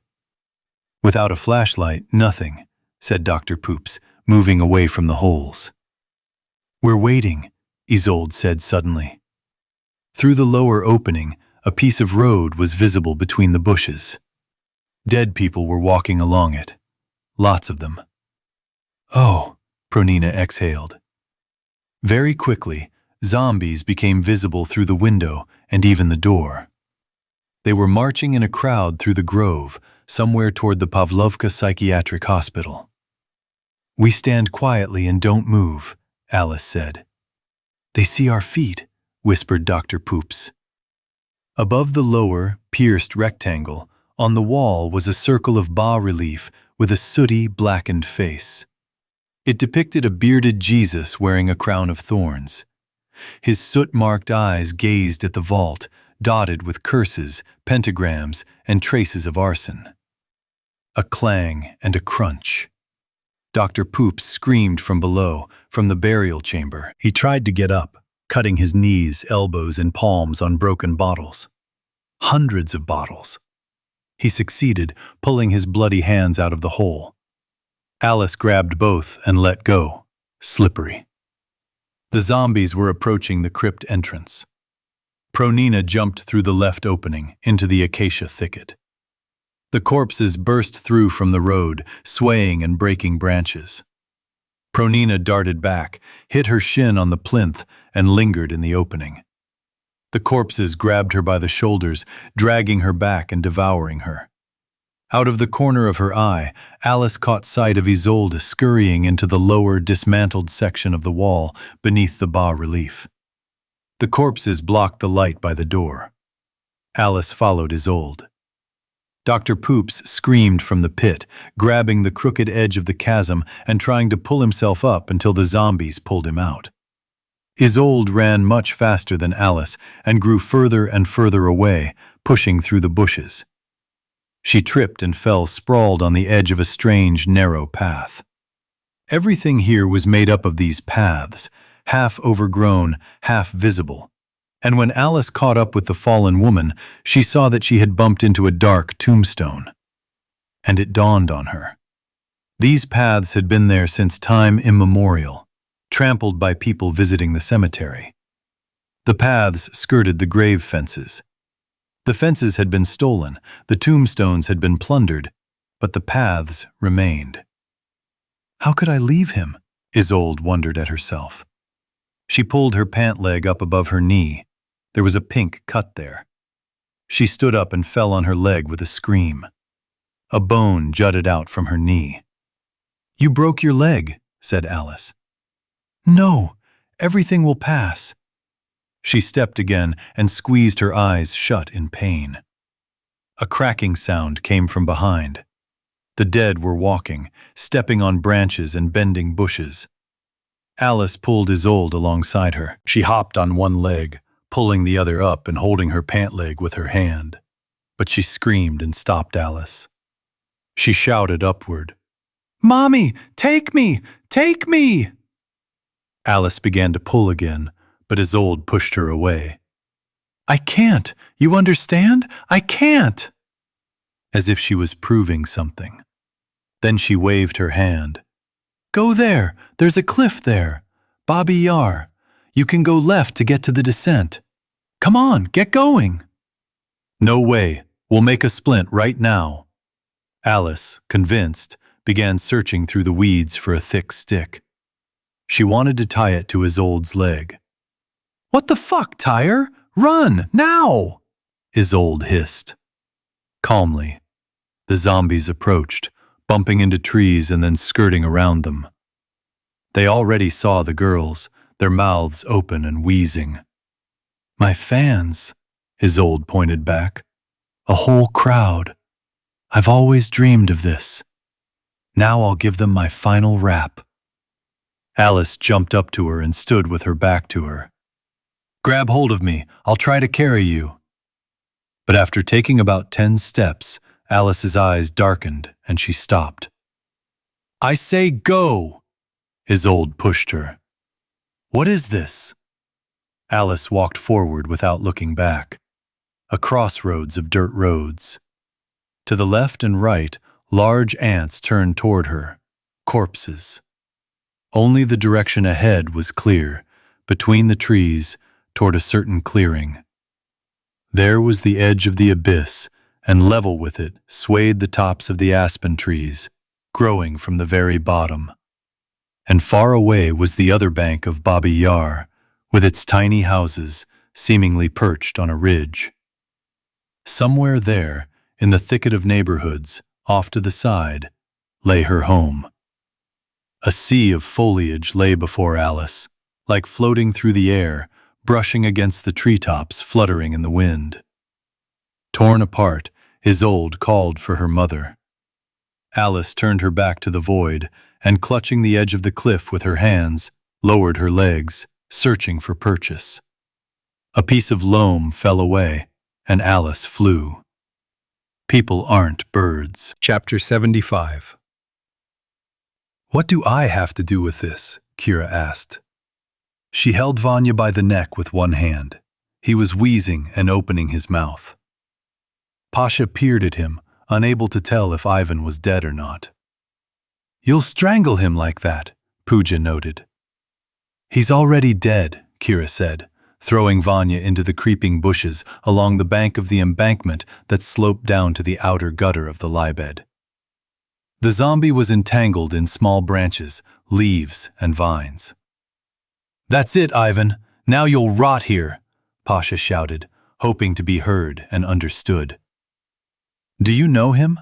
Kira tilted her head to the side. This guy was walking with us from Clinical City, Vesta said. We know he's patient 0. Really? Kira smiled. What else do you know? Looking at the portrait of Kurt Cobain on Kira's t-shirt, Vesta replied. For example, about the laboratory in Protasov Yar. The one underground, not above. Yeah, good. Kira's face twisted for a moment. Then it returned to normal. She asked, Did Ivan bite or scratch any of you? Me, Pasha blurted out, and immediately added, And what? Now, Kira began to slowly approach. I'll need your blood. Vanya's will do, but it's not the same. It has completely different properties. Stay put, Pooja warned Kira. You guys surprise me. People looked at them from the train car windows on the other side of the railway fence, their white curtains pulled back. Dead Vanya was barking gutturally in the bushes. Why do you need my blood? Pasha asked, retreating. Pooja assumed a fighting stance. Kira stopped, shielding herself with her hands. A white, glowing ball quickly flew from behind Pooja, past her shoulder. It turned orange and struck Kira's right wrist. A spark separated from her hand and fell onto the rock-strewn path. The ball disappeared. Kira fell limply, her face frozen in a spasm. The smell of burning plastic mingled with the oily smell of fuel oil from the railroad ties. Is that ball lightning? Yana peered over Pasha's shoulder. What? A UFO? Holy shit, Vesta responded. Pooja moved closer. The others remained motionless. Kira's motionless body, charred and black, fused wires and several dark rods were visible in her stump. She's a robot, Pooja said. Holy shit, Yana said. She turned off, right? It seems that's it. Pooja cautiously nudged Kira's foot with the toe of her shoe. I don't see any breathing. What does a robot breathe like? Ah, well, yes. Vesta moved forward, looking closely at the prone body, then bent down and quickly picked up the hand severed by the ball. She thought of something. She handed it to Pooja. Hold it. For what? You'll find out. She pulled out a folding knife and crouched next to Kira. She spread her eyelids with her fingers and tucked the blade under her eyeball, which had a narrow, cat-like pupil and a red iris. Are you crazy? Yana ran her sweaty palms through her hair. Vesta gritted her teeth, twisted the knife, and pulled out the eye. Several thin wires and a sliver of light pink film trailed from it. Vesta yanked, breaking the wires. She turned toward the screams. The door to the lab is equipped with fingerprint and iris scanners. Now we'll enter the lab. Is it worth it? Asked Pooja. We have the opportunity to find out everything. I don't think so, but I agree. Let's go. We won't stand here. Vesta took Pooja's terrible burden from her, put it in a small bag, hid the eye in a separate bag, and shoved everything into her backpack. You have some nerve, said Pooja. It's not nerves, it's thoroughness. Why did she need my blood? Pasha carefully walked past Kira. He would have circled around her along the embankment, but Ivan, dead, was slumped in the bushes. Having crossed the small bridge spanning the Lybed River, they walked along a crunchy path alongside the fence. The train to the left finally ended, revealing a view of the gently sloping cemetery of Baikova Hill. To the right, the shopping mall's parking garage rippled with floors. The wind whipped clouds wildly across the sky. Ahead, but beyond the fence, a crowd of people appeared. The diggers and Pooja caught up and called out to those behind them. They were separated by a chain-link fence. Most were dragging suitcases or wheeling them around, rattling them along the railroad ties. Are you from the train? Asked Pooja. Yes, answered the woman in the beige blouse. She was walking last and grabbed the sleeve of the elderly man next to her. Lenya, look, there are still people here. He turned around. Do you know how far the train station is? Central, yes, Vesta answered. But you'll first have to get to Protasov Yar station. And to Kiev Tovarny, added Pooja. What's going on anyway? The woman asked. Why isn't the phone working? We had zombies on the train, can you believe it? There are zombies everywhere here, Pasha said. They've taken over all of Kiev. You'd be better off staying in Kharkov. So where should we go? Lenya stopped. Where's the army? The police? We haven't met them, Pooja said, throwing up her hands. The rear ones called out to those who were walking in front. Stop, stop! There are zombies everywhere in Kiev. The murmur spread further through the crowd, and they began to turn and notice the travelers on the other side of the fence. Someone, like Leonia, was asking, So where to go? They were buzzing and making noise. Pooja shouted over them. Listen, quiet! Is the part of the train with the zombies closed? Is the last car with the zombies closed? Yes! Then get back on the train. If you have to wait, it's better to stay on it. Lock yourself in and stay put. Send someone to the nearest station to scout out some supplies. You'll probably be stuck there for a long time. They won't get anything out of it, Vesta whispered to Pooja. And if they just rush into the city in a crowd, as soon as they step outside the fence, they'll be finished. Look at them. Not everyone can run from zombies.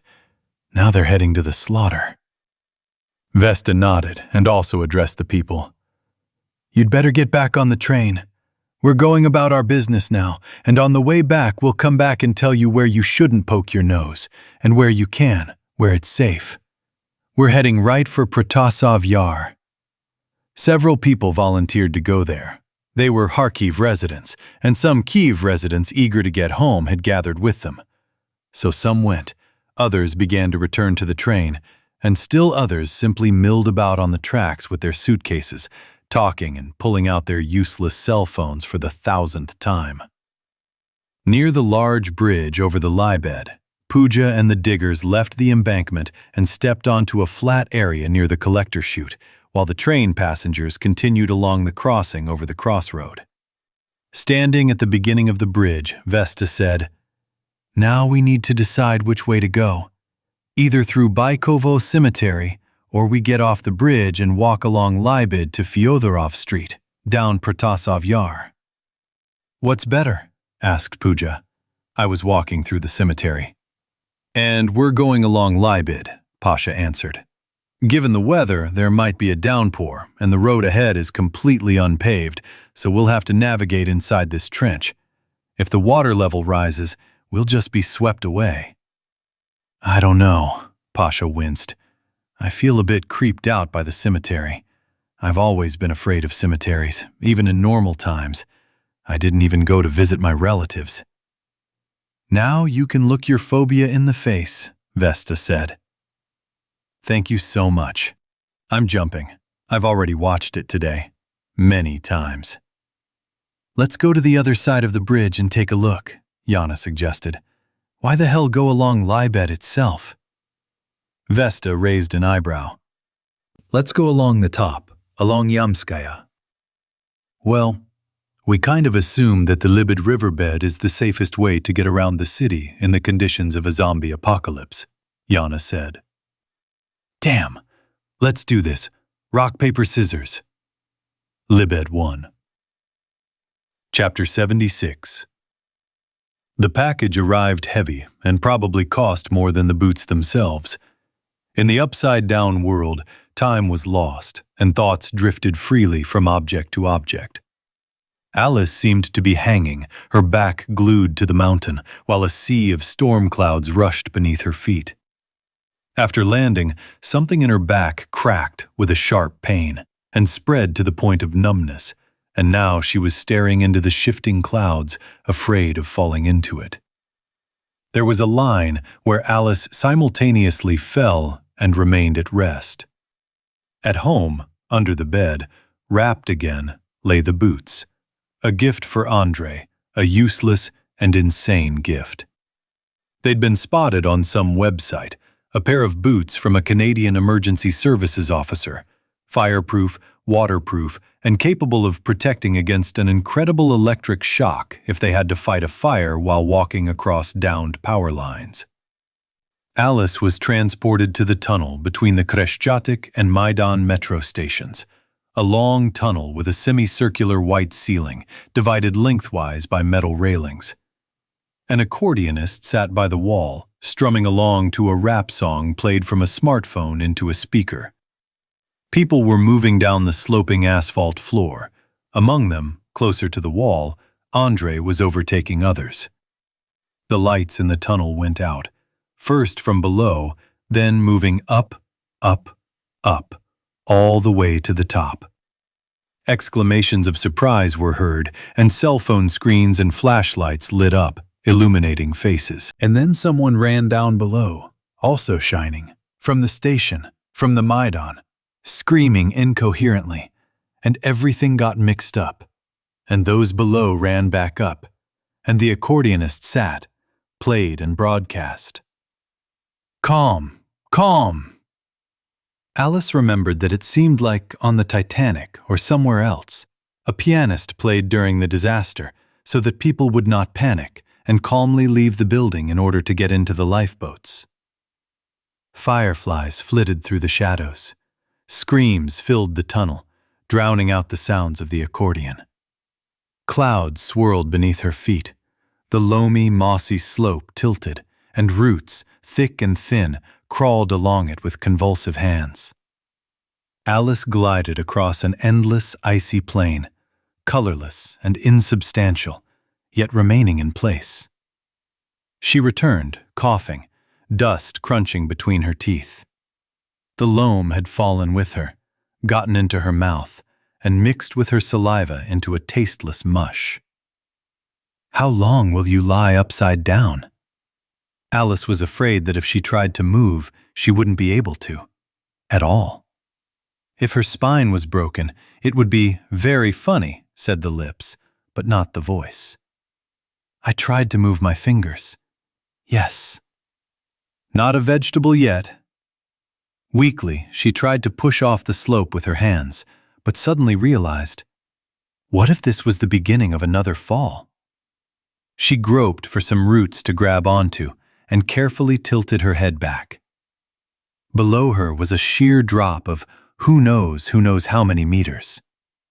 A brick factory had once operated here, turning the already steep slopes into smooth walls. Below, the wall transitioned into something smooth, created by crumbling loam, interspersed with dry leaves and sparse grass. There was nothing else to do. Alice slid down there and buried her face in the coarse, reddish dust, although she managed to put her hands out in front of her. I looked up. The edge of the mountain was oh so high. Then, half asleep, Alice picked her way across some perfectly shaped ledges, as if carved into the slope by a giant, and sank to the bottom of a ravine, where, among burdocks and ferns, or perhaps she'd dreamed the ferns, streams trickled through the brown slush and black earth. And there was a spring in a round hole, from which Alice, on all fours like a dog, drank water with her palm. Oh, how cold it was! And through the grove growing from the bottom of Babi Yar, she walked toward the road, toward the streets, and along the way, in a clearing, she encountered dead kebab makers near a barbecue, overturned like the whole world had been. And one of the kebab makers had a face disfigured by the heat, indistinguishable from the kebab itself. This seemed fair to Alice, and somewhere in the branches a bird sang in its own language, and the living dead looked at it with serious faces, paying no attention to Alice, even though she was standing right there. The pain in her back flared again and spread. It must be a vertebra, Alice consoled herself. It's okay. We'll fix it. The clinics are operating as usual. The public transportation is probably the same. Ticket inspectors are checking passengers' pulses at the entrance. Are you alive? Come on in. Get in. Taliji Street was lined with dead cars, and dead people wandered among them. A Saturday market. Only the honey and cheese stalls were nowhere to be seen. The zombies closest to the sidewalk walked across the lawn, kicking the fluffy hair of the dandelions with their feet. To the left, up the road, a ridge-like overpass to the other side was visible. There, beyond the poplars, were the houses. Alice turned and slowly, like a zombie, moved towards the crossing. Chapter 77. A stream gurgled along the bottom of the collector, thick stalactites hissing from the arched roof of longitudinal concrete panels. The passage sometimes turned, sometimes went straight ahead. Ira and Pantyukin followed Juk up the rapids with waterfalls in the drop chambers, where the water was waist-deep. They especially liked the high room, where water gushed from a wide pipe to the left, and rusty clamps led up to a hatch shaft sharp with leaks. Juk slipped and sprawled in the water, taking a considerable swig. Everyone was already soaking wet to the skin. Near the entrance to the Novodnitsky stream, just below the Patton Bridge, they had to walk through water from the Dnieper. Zhuk's voice, rising, rang out confidently. Don't worry, brother. The special forces are working. What? Pentukin asked. There's this digger, dwarf. He wears an ancient, non-functional radio on his belt, and when it jams, he says things like this. He also says something about Comrade Major, like he reports to him on this radio. The beetle reached into his pockets and tried for a long time to get something out of there, saying instructively, "In the conditions of a zombie apocalypse, only diggers will have freedom of movement on the right bank, and parkour enthusiasts on the left bank." He pulled out the small bag containing the smartphone, took it out, and scrolled through the unusual cards with his finger. What kind of schemes are these? Pentukin peered over his shoulder. Digger cadastre. I thought you kept everything in your head. No, I'm just a beginner. Besides, I'm from the left bank.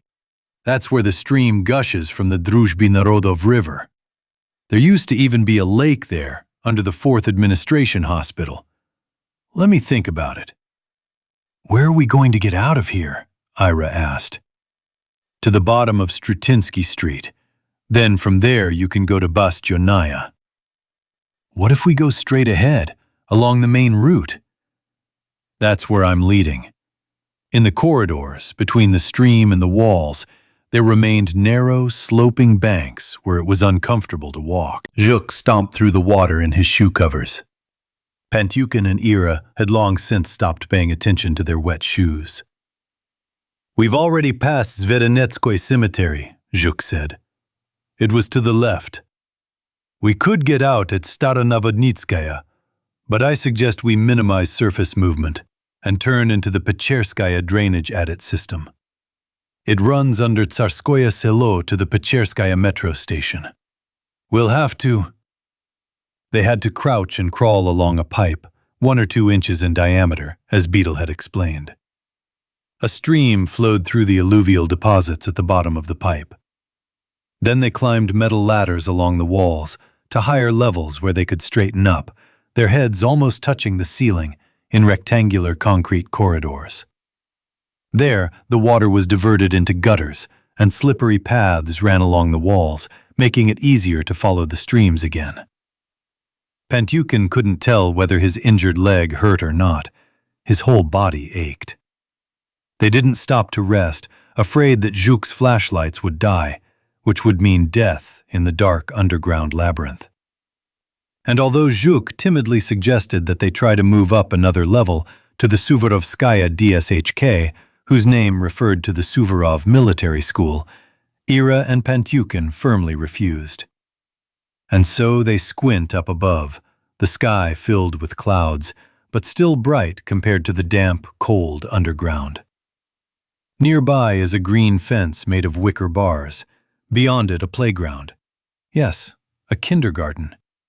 Linden trees, fir trees, and above it all, behind them, a skyscraper. Tsarskoye Selo, terraced down into the Novodnitsky ravine. There used to be a private sector here, Beetle said, gesturing around the area. One road skirted a small garden, the other climbed a green, tree-lined hill. There, too, the sky was blocked by a skyscraper resembling a ship. A stone-paved curb ran along the side of the hill. Slowly, bending down out of habit, the trio climbed up the road. On the other side of the empty highway, Lesy Ukrainki Boulevard, a squat, pill-shaped 2-story building converted into a cafe and snack bar was visible. This was the round tower of the Vasilkiv fortress. Maybe we should knock on the door? Beetle suggested. Well, let's try, Ira answered. They began to cross the road. Actually, I forgot. I was supposed to get through the drainage to the Pecherskaya metro station, Zhuk said, gesturing to the right, toward the square where the Central Election Commission building was hidden behind the high-rises. The metro is the safest place right now, basically. The sidewalk near the tower was paved. Between the modern windows and doors, there were loopholes in the walls, widening outward to allow for shooting at an angle. Linden trees, whitened underneath, grew from a small strip of ground. A man lay on a bench under a bus stop canopy, his arm dangling to the floor. A large pool of dark, thickened blood had pooled beneath him. "Why isn't he coming back to life?" Ira asked. "He's probably still alive."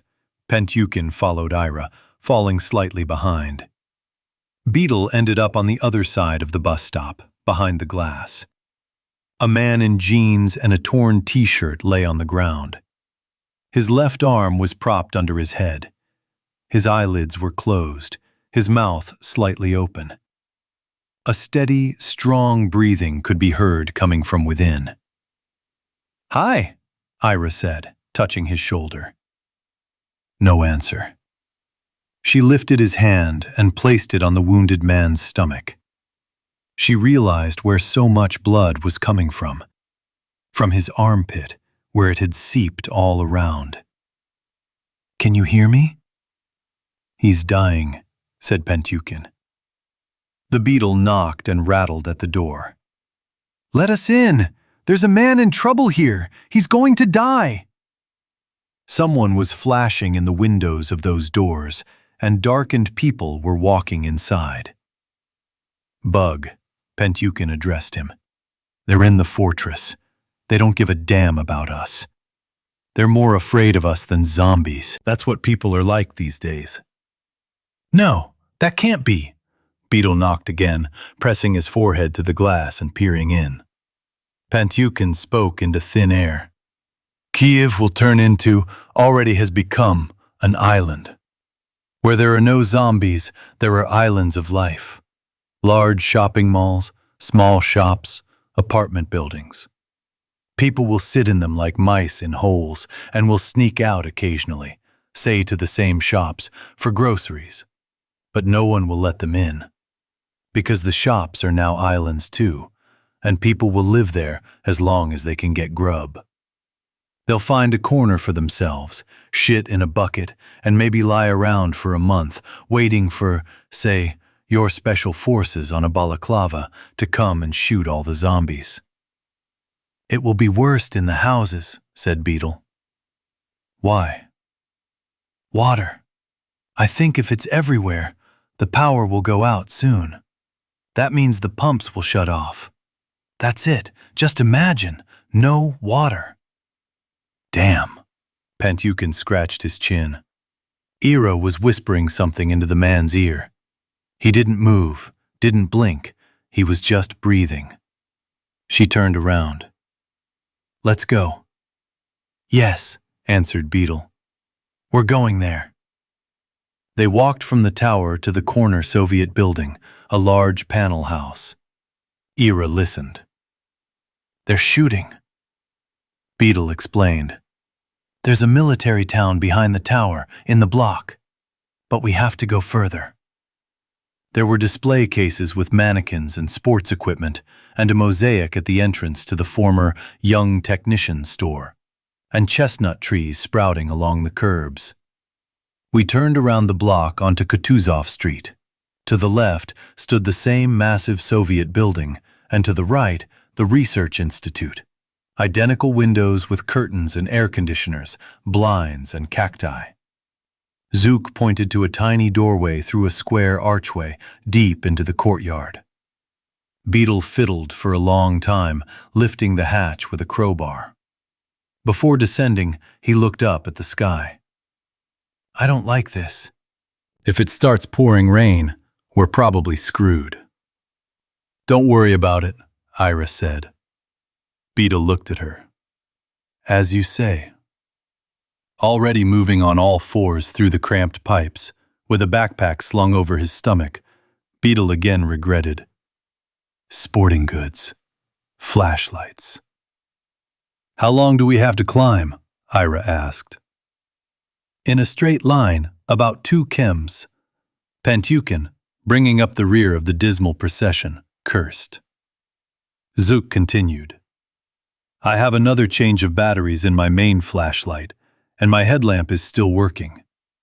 As soon as the rest of the batteries start to die, we'll evacuate through the nearest hatch. As soon as the water flow picks up, the same thing will happen." They crawled, crouched, bent over, whatever they could. The corridor changed shape, twisted and turned. It was littered with nauseating trash, some frames, snot from torn fabric. The floor was sometimes level, sometimes strewn with broken stones. I didn't feel like talking. I just wanted to move on. Beetle no longer explained where they were, what was on the surface, only saying once, dreamily, "We're just outside the Ukraine palace. There's a little window on the right in the factory wall, and they sell pies there. God, how I want those pies. Fried ones with potatoes, big as sandals.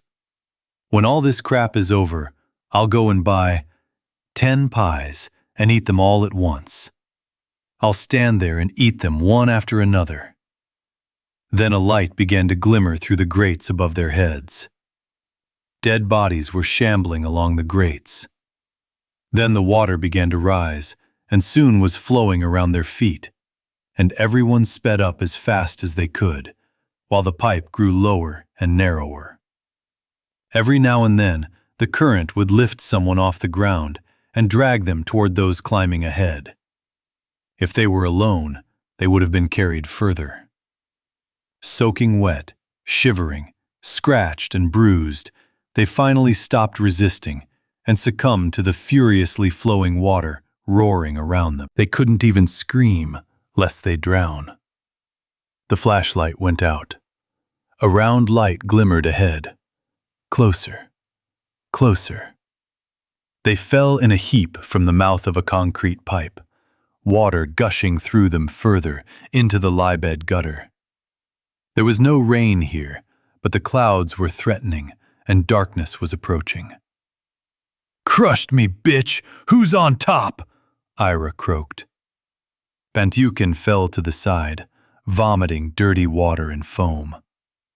Beetle crawled away a little further away on his incredibly intact backpack. "Fuck!" Bantyukin tried to rise up on his hands but failed. "I've probably reached the other world, and I'm surrounded by familiar faces," Beetle said quietly, looking at the people walking towards the Yamka River pipe. "Festa, where's my flashlight from the last digger?" Chapter 78. A packed dirt road led along a causeway to a hill overgrown with a variety of trees. To the right of the causeway, a ravine deepened, while to the left, in a flat lowland surrounded by pine and birch trees, a clearing was dotted with circular gardens of rocks and shrubs. A little closer to the shore stood a Japanese-style gazebo made of logs.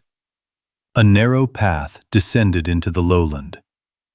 Zombies wandered among the stone piles. If you didn't look closely, you might have thought they were just people strolling. Vitek led Karo along the causeway by his collar to keep him from breaking loose and running toward the clearing. Near the bushes, where the dirt road turned and began to climb toward the fork in the mountain, Vitek let go of the collar, and Karo ran down toward the gazebo. The dead noticed him and turned. Vitek followed the dog with a cry, but he slipped on the slope of the causeway or tripped on something. He fell face first into the weeds, and the dead immediately poured toward him from the gazebo. Karo somehow slipped further. He was surrounded by zombies, and he dodged and looked for a way out of the tightening circle. Vitek was already getting up when they pounced on him. Karo managed to slip out to the far side of the lowland. There was the same causeway, and further on a hill with trees. Mila jumped down and wanted to tear one zombie away from Vitka, but she saw that he, under a pile of bodies, was already being bitten, and he was lying there and not moving. The zombies closest to the gazebo began to gather, and some noticed Mila. She scrambled through the weeds and reached the causeway. Lida stood there, stupefied. "Where's Lena?" Mila asked. "She ran away." Lyuda pointed with her hand. "Let's move." They turned in the other direction, following a path ascending through the birch grove, skirting the lowland. Another path, with earthen steps, branched off steeply upward, and they followed it through the thicket. They emerged onto a road ascending to the right, and straight ahead lay a new mountain, a ledge, and above it, a tall peak still bristled like a giant's finger. On the other side of the spacious basin formed by the undulating elevations of the Zverinets, St. Iona's church was visible. The bell no longer rang. "We won't go there," said Lida. "There are dead people there." On the gray asphalt road higher up, about 30 zombies were wandering listlessly in scattered groups. All that was left was to climb the mountain, clinging to the grass and maintaining their balance. The top of the ledge revealed the beginning of a sprawling feathergrass steppe reaching up to a dark green grove, and the summit rose even higher, toward the cloud-blackened sky. It was unclear whether this peak had been built during the construction of the Botanical Garden or had existed for ages. The higher Mila and Lyuda climbed, the more expansive the view of the surrounding area became. Finally, out of breath, they almost reached the bare, trampled, loamy, bald spot at the very top. A little further away, behind the acacia bushes, another similar mountain, level with this one, loomed. A solemn twilight hung beneath leaden clouds. A sea of green stretched around. The church seemed quite small from here, and the trees obscured the scene in the courtyard. Even further away, a silver statue of the motherland raised its arms, sword and shield in hand. Mila glanced to the left, the dome of the winter garden, then the grove they had just emerged from. Vitek called it a stretch of Siberia and the Far East. A large dog appeared below, on the strip of asphalt. "Karo!" Lyda called. The alibi briefly disappeared from view beneath the ledge, then emerged on its edge and leaped heavily to the top. His muzzle was covered in drool. Mila looked around. He wasn't injured. "Karo!" Lyda scratched her 5-ton forehead. Big eyes looked up at her. "Will you come with us now?" Karo whined. Everyone was breathing heavily. The steepness of the mountain had taken its toll. "We need to go down. Lightning will strike again," said Mila. "This is the highest point." At the foot of the mountain, a man walked alone across the steppe, probably dead.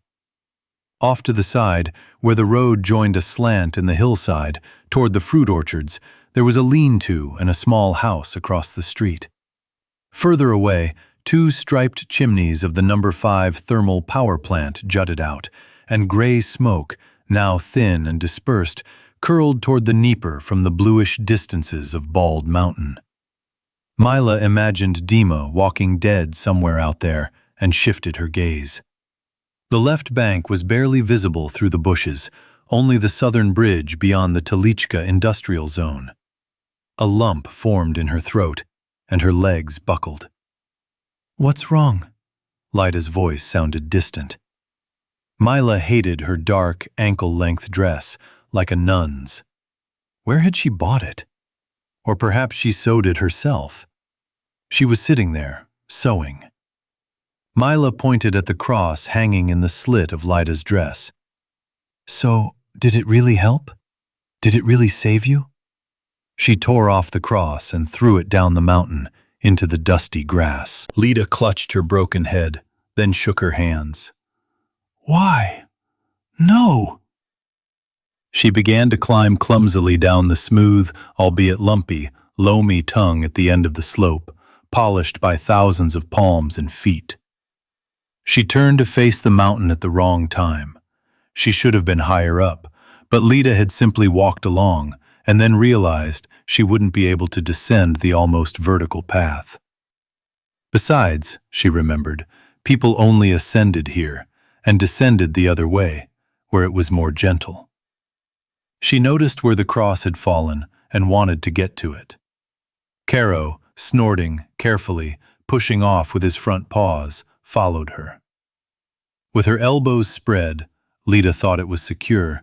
She raised her leg in a circular motion, flapping her arms like a bird, and fell, rolling, somersaulting, and several times over her head.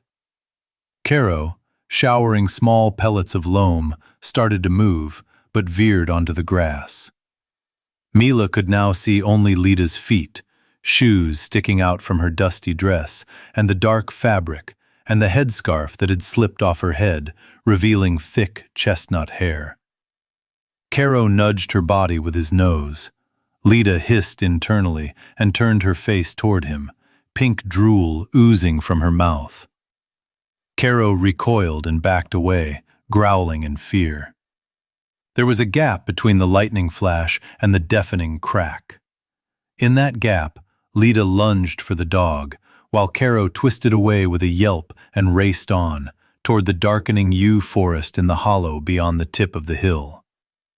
The rain still hadn't fallen. There was a smell of ozone and something else pungent, like burnt flesh. Something terrible was stirring and climbing the bare patches of the mountain, but no one saw it. Not Karo, he'd run away, nor Lita. She had no use for dead people. Chapter 79. It was on this train, said Boris, taking a closer look, that I was supposed to return to Kharkov today. That's a bummer, Dasha responded. They walked along the path along the edge of the railway embankment above Lybed, along the chain-link fence in front of the rails. Why is the train stopped? Asked Jekka. I don't know. Maybe the zombies took over everything there, Boris said, walking more quietly. Where did zombies come from? The train came from Kharkiv. They're everywhere, Dasha said with conviction. Look, are there living people there or what? Opposite the bridge over the river there was a path, and something was lying near the fence, and on the other side of the fence several people were huddled together, talking. Just be careful, Boris warned, quickening his pace. Damn, it's Kira! Jekka pushed him aside, overtaking him. From behind the fence, someone shouted to them. Don't come any closer, it's a robot. It might be alive, or it might explode. What is this? Boris leaned over Kira. Wires protruded from her eye, and the edges of her severed arm were melted black, with a glimmer of metal. Jekka, I don't understand. I'm telling you, it's a robot, said a train passenger. We saw from the window how some kind of ball, like ball lightning, crashed into it. More like a small UFO, another corrected. Jekka, what should we do, Jekka? Boris turned his head. Kira jerked and grabbed his leg with her whole arm. Boris started screaming and wanted to run, but he fell, pushing Kira aside. She wouldn't let go. Boris stretched out his arms to Genya, to Dasha. And the vocals are still there! Kira unclenched her fingers, and Borya crawled along the path. Kira, what's wrong with you? Who are you? Genya asked from afar. She's a robot, the passenger kept repeating. Oh, calm down. Kira stood up abruptly. The people behind the fence recoiled. Kira extended her hand to Boris. Don't play the fool. He cautiously handed her his. Kira jerked Boris up and asked Dasha, And you were from that crashed plane? How did you survive? I locked myself in the toilet. Have you been bitten by zombies? No. It's a pity. Are you really Kira? Our Kira? Jekka peered out from behind Dasha. Remember, Boris told him, she always drank more than us, but she never got drunk. We should have figured that out back then. I'll explain everything later, Kira replied. Right now we need to catch up with the enthusiasts who stole my hand and eye, and are heading at cruising speed to the lab where I work. What kind of lab is this? Jekka asked. It was secret. You won't kill us? If you don't ask stupid questions.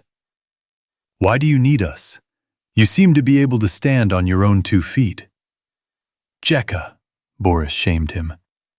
My motor skills are damaged after a series of short circuits. I don't know how or when it will manifest itself, because the motor subsystems are still failing.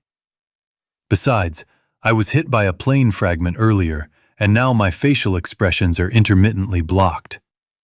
That's it. Stop chatting. We need to get to Protasov Yar. And I need an eye patch and something to wrap my hand in, preferably insulation. If it rains, I'll short-circuit again, and I'm afraid I'll never get it again. Boris addressed the passengers. Do you have any duct tape? More people approached from the front of the train, carrying suitcases. Kira waved her stump at them, making wild faces. The passengers flinched back against the wall of the car, shielding themselves with their arms and belongings. Don't scare them. You're scaring us too, Boris asked. Kira walked a few meters, her leg buckled, then straightened and froze. I woke up in a cast, Kira said. So, do you need help walking? Boris approached hesitantly. How thoughtful of you. Give me something to bandage my hand with, she said, turning back to the passengers and beginning to pull back the eyelid of her missing eye. Jekka gave her a bandana. Kira bandaged her stump, and Boris gave her a handkerchief. Kira stuffed it in place of her eye. Order! Boris supported her under the shoulder, and Kira hopped on one leg. And then he began walking ahead, leading her by the hand. It was more comfortable that way. Beyond the fence, passengers returning to the train shied toward the next set of tracks. We passed the train. The shopping malls were far behind us. On the other side of the railway, a low green hill appeared, and a street branched off from the highway. That's where we needed to turn to go to Giuliani, Dasha said. You'll go to your Giuliani, Kira consoled her. But it's the same mess there as here. No, it's a guarded facility, the flight attendant objected. How will they stop the zombies there? They walked and walked, the stones crunching and rattling under their feet. The clouds had stopped and were swelling, but the rain was only just beginning. Kira, is there anything you want to tell us? Boris asked. Just a minute. Near a utility pole, a gray booth jutted out of a clump of grass like a matchbox. It had a red lightning bolt painted on it, inside a yellow triangle. Kira pried open the door with a scraping sound and peered into the tangled wires. She pulled out several and bared them with her teeth. I can guess what you'll do, Boris grimaced. Not me. We. Emergency power supply, Kira said, holding up 2 fingers, middle and index. Her short, black-painted nails lifted, revealing terminals with tabs. Very convenient, Kira explained. Now, stick these 2 wires through the holes. I will remember today for a long time, said Boris. When they reached the large bridge over the Lybed, where the river flowed out of a dead-end concrete corridor with high walls, Kira briskly jumped towards the pipeline and the railway crossing over the highway just beyond the bridge. Where are you going? asked Jekka. We'll go along the top, through the Baikova cemetery. I'm against it, Boris objected. Me too, Dasha joined in. We'll cut the corner and overtake the pioneers. And besides, there will be fewer people at the cemetery anyway. And the dead? Only virus carriers are resurrected. Then yes, Boris agreed. They walked toward the tunnel under the crossing.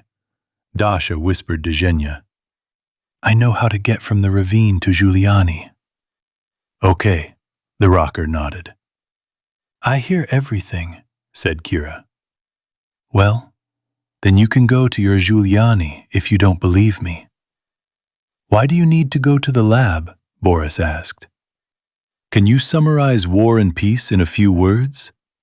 No, There you have your answer. Chapter 80.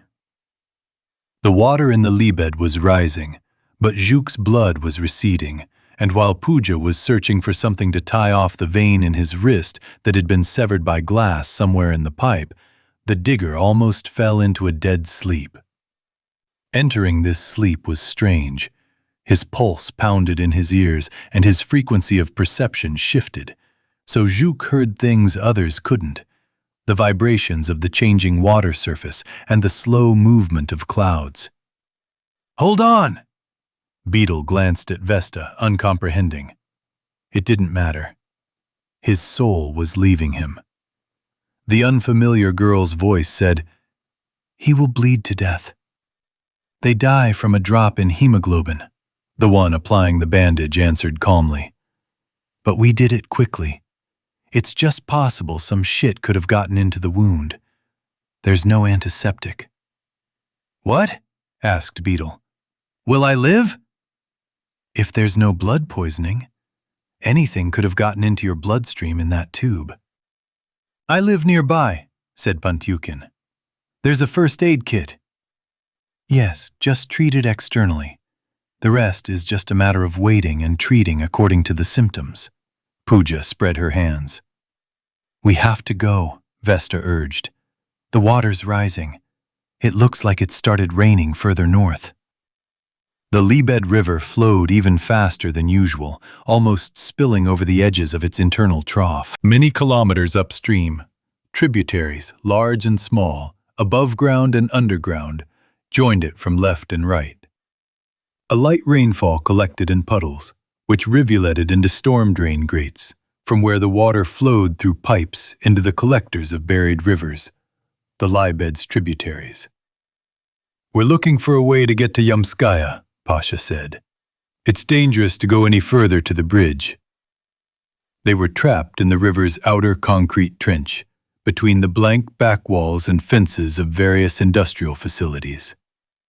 Pantyukin's first steps were a struggle. He said, "Oops," and fell to his knees, bracing his hand in the mud. Ira felt as if her legs and arms had turned to liquid metal. "Maybe on the other side of the Lybed River? That's where the Kiev Tavarny warehouses are," Vesta suggested. "I'm just going to have to go through Lybed now to get carried away," Pasha continued to look somewhere ahead, looking for a gap in the walls. "Back through the pit," said Yana, and regretted it herself. "No, that's stupid." "Over there," Pasha called. They made their way into the backyard, a strange wasteland, then spent a long time battering at the gates of a concrete fence. The gates had a chain and lock on the outside. Finally, they placed wooden crates and used them to cross. Yamskaya Street was empty. The fence led to the same sunken one-story house Pasha and Yana had passed just a few hours earlier with Toxic. Nearby, a high-rise new building loomed in the clouds. Opposite stood a long factory building with exhaust pipes protruding from it, and beyond that, small houses could be seen lining a narrow street. "Let's not relax," said Pooja, and turned to Pantyukin. "Where do you live?" "Yeah, we need to go straight ahead, all the way to the bridge. Guys, maybe you could all come over to my place? I take it you're planning on going somewhere else." "Actually, yes," Vesta said. "We have something in our backpack." "Alien technology," Yana added. "The hand and eye of a real robot," Pasha explained. "And Vesta knows where to insert them to get into the secret laboratory." "You're kidding us," Ira didn't believe it. "Do you really have to go there straight away?" Pantyukin asked. "Maybe you could stay with me for a while." "Well, yes," Vesta readily agreed. "We probably wanted to break in there out of desperation.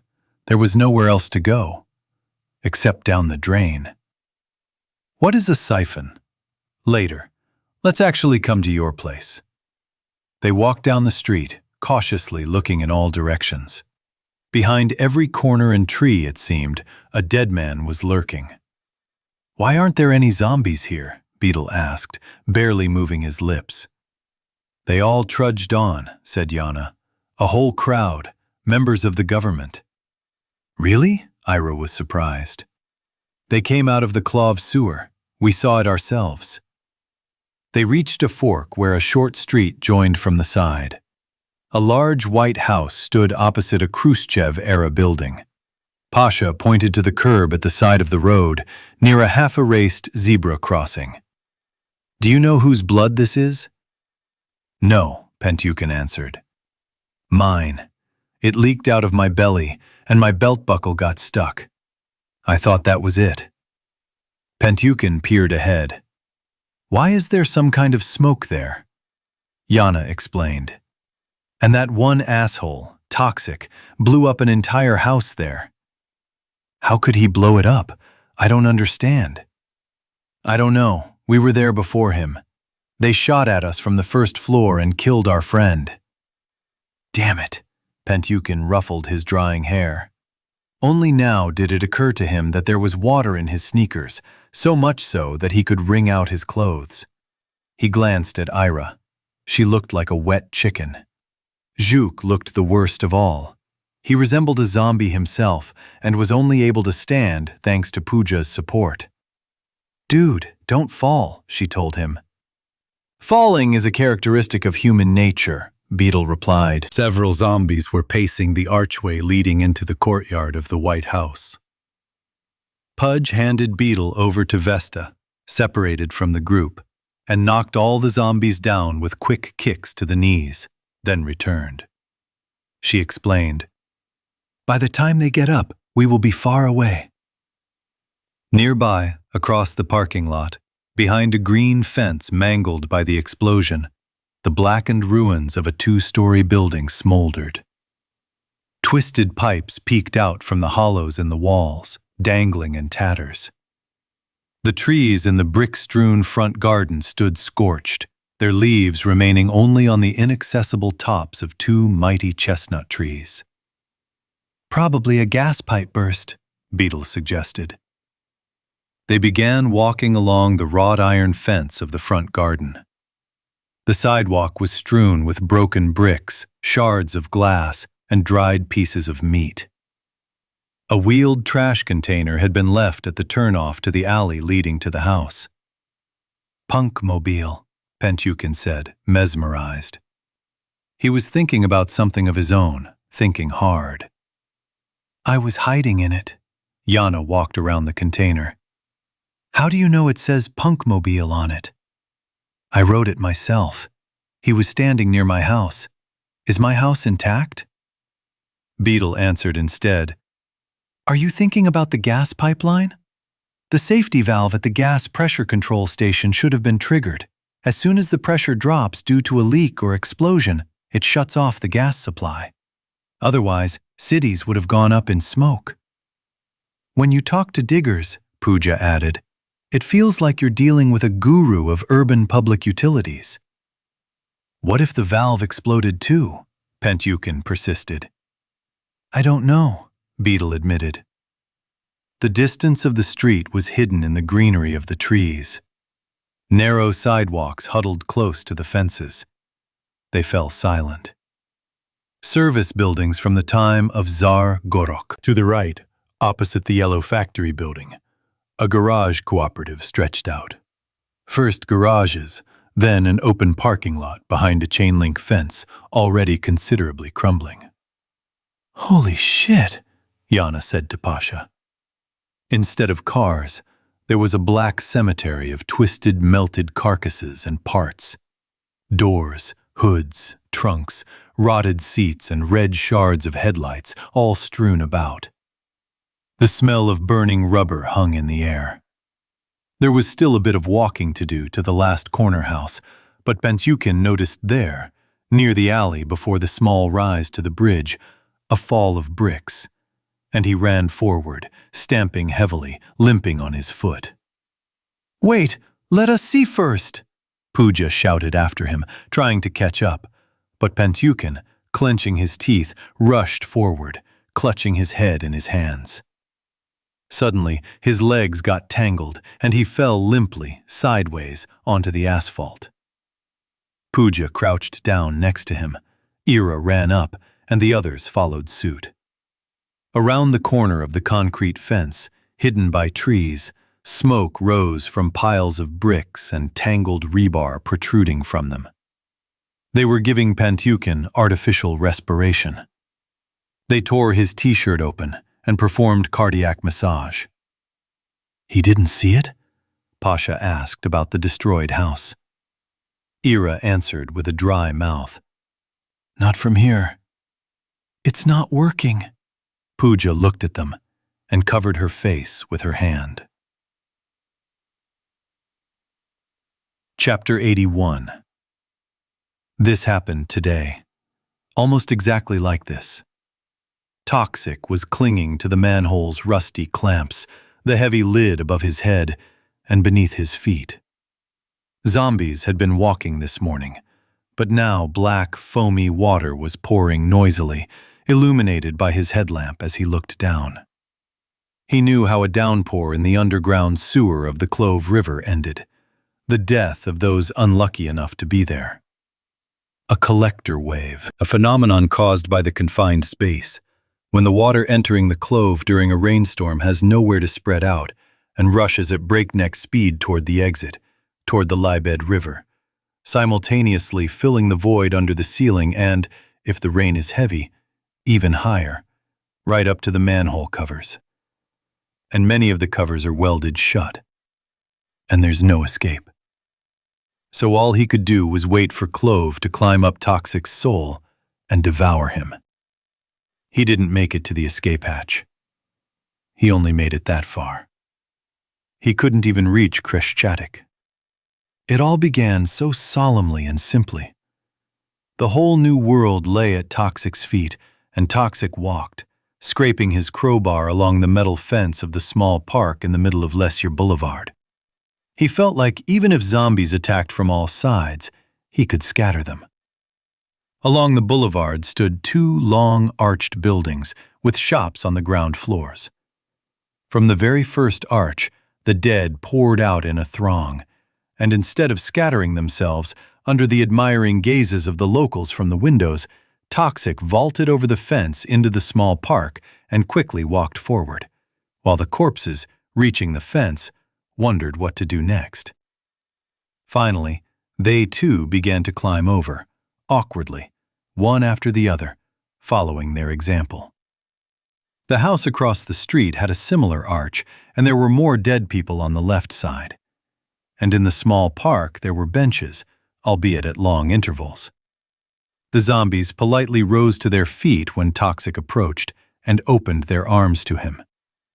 He returned to the highway. At the intersection with Nemirovich-Dunchenko Street, Toxic looked longingly toward where the boulevard, gloomy under storm clouds, began its gradual descent down the hill toward Bessarabka, toward the center. The gentle slope was teeming with crowds, as if a huge demonstration were marching up here. There was no sign of a revolutionary situation in the city. At first, Toxic couldn't figure out whether these were the living or the dead. And behind him, zombies from the boulevard were already gravitating toward him, as if drawn by a magnet. Toxic quickened his pace, turning down a cross street. Out of the corner of his eye, he spotted a yellow gas pipe at the end of a long building. He'd had a bad idea. There was no time.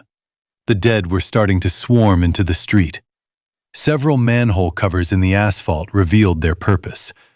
Toxic wasn't very familiar with the underground utilities of this neighborhood, so he decided not to waste time and opted to walk above ground for now. And he soon regretted it.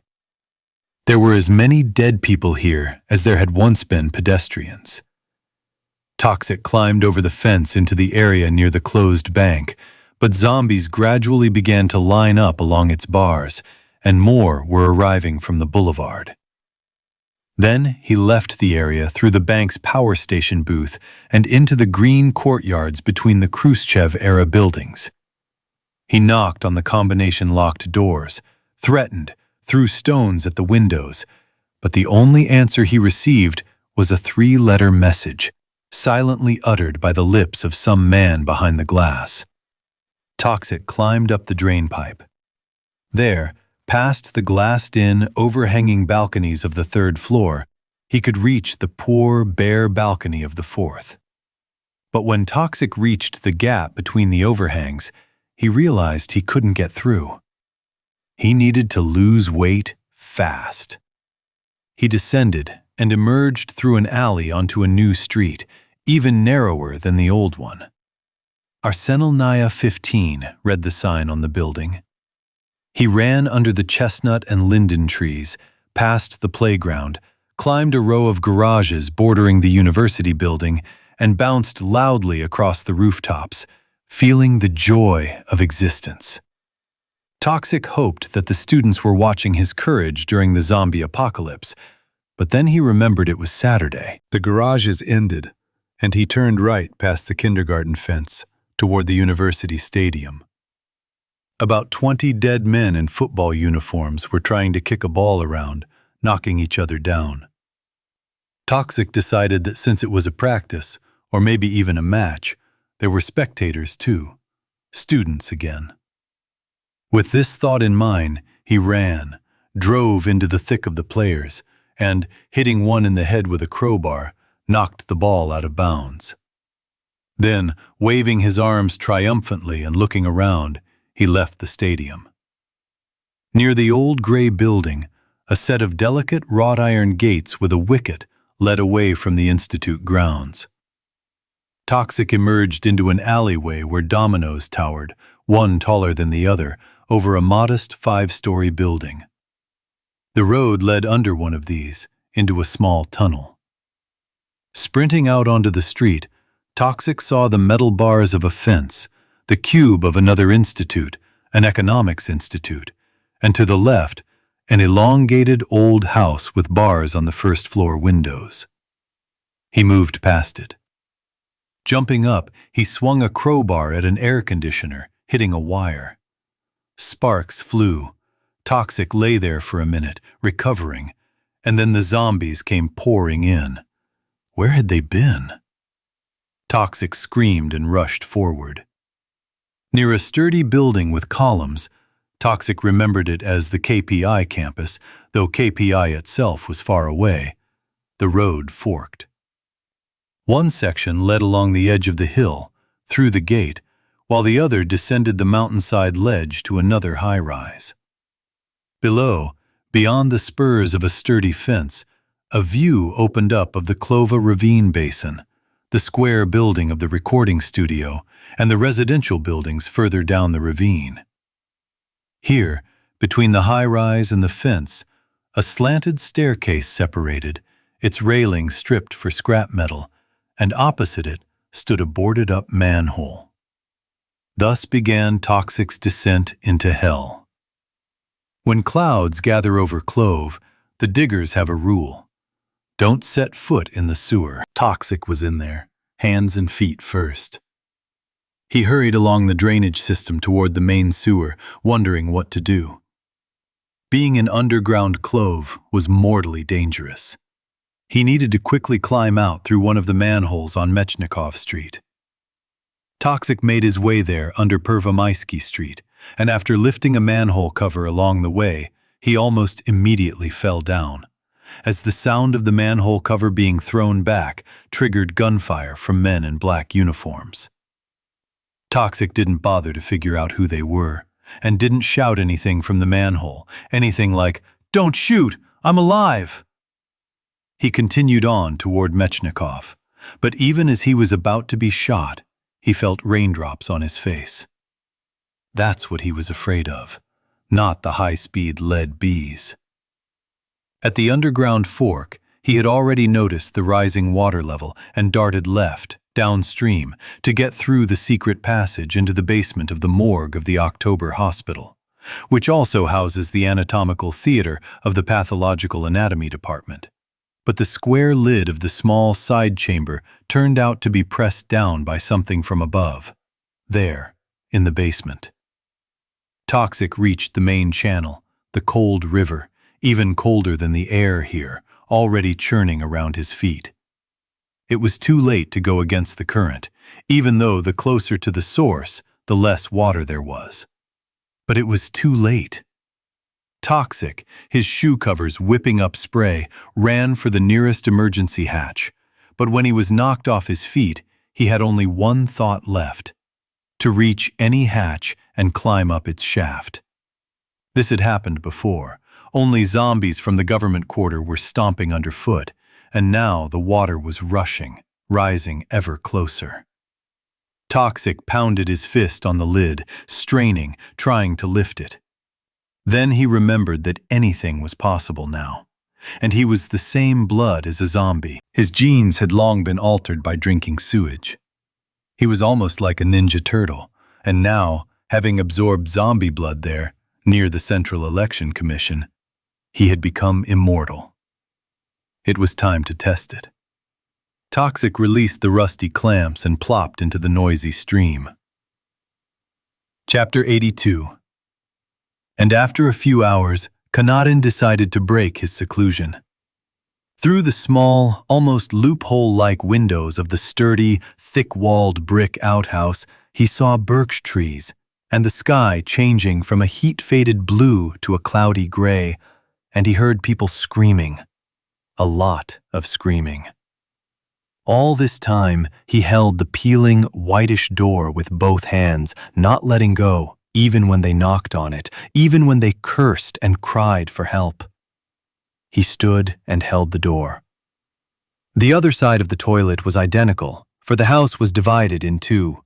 One half for women, one half for men.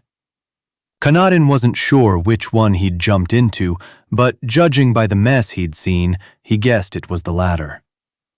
Someone was also hiding in the next room, several people, he could tell by the voices. Those who didn't make it to Kanadin's place found refuge there, unless they ran further, away from the toilet. Then the clatter of human feet and the screams died down, replaced by the quiet murmur of the dead, and then they too disappeared somewhere. The people who had taken refuge left their half.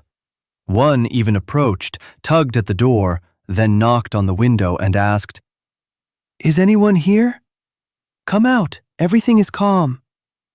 "There's no one here," Kanadin replied sharply. "You thick-nosed goat," the man said, and he didn't speak again. Kanadin heard the people moving away, talking quietly. It was okay. Better safe than sorry. He had to wait a bit longer. His arms were numb from waiting. He wanted to relieve himself, and here was the chance, but Kanadin kept his eyes on the door, listening, peering out the window. From there, standing at the entrance, he couldn't see anything. Not the alley, not the clearing, not the birch grove. Finally, he gave in. A thunderstorm was brewing. He was disastrously late for the recording studio on Clove.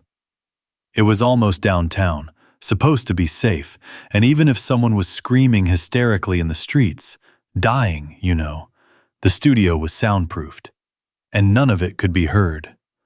But the army, the police, they were all there, undoubtedly. And if Kanadin had left the house earlier, taken a different trolley bus, he wouldn't be shivering like a beast in a chlorine-filled toilet on the edge of a zombie-infested botanical garden. "We need to get to the city center."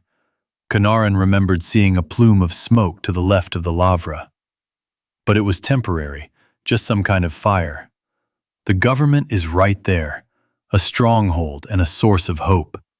It's probably full of military equipment. That's where the cleansing of Kiev from the living dead will begin. Finally, the attack helicopters will arrive. Kanadin carefully opened the door. No one was there. The empty alley curved through a birch grove, past a large clearing, toward a patch of conifers. Kanadin emerged from the restroom and glanced to the right. The alley ran between the chain-link fences of the rose garden and the quarantine area. There should be a guardhouse there, and guards with guns. In the last century, there were tales of local alcoholics climbing into this area to pick flowers, and the guards firing salt at them with guns. But the alcoholics had first stuffed cardboard boxes down the backs of their pants and remained unharmed. Kanarin never understood how the guards could aim salt at someone's ass, but he accepted these tales with due respect. Kanarin peered. No, he wouldn't go down the corridor between the fences. There, at the end of the birch-lined alley, were people either alive or dead, but judging by their aimlessness, they were dead. Kanarin headed in a different direction, through a birch grove. The clearing was bare, and a red-hearted balloon was drifting across it, driven by the wind. In the distance, beneath the gloom of the clouds, the large Lavra bell tower loomed white on a green hill. Opposite the clearing stood a log gazebo. 3 bricks lay side by side on the sandy floor beneath the bench. Kanarin picked one up, for defense, and moved on. What did he want there? To ring the church bell? That was it. Someone had already rung it, irregularly, terribly, briefly, and then stopped. So there was no one left to ring it. A clear idea emerged. I needed to get to the Vidubichi Monastery. It's down below, near the Dnieper. It's protected, no, on one side, on both sides, by a thick fortress wall. On the other, a cliff overlooks the embankment, and in the rear, there's a chain-link fence. True, there's a cemetery inside the monastery. Kanarin decided to stick to the back streets, the wild, steep slope that towered above the Dnieper. But he still had to get there. At the crossroads, where the birch grove met the conifers, several Karelian birches grew to the right, near the rose garden fence, small, hunched over. A dead old woman and a woman with a 5-year-old girl wandered among them. They bumped into the black and white trunks, clasped them in their arms, climbed the hill to the rose garden, and returned. Kanarin turned left. The alley was separated from the Botanical Garden fence by juniper bushes adorned with spiderwebs of sage and slender larches.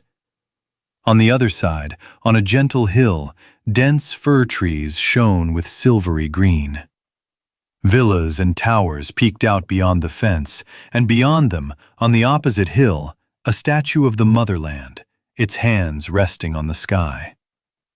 When the alley began to curve, Kanarin continued walking along the fence along the path and found himself in a pine grove bordering Zemlyansky Lane. He could have slipped through the hole into the private sector. Where was it? The hole was welded shut. No matter. There would be another one. At the edge of the pine forest, the bush-covered slope began to drop more steeply, revealing a view of the Dnieper and its left bank. Kanarin stopped. What was there? It was too far away to make out. Rusanovka didn't seem to be smoking. A tempting thought arose to go straight ahead, along the path through the thicket. That way, he would reach a wooden recreation of Prince Vsevolod's Red Court.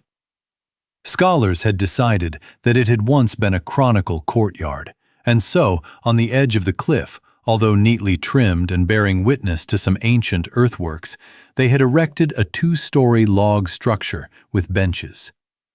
A fence had been erected at the edge of the cliff, presumably to prevent people drinking alcohol in the structure from later trying to admire the river and the distant landscape over the precipice.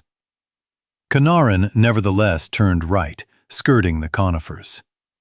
The Dnieper disappeared behind the straggling thickets of homegrown trees that filled the slope. The dirt road led Kanarin to an asphalt road. He descended it a bit, then continued down a wild slope.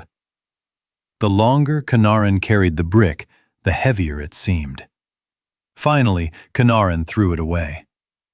And here's an oak grove on the slope.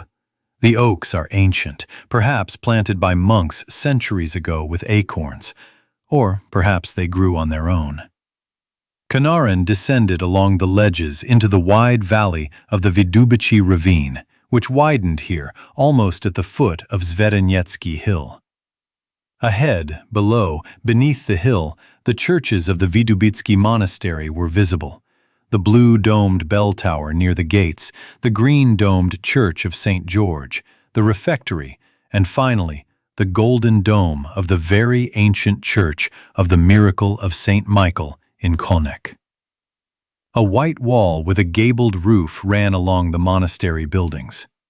The monastery was outside the Botanical Garden. An asphalt road wound up the slope leading to the Botanical Garden's gates, along a ledge, from above the lilac garden itself. At its turn, beneath a colossal oak tree, a dozen spans wide, stood the brick opening of an ancient cellar. Two elderly, long-haired homeless men stood near it, gathering their belongings. One wore glasses like Lenin's, giving him a hippie look. Kanarin ran down the hill to them and said, "Greetings! How are things?" The one with glasses farted and laughed, and the second one answered, "The zombies have besieged the monastery wall and are battering at the gates, one after another. But the gates will hold, and we didn't make it in time." "And the Botanical Garden gates?" "They're locked." Kolya, the guard, was sitting in the booth. He packed his things and went up somewhere, taking the keys with him. "But you can crawl under the gate there, and if you go closer to the embankment, there's a hole in the fence." "And not just one," the hippie added. "Where are you going?" asked Kanarin. "And we want to get out of Batashi, to the mouth of the Lybed. There is one uninhabited village there." "Well, good luck. Do you know if it's quiet up there in the lilac garden?" "We haven't been there, and we won't go. The bell was ringing. It's scary." Kanarin began to carefully climb the road along the ravine, moving away from the monastery. Juniper and some tall, candle-like conifers grew along the side of the road. Arborvitaes, or maybe not. The juniper bushes ended, and the road continued to climb steeply. To the left, a ravine descended deep into the distance, while to the right, a high ridge formed the edge of a slope covered in lilac bushes. Near the side stairway leading up to it, a zombie sat on the top step, twitching its head from side to side. Kanarin quickly jumped off the side of the road and wanted to skirt the dangerous spot along the edge of the ravine. But then he remembered that an ancient, weed-choked stairway ran along the bottom of the ravine, and he descended toward it. From there, he emerged, beneath the exotic conifers, onto an alley where the apples of paradise grew. A ledge above was the road past the outbuildings and cellar of the Church of St. Iona, and another ancient abandoned building, the former Botanical Garden building. A brilliant idea struck Kanarin, and he left the Garden of Eden. To the left, from the abyss, the Vidubitsky Monastery gleamed white and golden behind the mighty trees. Then, at a fork in the road, one turned toward the cliff where the dead hung out, but Kanarin still had to go the other way. The air smelled of ozone, and everything was blackened by gathering clouds. A thunderstorm was about to begin. Kanarin climbed the hill, then reached the upper alley with the cellar and the house, and walked along it, between the full-bosomed mountain and the dark deciduous forest, to the Magnolia Garden. From there, it was a stone's throw to the crossroads leading to the Winter Garden, St. Jonah's Church on the hill, and a road leading up the hill, between the far east and the towering, finger-like mountain that heralded the Ukrainian steppes. From afar, Kanarin heard a dog barking. It was probably in the orchards where he wanted to go. There was a fence there and guards guarding the valuable apple trees, cherry plums, junipers, and other fruit and berry crops. Kanarin would ask to be let in. As the future commandant of the Botanical Garden's zombie-free zone, no, he would simply order himself in. There were zombies wandering along the road, and Kanarin turned into the dark thicket of the Carpathian spruce forest, going around the mountain. Lightning flashed across the surrounding area and thunder crackled. Kanarin stopped, listening. He expected rain. Instead, a cream-colored alibi. Kanarin remembered him well. Ran down Finger Mountain, smashing through the thicket, and froze, ready to be mistaken for a lifeless statue. But Cairo raced past him into the spruce-colored pine darkness. Kanarin became scared. What if such a dog was scared of something? Thunder, perhaps? A little away from the bushes, Lida walked with a dazed gait, from tree trunk to tree trunk. Her hair covered her face, and a scarf hung around her neck. Kanarin managed to infuse his voice with a certain self-pity. "I'm so glad you're alive. Yes, you're alive. I was wrong. My nerves were on edge. I lost it. I understand you smelled so much of incense because you were standing in church during the service, right?" Lida didn't answer and continued to awkwardly descend. Kanarin said, "I'll take you to a safe place. There are guards with guns there, a secure fence."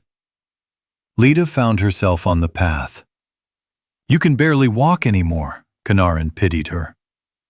The next moment, he tried to tear Lida's teeth from his neck, pushing her head away along with his skin, seeing only her hair. Pain overshadowed everything, but then Kanarin climbed up the mountain, clutching branches with one hand, pressing the hot wound beneath his palm with the other. He reached the very top with a pounding heart, watching his feet to avoid falling and sliding down. When he looked up at the bare, loamy patch where she stood, emitting the smell of burnt flesh, Kanarin let out a wild cry and leaned back, raising his arms several times as if doing exercises. He felt relief at the fall, but annoyance at the thick stick that pierced him and tore his rib. The main thing was that he would never see the woman who had been at the mountaintop again. Kanarin closed his eyes, but soon opened them and began slowly moving his limbs.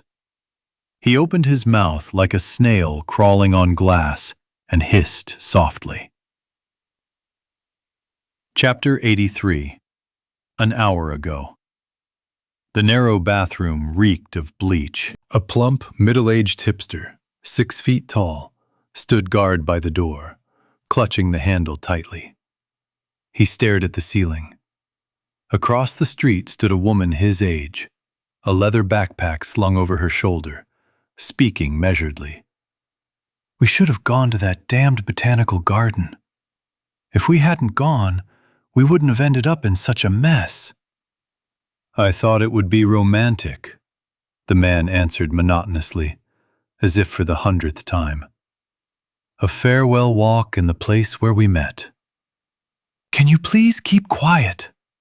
a short elderly man with a beard asked, looking up from the window.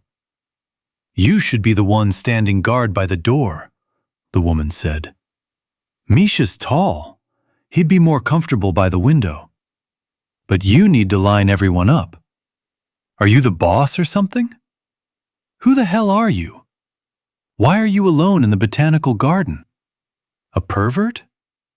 Suppose I was collecting a herbarium. Yes? And where is your album? Where should I put the sheets of paper?" The door of one of the stalls creaked open, and a girl dressed in a strange, semi-military outfit came out. One part of her face was hidden by bangs, and a ribbon ran like a line above her eyebrow from her ear. "He had an album. He dropped it when he ran here," she said. "Instead of arguing, let's get acquainted. We'll probably be hanging out here together for a long time. I'm Zina." And she added, "Digger." They introduced themselves. The man with the beard turned out to be Igor, the woman, Katya. "Let's sum it up," Zina suggested. A breeze from the window blew across her bangs, momentarily shifting them, revealing a black oval with a pirate skull and crossbones. "Wow," Katya said in a low voice. "Results," Zina continued. "The zombie apocalypse has begun. There is no mobile phone service. There are no umbrellas either, and the weather is crap, Misha added. That's why it's important, Igor interjected, to wait for the right moment and break out of this toilet. We can't sit here forever. We need to move to a safer shelter. Get out to people. If there is somewhere, Katya countered. Besides, it's profitable here. There's water, and no one will get in unless we let them in. That idiot in the next room just locked himself in, and that's it. Are you sure he's there? Katya asked. Yes, a gray-haired guy. We saw him run in, and then we rushed in ourselves, and the bastard was already holding the door from the inside. And quite firmly, said Misha. I pulled and couldn't get it to budge. Let's wait a little longer. Igor returned to the window. I see no one's running down the alley anymore. Or walking if you're asking me about zombies. Then it's time, Zina said, heading for the exit, slinging the Soviet-era canvas backpack that had been hanging on the end of the cubicle over her shoulder. Misha suddenly opened the door and peered out. He took a breath of fresh air and carefully made his way along the narrow path between the quarantine fence and the bushes toward the alley. He called to the others. Nobody. When they approached him, he clarified. Only there, towards the exit, there seems to be a zombie, and we need to get away in the other direction. Let's go, Igor said. Wait. Misha walked around the other side of the toilet and knocked on the whitish door. Is anyone here? Come out. Everything is calm. There's no one here, Kanarin replied sharply. You stupid bastard, Misha said and returned to the alley. Does anyone know their way around the Botanical Garden better than Katya and I? He asked. Do you know everything here well? Igor raised an eyebrow. Well, we used to come here once a year, 3 years, on this very day. So, romantics, said Zina. We're probably all eager to go home, but first we need to figure out what's going on outside the Botanical Garden.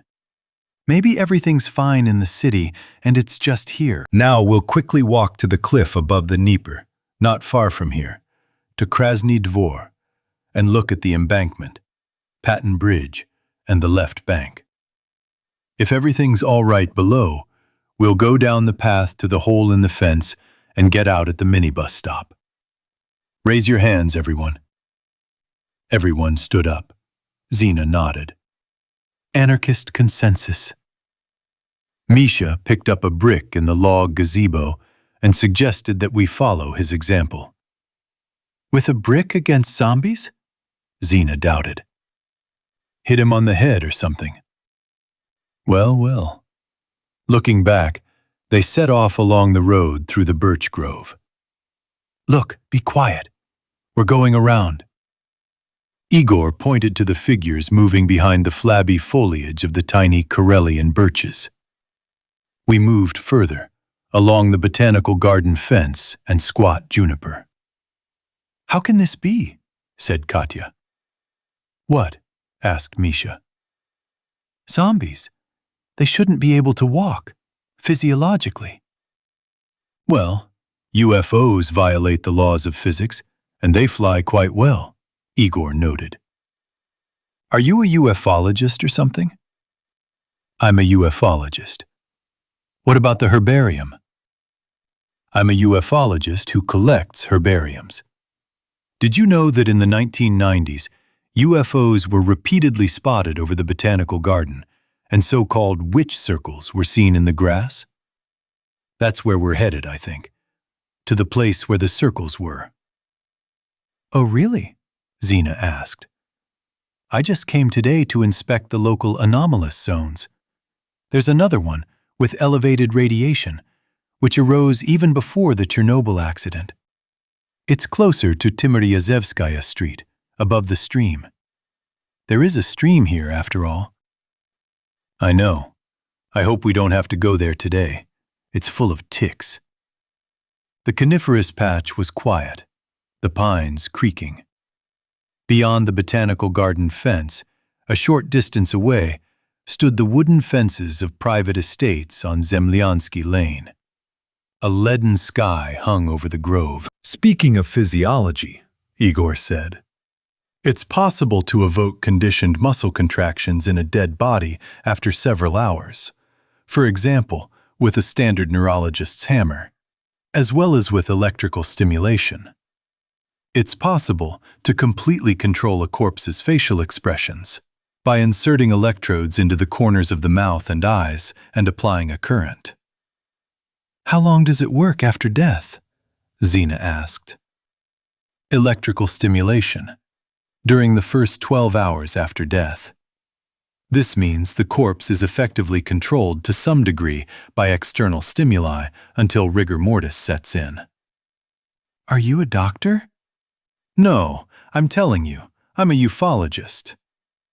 There is no such profession, Zina laughed. Ahead, the forest ended, revealing a view from the mountain of the Dnieper, a section of the left bank, as if through the lower half of a picture frame made of grass and bushes. The Botanical Garden fence turned slightly here, at a junction to the left, and a dirt road, pressed into the ground, also veered there. Another road skirted a patch of coniferous trees, almost along the edge of the slope. Zina led everyone past the fence. The road descended into the shade of the thicket. Igor continued speaking. You know, next to the Botanical Garden is the Institute for Strength Problems. Its founder was academician Georgy Pisarenko, not a modern, fake academician, but a real one. So, in 1980, representatives from the Institute of Cybernetics, the aerological station of the Hydrometeorology Department, the Research Institute of Communications, and the Center for Environmental Research and Control approached him to head the section for the study of anomalous phenomena in the biosphere. With the support of Peyton himself, who was a member of Parliament, the section was created and began its work, which included interaction with the management of all Kiev enterprises. And remember, Kiev at that time had a powerful defense industry. So UFOs were studied in the Soviet Union at the state level, Zina asked. Yes, open and closed. Here we are, open. So you took part in this? Yes, Igor replied proudly. But it soon became clear that certain tasks were more convenient, and often the only possible, to be accomplished unofficially. A sort of unofficial section emerged. We used the main section's work and connections, but we also did some things outside of it. And you know, we came across a strange scientific and experimental outfit hidden in the bowels of one of the many research institutes. The fence turned completely left and downwards, and the thicket gave way to a clearing on the mountain ledge. At the far end, like a visitor from the past, a 2-story log tower and a palisade along the edge of the cliff, known as the Red Yard, loomed. Chapter 84. I feel like I'm in a horror movie with a sci-fi twist, directed by a demented director, Boris said, watching Kira tirelessly hop up the steep Baykova Street on one leg. I can't keep up with her. Dasha's oversized sneakers flapped as she walked. On either side, behind thick red brick walls, a green cemetery loomed. To the right, gates led into the wide courtyards of workshops with equally solid red buildings. One was locked. Zheka raised his head to the sky. He'll give me a real beating now. Kira, asked Boris, so you've always been a robot? I'm not a robot, she answered without turning around and continuing to jump. Damn, if only you had explained what. I explained that if it rains, I'll short-circuit forever. So I want to get to the lab, and faster than the pioneers. There's a repair capsule in the lab. We'd better head to those granite monument workshops. Maybe there's no one there. We'll wait out the downpour. Yeah, right, if it weren't for the pioneers. What, they might break something in the lab? Kira stopped, sharply waving her bandaged arm stump for balance. Wait it out, yes. I'm afraid we won't make it before the rain. It's the lesser of two evils. They turned into the courtyard. To the left stood a 2-story house with a pair of porches leading to locked doors. No one was visible through the windows. 2 spotlights, painted the same burgundy color as everything else, peered down from the second floor. Opposite, behind a chain-link fence, were displays of product samples, plinths, polished stone crosses, and hunched monuments. In the far corner of the courtyard stood a strange, overhanging structure. Pipes of varying lengths protruded from the walls, and materials, granite blocks, bags of cement, lay leaning against them. A wooden ladder led up to the roof. Kira ran under the canopy. Boris and Zheka followed her. Dasha ran in last. She tried to knock on the door. There was Michurin, Kira said. He devoted his life to experiments in plant breeding, because a lot of time passes between action and result. Yes, Boris nodded, realizing that Kira wanted to tell him something. Imagine that you have a garden where everything happens many times faster. A different timeline? Asked Zheka. Yeah, the opportunity to observe the change of human generations in a short period of time. Quiet, Boris pointed to the gate opening. A man staggered past, coming from the cemetery above. We're taking a big risk here, because there's nowhere to run from here except the gate, he said. I want to wait out the downpour, and I'm not going anywhere, unless we break down the door to the house. We're standing where we are, Zheka waved his hands. When I was hired, Kira continued, somehow things got twisted. I got involved in this business. I had access to the latest equipment, and the pay was good, but it wasn't grants. And I came into contact with some of the work of a project called Lazarus. I started collaborating with the scientists on that project and then transferred to it. And there, she hesitated. To put it simply, I was physically transported to a world where time flows more slowly than ours. Instead of me, there's a controlled mechanism.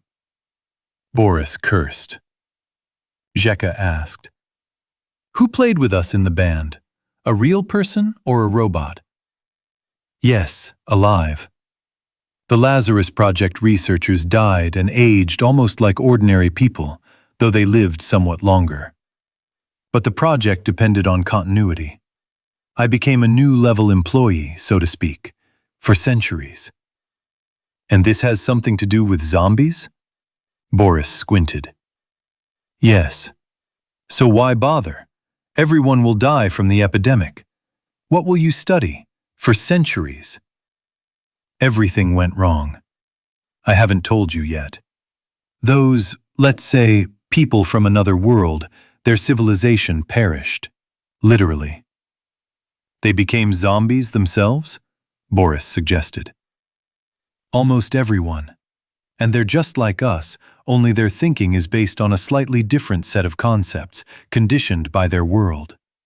And then there are alien, incomprehensible beings with entirely different principles of thought, known as Gla Parsi. Boris just nodded. The Parsi are devastating worlds, spaces. Well, I don't know how. Those bug-eaters are on call, and those are on their own. And so they spread the zombie virus. And the Lazarus Project experimented on us to save that other world from the zombie epidemic, Zheka guessed. Yes, they wanted to save their civilization, and set up laboratories in our world, some of which have been operating for over a century, while in another world, only a few years have passed. Aren't you ashamed to take part in this? Boris scratched his chin.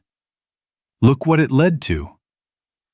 The project was extremely secretive, and no one knew what the other was doing. I didn't even know exactly where the biosubstrates were coming from.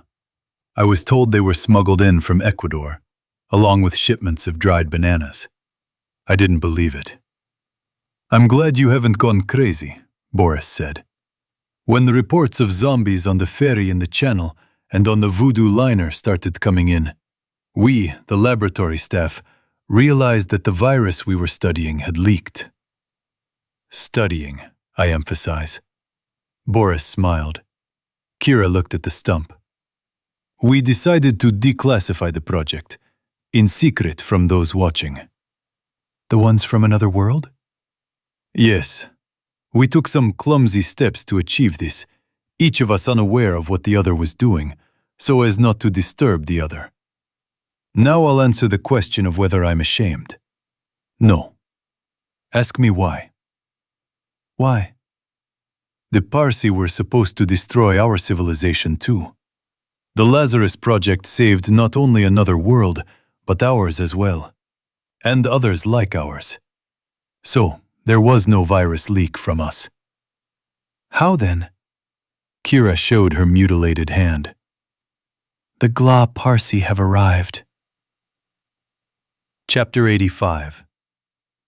The downpour hit the bridge over Lybed sharply, in a matter of seconds, immediately extinguishing the smoldering remains of a house at the intersection, shaking the lilac bushes and trees, and flowing down on both sides of the bridge in a bubbling carpet into the seething, powerful stream of the river, which rose almost to the very railings. "The floodgates of heaven have opened," Vesta screamed, shielding herself with her hands in vain. The raindrops pounded painfully against her skin. "The Lybed River is about to spill over the bridge. Let's cross quickly." Pasha's voice was drowned out by the roar of the rain and the river. Pooja silently pulled Ira toward the thick pipes of the above-ground gas pipeline at the end of the bridge, and behind them, Yana was breaking through the water barrier. Everyone was instantly soaked, shivering, and drowning on dry land. The willows and ash trees beneath the bridge, growing from the outer gutter of the Lybed River, now filled with a surging stream, carrying broken branches, planks, and various debris at a terrifying speed, creaked and bent. A human body hit the metal railing, caught on it, and began to be pulled onto the bridge deck. The diggers, Ira and Pooja, passed the gas pipeline and headed down a wide street toward Protasov Yar. On one side, the old buildings of Kiev Tovarny were dimly visible behind a fence, and to the left, a street branched off along Lybed, flanked by a cafe and a service station, as well as a store pavilion. Where the gas pipeline descended to the ground, there was a tire shop shed and a locked booth. They turned there and stood under the awning. They came to their senses, bending over, breathing heavily. Pasha repeated, "Damn it! Damn it!" "That's impossible," said Pooja. "We have to wait. This should be over soon." "Maybe we should try asking to go to the cafe," Yana asked. There was no answer. Next to the shed, between it and the road, in a fence made of white rods and posts with balls, resembling a huge grave fence, stood a barrel of propane butane. A man in flecked camouflage suddenly emerged from behind the fence. His face was bruised, but the water had washed away the blood, leaving only a patch of lumpy, pink flesh, one eye staring straight ahead and the other bulging, almost falling out. The man smiled, revealing black gaps in his teeth. He wanted to say something, but instead of words, all that came out was a brown liquid. "Damn, that's toxic," Pasha pointed with his hand. Staggering, heavy with water, Toxic trudged under the awning. He held a crowbar in his hand. Lowering her head, Ira asked, "Was it he who blew up the gas pipeline?" "Yeah," Yana answered. Ira picked up a long piece of iron lying by the wall and quickly strode toward Toxic. Understanding, Pooja ran after her. Ira jabbed the iron at him. Toxic, splashing water, batted it aside with a crowbar, and with his next blow, almost brought it down on Ira's head. She managed to flinch away. Pooja kicked the crowbar away. Ira crouched down, picking up her piece of iron. "I'm the king of the dead," Toxic hissed. A second later, Pooja, after being tripped, fell to the pavement and hunched over, clutching the back of her head. Pasha ran up, opening his arms. He wanted to grab Toxic and knock him down, but he received a kick to the face and immediately covered himself with his hands, like a crying child. Somewhere from the side, Vest stabbed Toxic in the ear. Yana awkwardly butted into the fight. Stunned, Pasha knelt down, still holding his hands to his face. Movements flickered in the rain as Yana retreated toward the awning. Dull thuds and short cries could be heard. Vesta was on all fours, coughing up blood. Toxic, a gun handle protruding from his ear, raised his hands to the sky and croaked triumphantly. "I'm taking a new name for myself. Umrik." Pooja stood behind him, baring her teeth and her eyes blazing. She grabbed Umrik's head, twisting it sharply so that his nose looked far over his shoulder. Umrik spasmed, ran a few meters away, and continued flailing his limbs wildly. Ira's scream pierced the downpour. "Hold him!" She fiddled around for a long time, and furiously, the others tried not to look, turned away. But everyone saw when Ira lifted the severed head by the hair and kicked it into the middle of the highway. The body lay limp. Through the guise of gushing water, the head could be seen twisting wildly. Ira ran up, grabbed the head again, held it up to the iron lamppost, and began smashing it with a vicious, booming thud. "Enough! Enough!" Pooja called. Ira stuck her head on a parking fence post and darted around, searching for something. What remained of Toxic's face was still wrinkled, his jaw hanging open. Ira dragged the trash can away from the store with a grinding noise, lifted it, clenched her teeth until they cracked, and lowered it. The trash can rolled away. A red, black, and white object with a trembling muscle remained on the fence post. Ira once again, with greater effort, picked up the trash can and placed it on top, then sat down next to it at the stone plinth of the fence and began to cry. The downpour was waning. Everyone returned to the awning. Pasha held his mouth, having managed to mumble that his teeth had been knocked out. His broken nose bothered him less. Pooja carefully felt her head. The crown of her dyed blonde hair had turned red. Vesta simply sat, continuing to spit blood. Ira looked around. No one immediately realized that Yana was missing, and when Vesta asked about it, Pooja answered, "She probably ran away. So where should I go looking for her now?" There was no need to look for it. Yana walked around the gas station and came across a squat white house, probably from the 19th century, near the gate to the outbuildings. She assumed it was the Kiev Tovarny warehouses. The station was large, on both sides of the bridge. The wooden brown door to the house, unlike the gate, was open, and Yana peered in. Immediately, several strong, cold hands and powerful jaws seized her, and no one, in the rain and the carnage by the bridge, heard her die.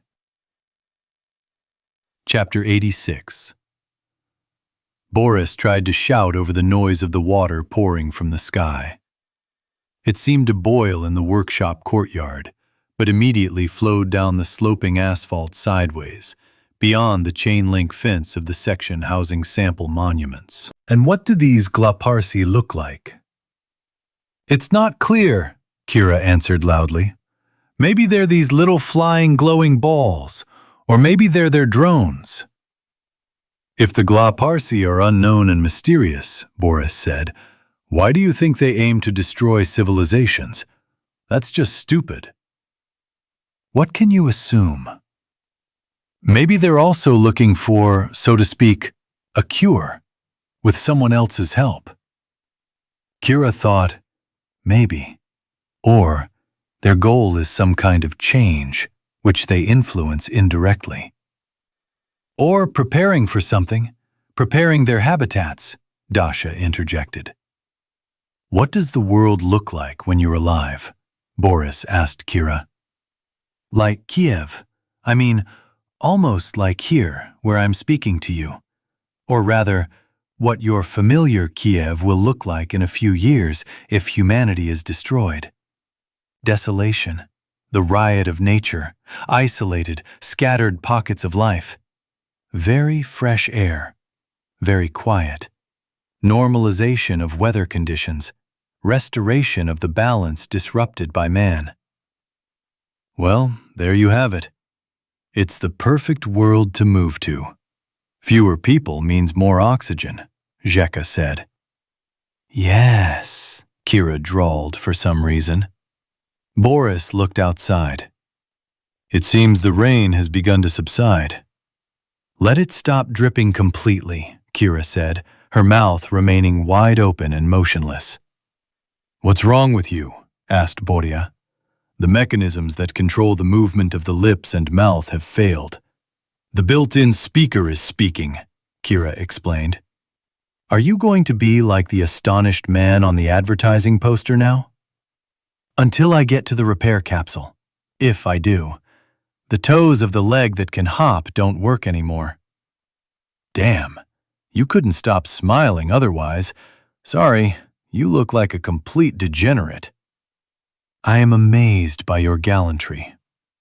Kira then looked at Boris for a long time, and he at her, until Kira began to silently gesture. And now the speaker's dead too? Boris guessed. Kira nodded. Why didn't those bastard manufacturers provide a spare? Kira shrugged. If you pass out completely, what should Zheka and I do? Kira pretended to write by hand. Boris replied, There's nothing to write with. After some poor pantomime, Kira, nodding open-mouthed at the questions, explained that she needed to be dragged to the lab no matter what, and that her finger would need to be placed near the door to show her the eye. Then she would be placed in the repair chamber, which would be right down the hallway at the end. Everything in Genius is simple, Zheka noted. Kira waved her hand, attracting attention. She pointed at herself, pretended to fix something with a wrench, then gestured around everything and raised her fist and thumb. There. The others exchanged glances. Dasha said, Does the salvation of the world depend on you? Kira nodded in agreement. Well, the rain has stopped. Shall we go? Boris suggested. The funny thing is that we don't know the way, said Zheka. Kira, lead us. Kira stubbornly hopped out from under the awning, across the rain-slicked asphalt, covered in wood chips and leaves. Several large branches of the poplar tree just above the gate were broken. Kira, wait! Dasha found a wheelbarrow with a pair of handles near the workshops. They probably used it to transport monuments and stones. A post-apocalyptic taxi, Boris said. Kira, with Dasha's help, climbed into the car, and Boris began pushing it down the hill, along Baikova Street, his knees bending with the effort. I need a helping hand, he panted. Zheka came over, and they both took each other's hands. Damn, that's a heavy Terminator. Zheka's face turned red. Kira showed the slope, the angle with her fingers. Yes, tell me, Zheka answered. Soon, Dasha began helping too. The sidewalk and highway were strewn with rain-washed green leaves and sticks. On the right side of the cemetery was a gate resembling a church. When the car pulled up to it, Kira signaled them to turn there. Beyond the gate, two narrow paths ran among the graves, separated by a lawn dotted with fir trees. Next to the gate, a one-story house with air conditioning, a satellite dish, and flowers in the windows sat dormant. It could have been mistaken for a residential building if not for the red brick walls and attic planks. Let's knock on the gatehouse, suggested Zheka. He wanted to rest. Why? Dasha asked. Let's ask for some water. I'm thirsty. Wasn't the rain enough for you? Boris responded. There are wells up ahead. That's a cemetery. You can turn on the tap and have a drink. Or pump some water. I don't know what's in there.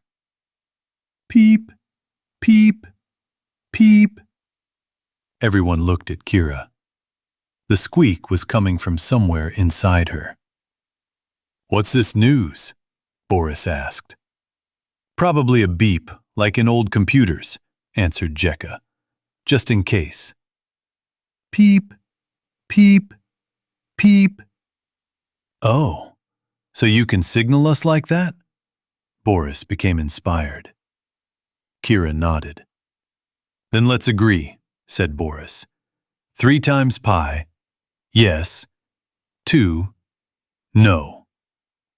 Peep, peep, peep. Great, Dasha rejoiced.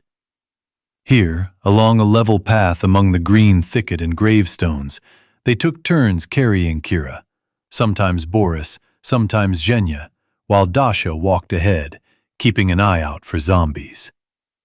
At forks in the road, they stopped and asked Kira which way to go next. They reached the rear gate of the cemetery, unharmed, onto Amasov Street in the clinical town. The car wouldn't fit, so Kira had to abandon it, and it was dragged sideways.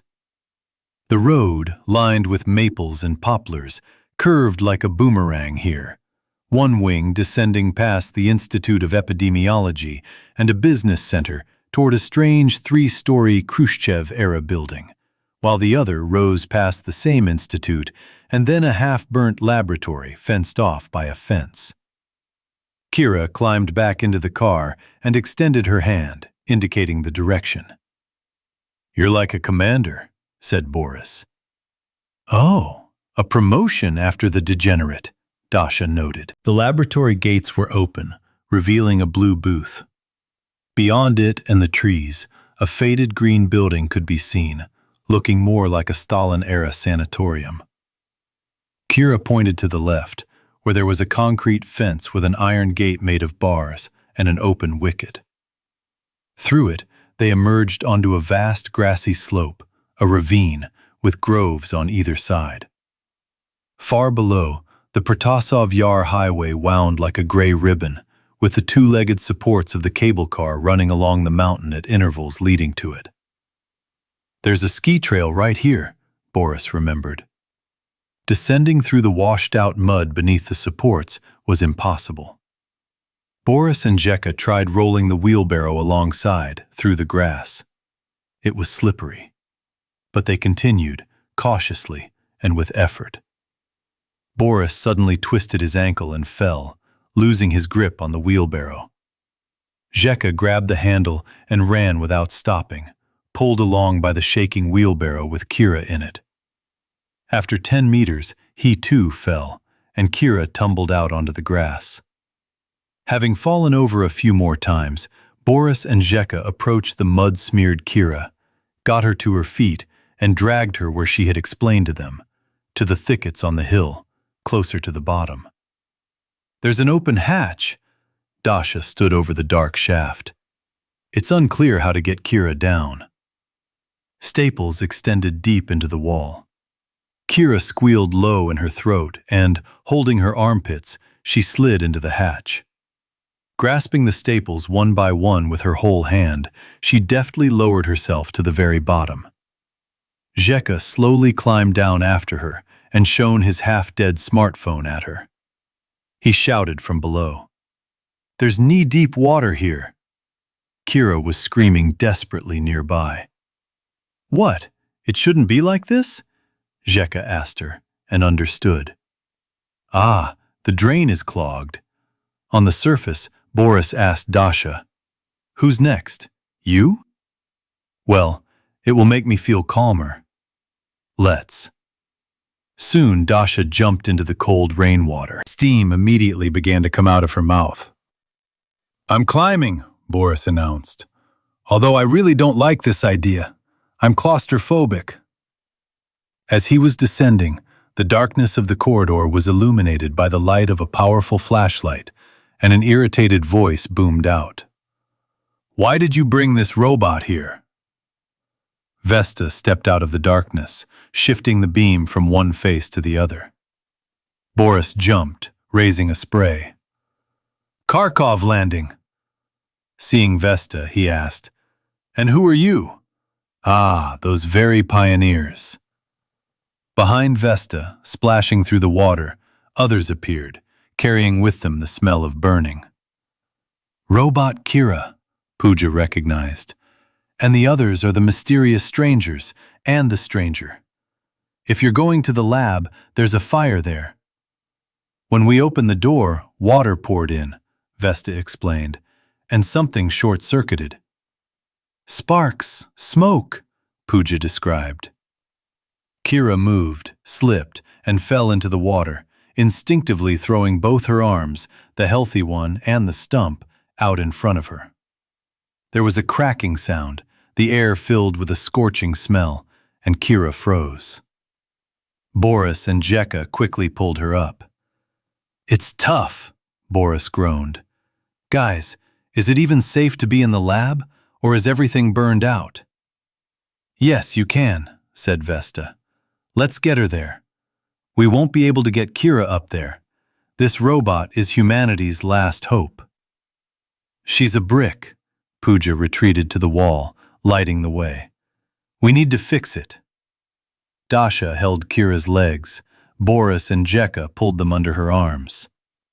In the narrow tunnel, Boris's voice echoed dully. "You ruined everything with your curiosity." "We wanted to get to the bottom of it," Ira said. Boria. Jekka tried to walk so as not to trip. "You see, she's really out cold for good. How are you going to fix her? We need to leave her here and get out." "Repair capsule. What if the capsule burns out and doesn't work?"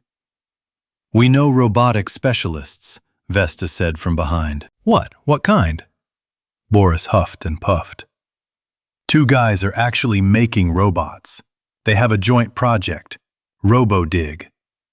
"Fuck." Jekka looked at Boris. "This way," Pooja pointed to a turn in the corridor. Chapter 87. A thunderstorm loomed in the sky. Alice hobbled under the greenery of the linden trees planted along the sidewalk. They formed a wall separating the thicket of Babi Yar from the highway of Telegi Street. On the road, divided by a guardrail, burned-out cars stood surrounded by debris. Blood dried in puddles on the asphalt, and zombies wandered about aimlessly. Alice realized that the further she went toward the overpass arch and beyond it, closer to the metro, the more undead there were. She chose a spot where they were sparse and crossed the road, barely managing to climb over the guardrail. Here began a neighborhood of 9-story Khrushchev-era apartment buildings and panel houses. If there hadn't been any zombies on the crossing itself, she would have waited there. They didn't seem to know how to use stairs. But when she reached the other side, Alice saw several zombies shambling down the stairs from the crossing. Under the bridge, near supports embedded in the concrete blocks, stood a box of sand. A lone brown glass beer bottle nestled against it. Nearby, an elevator in a yellow tower led to the upper platform. Alice noticed movement in the half-open elevator door, not a sliding one, but a regular one. A man's voice called softly from within. "Hey, come here." A well-groomed face of a bald man with a mustache and beard and an earring in his ear appeared. Alice's head and ears were buzzing. She turned her head toward the sound. "Eh?" She had to walk 10 steps to hear him. Barely moving her legs, wincing from the pain spreading down the middle of her back, Alice walked toward the elevator. She could barely make out what the man was saying. "I have a car there. I just need to get to it. Then I'll take you wherever you say." Alice glanced to the left. Zombies were leisurely descending a staircase toward a street leading deeper into the block. At the bottom of the steps stood a strange booth with barred windows, and further on, commercial kiosks. There, too, were zombies milling about. "Where is the car?" Alice asked. "So, will you help?" He stepped out of the elevator, a huge guy in a clean white t-shirt, probably been sitting here the whole time. He hid his hand behind his back. Hi. He grabbed Alice by the shoulder with his other hand, turned her around, and began to push her forward, putting the knife tip to her throat. You'll just distract them. You'll just distract them. Alice suddenly stopped. Kiss my ass. What? He pressed the knife harder. So? Alice didn't move. They stood there for a moment. Then the man took the knife from his throat and took a step back. She's some kind of crazy. Alice walked slowly over to the sandbox, picked up a bottle, slammed it against the edge, and returned to the guy with a glass rose in her hand. He held a knife in front of him. I'll kill you. Alice cut him across the veins with her fist. The man dropped the knife and clutched his blood-spurting hand. Alice leaped up, almost right next to him, slightly to the side, hugged him from behind, and stabbed him in the stomach with the rose. Again. Again. She moved away. The guy looked down at the red stain spreading across his t-shirt from the darkening holes. The red rose is the emblem of sorrow, said Alice. The guy spread his muscular arms and fell to his knees. Alice swiped a rose on his Adam's apple. The man threw his head back. He sank back and remained frozen. To each his own measure. The words came to her for some reason, and Alice didn't know whether she said them out loud or in her head. The attracted zombies were gathering speed. Beyond the alley, further along to Lybed, a green trolley bus stood at a stop. Elisa had seen them only elsewhere in Kiev, on the left bank.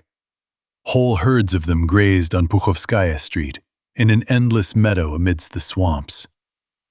A man in a baseball cap lay on the roof of the trolley bus. He was signaling to Elisa. She showed him a rose in her hand, stained with someone else's blood. There, near the trolley bus, under the chestnut trees at the stop, were zombies, probably waiting for their route. Alice glanced at the row of stalls. Display cases lined with drinks, snacks, and sweets. She picked up a knife from the ground. The blade was marked AUS 8A. She slid the plate in the dark metal handle to the middle, folded the knife, and tucked it into her jeans pocket. She turned into a side street. The corpses were fewer there, then vanished altogether, just looming in the distance. Elisa vaguely realized she had to turn left somewhere to reach Shusev.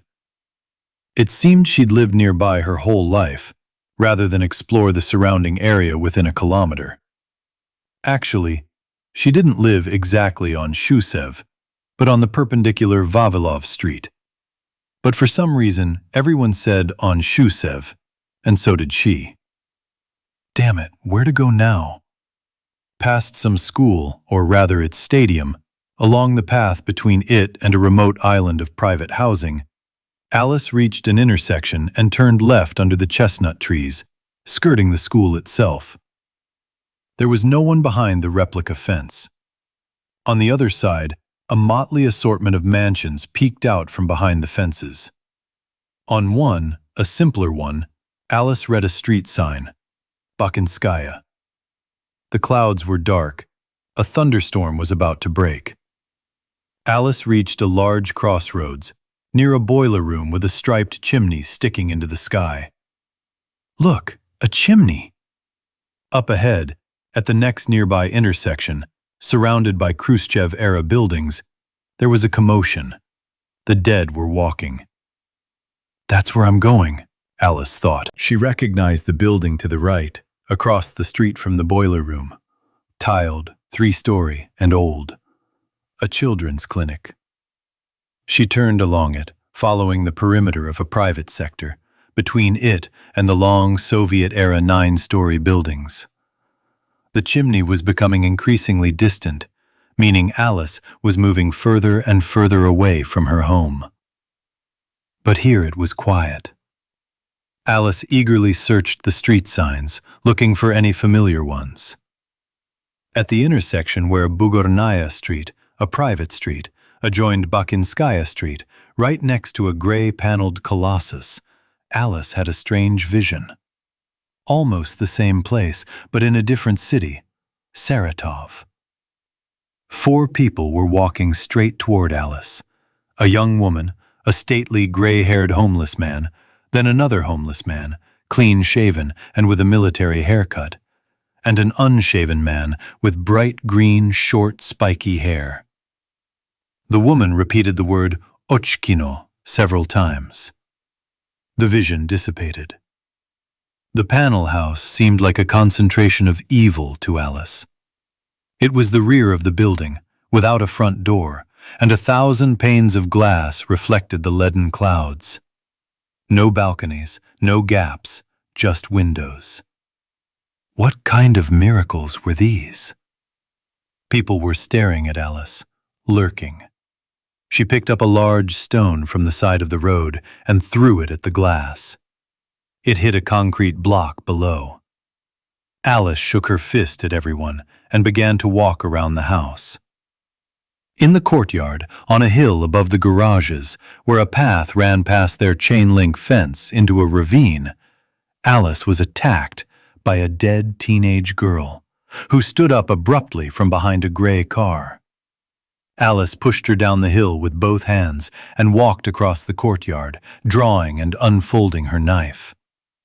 The deceased janitor, wearing a communal uniform, was walking near the entrance, and a short-haired woman in a running suit was loitering near the car, her face smeared with dried blood. Alice circled the courtyard along the lowland with the playground, and would have emerged onto the street, if not for the fence.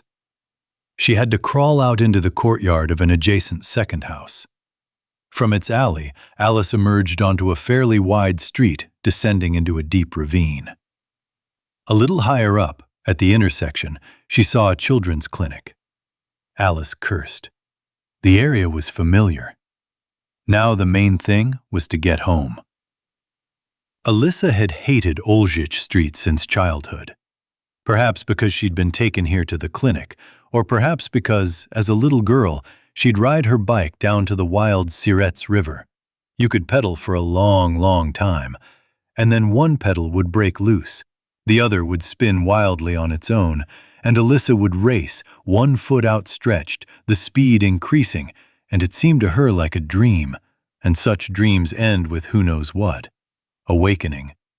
And then she'd crashed headlong into the rotten wooden fence of a modest house growing out of a hole, and hadn't woken up for a long time, until some people carried her to that very same children's clinic. Turning onto Berlinsky, where even in normal times pedestrians were rare, Alice went deeper and deeper into the wilderness of concrete fences, sleepy dorms with socks hanging on strings in front of the windows, and loopholes of small kitchens. Then the Khrushchev-era buildings began, bordering a block of 2-story barracks. Everything was completely familiar. And then Podvoisky Street. Green, covered in chestnut trees and shares, only frozen, as if early morning, everyone had been blown away as if by the wind. Alice didn't encounter any zombies here, nor the usual pools of blood on the floor. She walked automatically. She felt like she was sleeping. Everything was suspiciously fine. No one was rushing at her from all sides, mouths agape. There was no need to jump into abysses or climb mountains. At a pothole in the pavement where she always stumbled, she, on her own terms, turned into the courtyards to avoid being seen on the street. She'd been doing that during that nasty coronavirus quarantine, walking through the courtyards, maskless, to avoid being seen by patrol cars. The familiar corner house, one wing on Vavilov Street, the other on Podvoishkova Street. The post office was across the street, nestled in the courtyards, hard to find. The playground, colorful swings, a blue slide, stairs encircled by the rings of an atom structure. The front door was right behind the end of the house. Alice approached the brown steel door with the intercom. A thought flashed through her mind. The electronic key had been left there, at the flea market, in an abandoned backpack. I walked up to the porch and started dialing the apartment number on the keypad. The numbers lit up red. Wasn't this a miracle? Everything worked. A ringing tone. My mother's terrified scream. Who? Well, Grandpa Picto. Mom, open up. Chapter 88. Beetle used a crowbar to push the punkmobile's lid back onto himself, curled up in the darkness of the dumpster, and slept soundly. Pieces of the recent past came into view. The smoldering ruins of a house. The surviving shed in the yard across the street. Vesta used a crowbar to pry open the lock, and Pooja and Pasha hid Pantukin's body inside. A girl with green hair, her name was Yana, asked, "Won't he come to life?" "No," Ira answers. The sky was about to burst into tears. Across the street, from the back of a yellowish two-story building, water began to flow onto Yamskaya Street. The Lybed River was overflowing its banks. Zhuk realized he couldn't go any further. He was too tired. He ached everywhere. And he said, "The road back from here is quiet. There's a dumpster there. I'll go back and take a break. Then maybe I'll catch up with you. Or you can come back here." "What, are you deflated?" Pasha asked. The beetle nodded. "Me too," said Pasha. "But I'll go with them." Vesta inserted her crowbar into the door hinges instead of the lock. And they parted ways. Zhuk wandered off, and when he reached the blown-up parking lot, he looked back. The street was already deserted. He tried to cover this distance as quickly as he could, though from the outside he resembled a barely moving snail with a backpack instead of a shell. The fact that the punkmobile was parked in the middle of the street and that it was next to a bombed-out building didn't bother Beetle.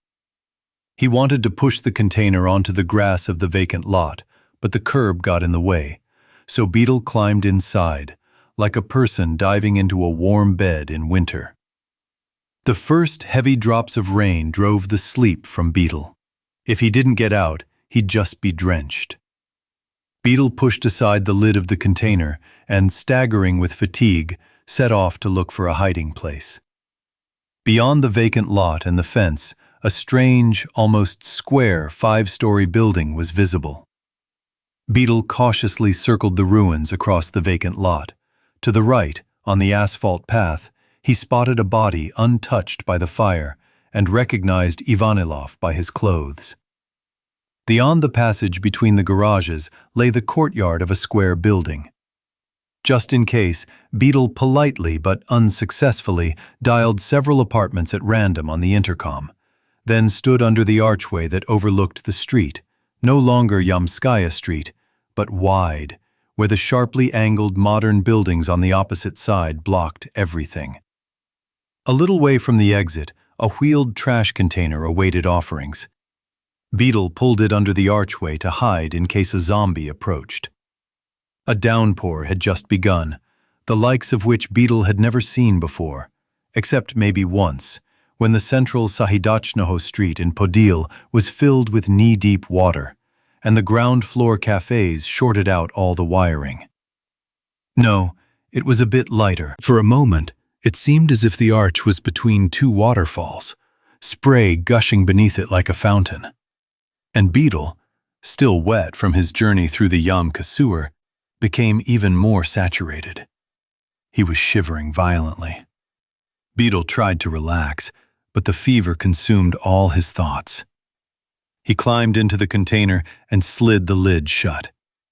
In the darkness, his teeth chattered against the background of a continuous hissing roar. Beetle remembered that one of the female diggers had died of pneumonia. He curled up on the soft debris, which he tried not to think about, and waited, oblivious to time, for the downpour to end. He must have fallen asleep, because when he woke up, there was simply no rain outside. Not a thing at all. The beetle had crawled out. The black clouds had given way to a solid gray shroud. Hunched over, he trudged back to Yamskaya. The street was flooded with murky brown water. The Lybed River had burst its banks. Even before leaving the garages, he spotted familiar figures near the punkmobile, Vesta and Puja. Vesta saw him and wanted to approach, but Zhuk waved his hand, as if to say, "Stay there." "So?" he asked, coming closer. "Are you able to reach Protasov Yar?" Vesta asked. "And what?" "We have a temporary headquarters there in the lab," said Puja. "Is it warm there?" "There was a fire there, so it's warm. Some things are still smoldering," Vesta replied. "We might go back there soon, too." "Where are you going?" "To hell with the work, fixing wires." Puja scratched the bridge of her nose. "You know Dwarf and Nosferatu?" Vesta began to explain to Beetle. "Their RoboDig project?" "Ah, a robot for navigating narrow pipes and exploring fecal matter? Based on this, Arduino?" "Yes. Recently, Nosf even posted a recording of a stream where the prototype crawled out of someone's toilet and they beat the robot with a mop." "Damn, I didn't see." Long story short, Dwarf was seen heading for the siphon at the mouth of the Lybed, and we want to catch up with him. If we can, we'll return to the lab with him. Worst case scenario, we'll spend the night somewhere and try to reach Nosf via the siphon on the left bank in the morning, and maybe Dwarf will be there somewhere. "Do you think he will also go to Nosf?" "I don't know. He could go anywhere. He's crazy. He had an inflatable boat and wanted to cross the Dnieper via a culvert." "That's a peculiar logic," Beetle agreed. "And the way he shouts into the radio, 'Don't worry, brother, the special forces are working.'" "So, while we're chatting here, the dwarf is leaving or swimming further and further away," said Puja. "More likely, it's already floated away," Vesta grimaced. "Our enterprise is like a drowning man clutching at a straw." And she turned to Beetle. "Will you find a ski slope in Protasovo?" "No problem. A hillock with an epidemiology clinic. Below it, a slope. The lower part. Almost at the tree line, a little deeper. Looks like a drainage well. The lid is open. Welcome to the secret lab. Down the corridor and to the right. Keep your hand on it. The guys there are cleaning the drainage grates now, so it will be dry." "Let's go," Puja called. "Who's left there?" Beetle asked. "It's a lot of fun there. Kira, the broken robot, the pot-bellied rockers, and, well, those Pasha and Ira you know. The lab is a blast. All these machines, computers, microscopes, flasks, beakers, but we—" "They were a bit stupid and let water in there," Puja interrupted. "That's it. Let him come and see for himself. Will you make it?" The Beetle nodded. "Little by little. The main thing for me is to dry off. I'd go with you too. I'm from Left Bank, but I'm definitely not one for going there." "Come on, buddy," Vesta patted him on the shoulder. "Damn," said Beetle. "We've had the worst dig of our lives today. This is some fucking bullshit." "Do you think we'll get out of this?" "Well, we're alive," said Puja. "Still, the longer you stand, the colder you get." "I'm actually really scared to go. That's why I'm standing here with you. And I'm probably starting to get blood poisoning." "There's a first aid kit in the lab," Puja raised her finger. "Maybe we should see him through?" Vesta asked her. "No need. I look worse than I feel." "Okay, good luck. See you in the lab." Cheerfulness and optimism. Puja walked, splashing ankle-deep in water. The Beetle kept looking back at them. Then he shouted, "Be careful! Forecasters warn!" "Oh yeah?" The girls burst out laughing. A gray haze swirled in the sky. Chapter 89. Shh! Xena stopped everyone with her hands. "There are zombies there." "So what should we do?" Misha asked. At the far end of the clearing, which was in the middle of the grove, in front of the palisade and the two-story log hut, a man was moving slowly. Probably a zombie, Igor suggested. There's a cliff beyond the house, Zina said. But there's a railing before it. They could try to throw the zombies off the mountain like that. Do you have a lot of experience with this? Katya looked at her. Well, what do you suggest? Don't go there, that's all. Then don't go. This is the only vantage point nearby from which we can see what's going on below on the embankment and on the left bank. Besides, from there we can descend to the drainage system known as the Kibara. Can we hide there? Igor asked. If we open the door. There's also the Violina drainage, but that's beyond Vidubici. There should be a botanical garden fence to our left, behind the bushes, some alley there. Igor waved his hand. And on the way here there was a hole in the fence. Let's go back and squeeze through. I suggest we approach the zombie. I don't think he'll catch up with us if anything happens. Maybe we can distract him somehow, or lure him to the edge of the cliff. There's a gap to the side where there's no fence, the edge of the abyss. Zina took off her backpack and took out a crowbar. Wow, said Misha. I'm a digger. Then the surrounding area was illuminated by a flash and thunder exploded with a crack. If it starts to rain, we'd better be in the little house, Igor worried. We better stay away from that zombie, Katya objected. We'll check who it is now, Zina said, crowbar in hand, and continued down the dirt road. The others followed her. A man dressed in a tracksuit stood near the little house with his back to them, and they managed to get close enough when he turned around, revealing an unshaven, scowling face. Seeing the crowbar, he quickly pulled a pistol from his pants pocket and pointed it at Zina. Stop! Drop that thing! Zina threw it. Fomka, cutting through the air, hit the stranger's crossed arms. He shielded himself. 2-meter-tall Misha grabbed him and lifted him up, and Zina twisted the pistol. The man kicked and cursed. Where to put him? Misha groaned. Zina pointed the gun. Who are you? You won't shoot. She fired over his head. Misha and the man both winced at the sound. The prisoner suddenly explained quite calmly. I am a Secret Service officer. You're an escaped criminal, Zina said, turning to the others. There's a cave under the cliff. He's probably hiding in it. How do you know about the cave? Lightning flashed again. I'm sick of holding him like this, Misha tried to hold on. Yeah, let go, I guess, Zina continued aiming. Misha took a couple of steps to the side. The man spoke. I'm no longer a criminal. A criminal is someone who breaks the law, but if the state no longer exists, then the law is null and void. How does this not exist? Igor asked. Do you even know what's going on in the city? And you? Zina narrowed her eyes. I was watching the embankment and there was a loud roar that shook the earth. The bandit dashed toward the bushes growing to the left, near the edge of the hilly cape, and disappeared into them. A downpour began to lash down from the black sky. Into the hut! Zina stepped through the doorway into the log cabin.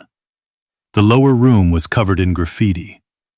A creaky wooden staircase led up to a half-open attic with panoramic views. Igor, overtaking everyone, made a beeline for it, but immediately ran back down the damp steps. It's raining so hard it's even blowing under the roof. It's better to sit here, he tried to shout over the elements.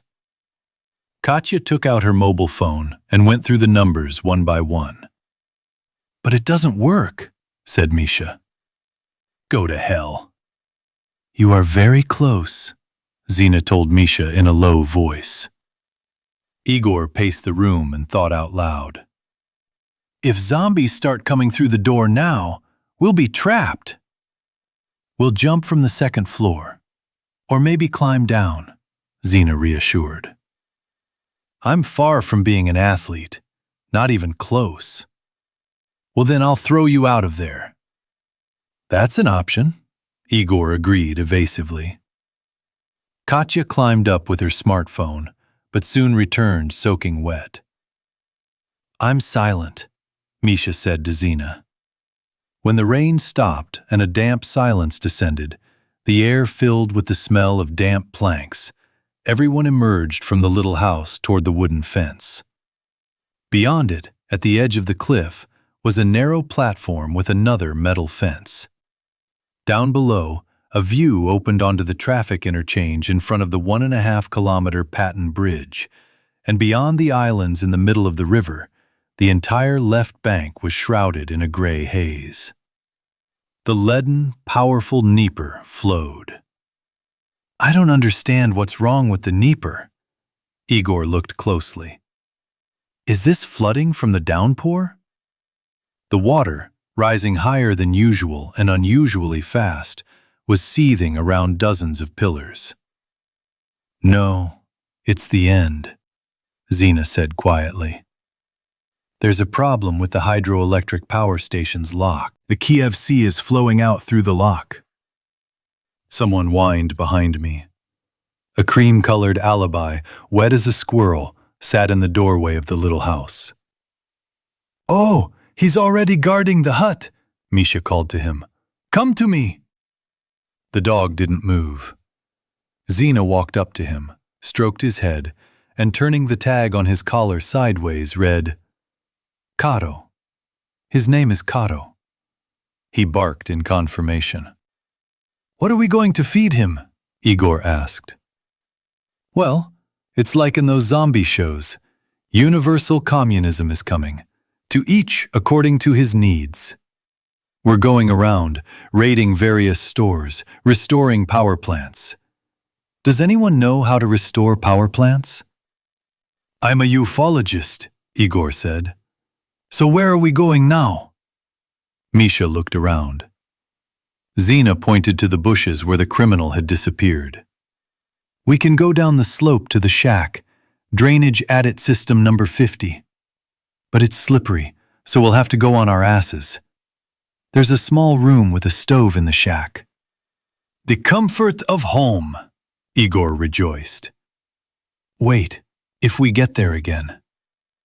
Holy shit, look, Misha shouted. White pleasure boats and floating restaurants, torn by the current like giant geese, raced inexorably down the river under the Patton Bridge. One slipped under the supports, the others were unlucky. They slid over each other and crashed into the concrete. A broken heating pipe erupted like a white geyser of steam. The roar was no longer thunder, but orange explosions shrouded in black smoke, and Kato began barking again.